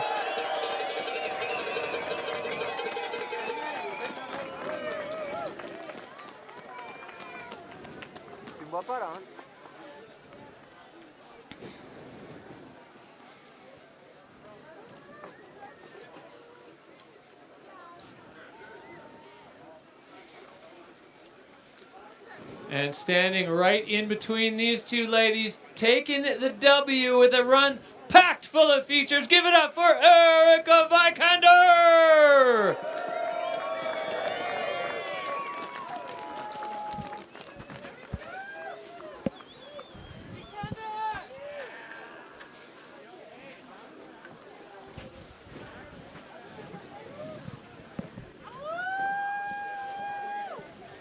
All right, let's hear it for the snowboard women of the Freeride World Tour.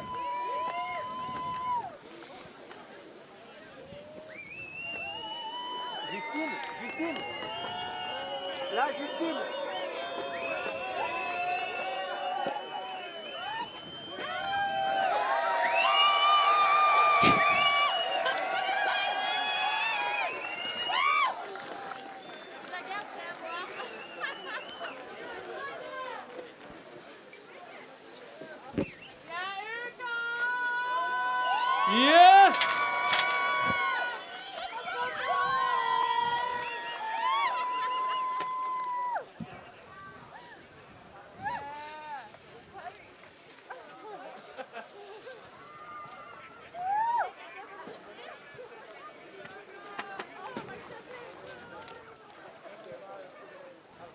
Too many things to carry. Oh, it's tough when, uh-oh.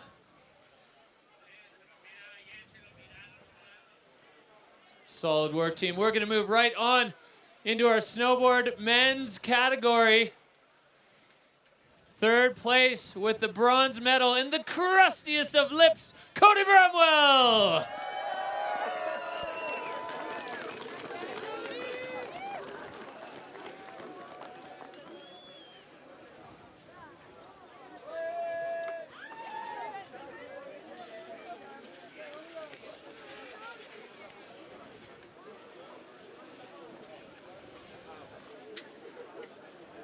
All right, and locking down the silver, your Frenchman. Stoked to see him on the podium. Camille Armand!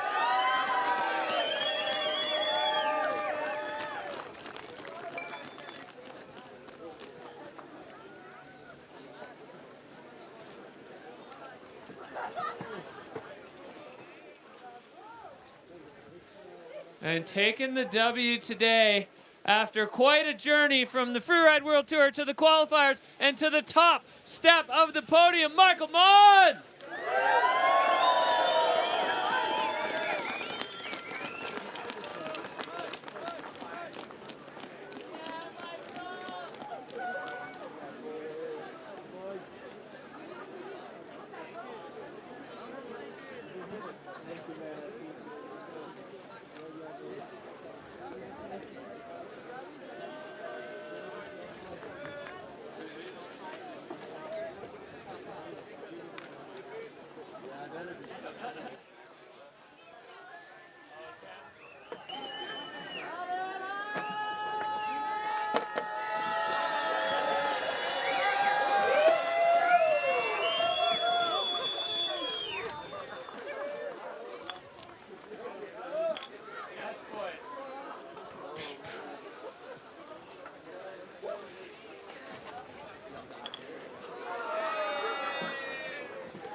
All right, give it up for the 3 top male snowboarders on the day in Baqueira Beret.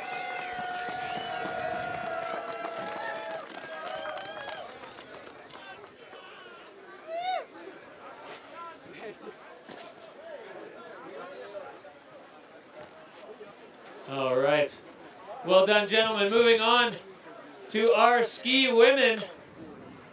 Locking down third place, smooth and stylish out of Poland, Zuzana Witek!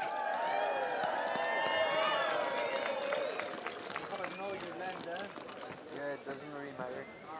It's in the shadow, I can see. It's okay. It's icy. And in the silver medal position, and always in the hunt, give it up for Hedwig Wessel!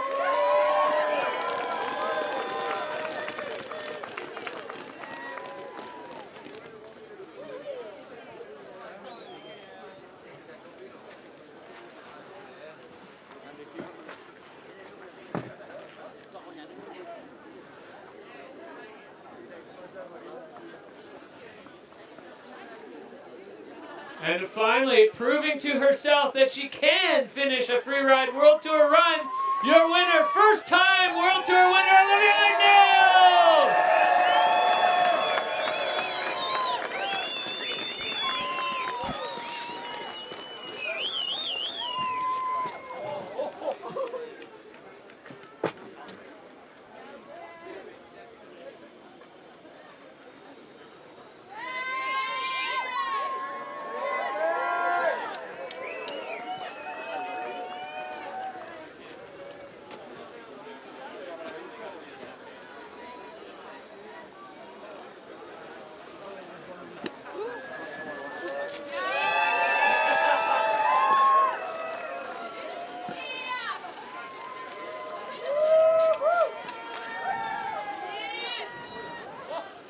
Yes, ladies.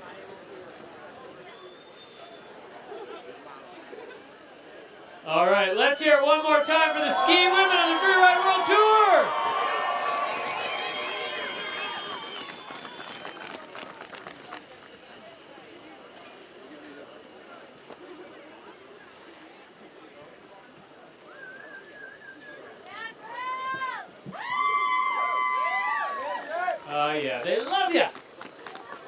All right, and moving on to our ski men in third place, back from Island Exile, and on the podium, Craig Murray!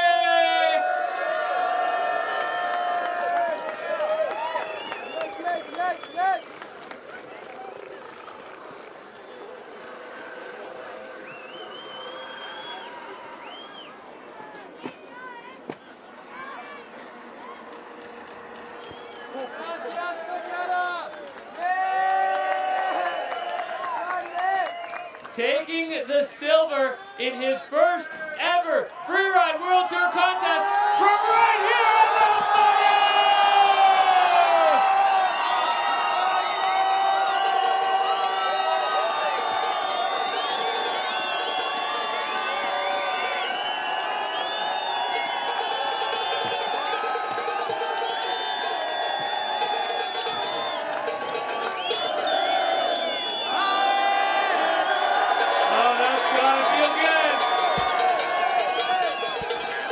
And there's only one more.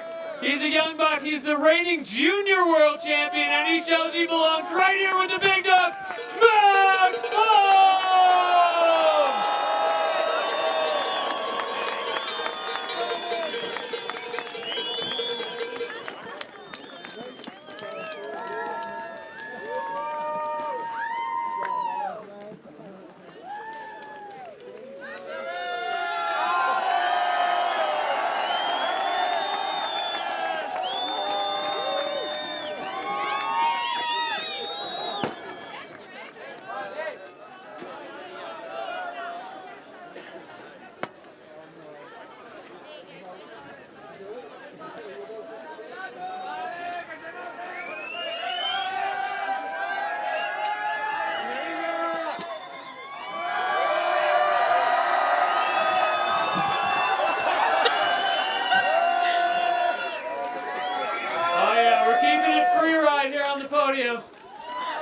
loose as.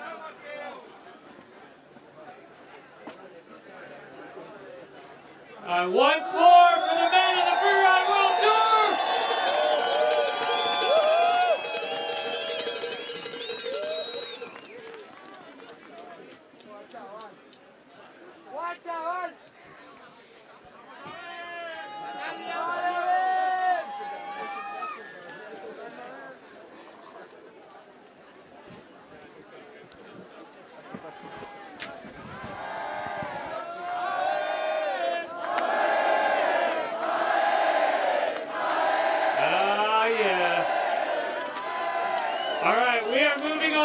To our series leaders, the Golden Bib holders.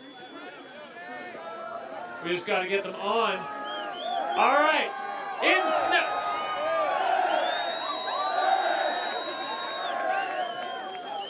the snowboard women's category, holding down the Golden Bib and leading the series, Erika Vikander.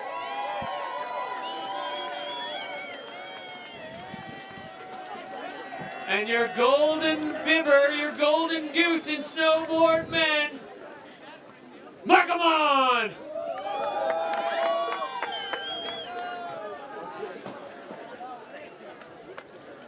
And holding down the golden bib for ski women, give it up for Olivia McNeil!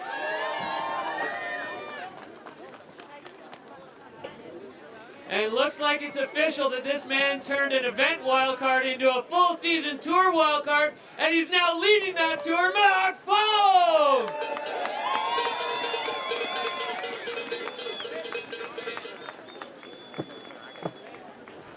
All right, one more time for the current tour leaders, Golden Bibs.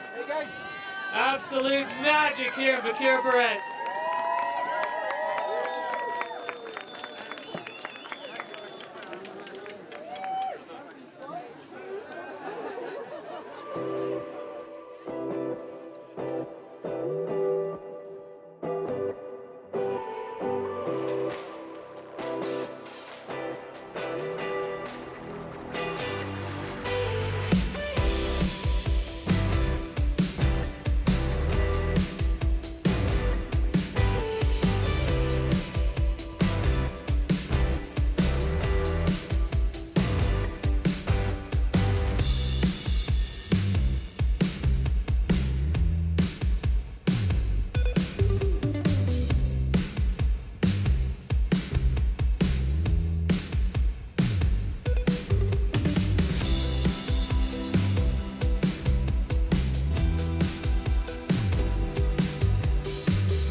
So ladies and gentlemen, we have seen a change of guard in both snowboard men and snowboard women today, with new faces floating to the top of the podium, and an incredible show within ski women, with Hedvig Gessel being championed by one of her absolute followers, Olivia McNeil, who debuted on the FWT and FWT21 and came in really hot with a lot of aggression, but struggled to put a run to her feet. But today we have seen it.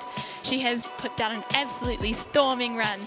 And in ski men, we've seen freeride history made with Max Palm bringing in our first ever double to his feet. That's incredible work, and he's turned what was an event wildcard into a full season wildcard, so congrats goes out to him. We also have another rookie at the top, well, the second place of the podium there in ski men, so it's a lot of new faces on the podiums today. Thanks to Baqueira Beret for hosting us today, and for the incredible crowd for getting the riders hyped and keeping us all stoked for the show. We'll see you next time on the Freeride World Tour in Ordino Arcolis.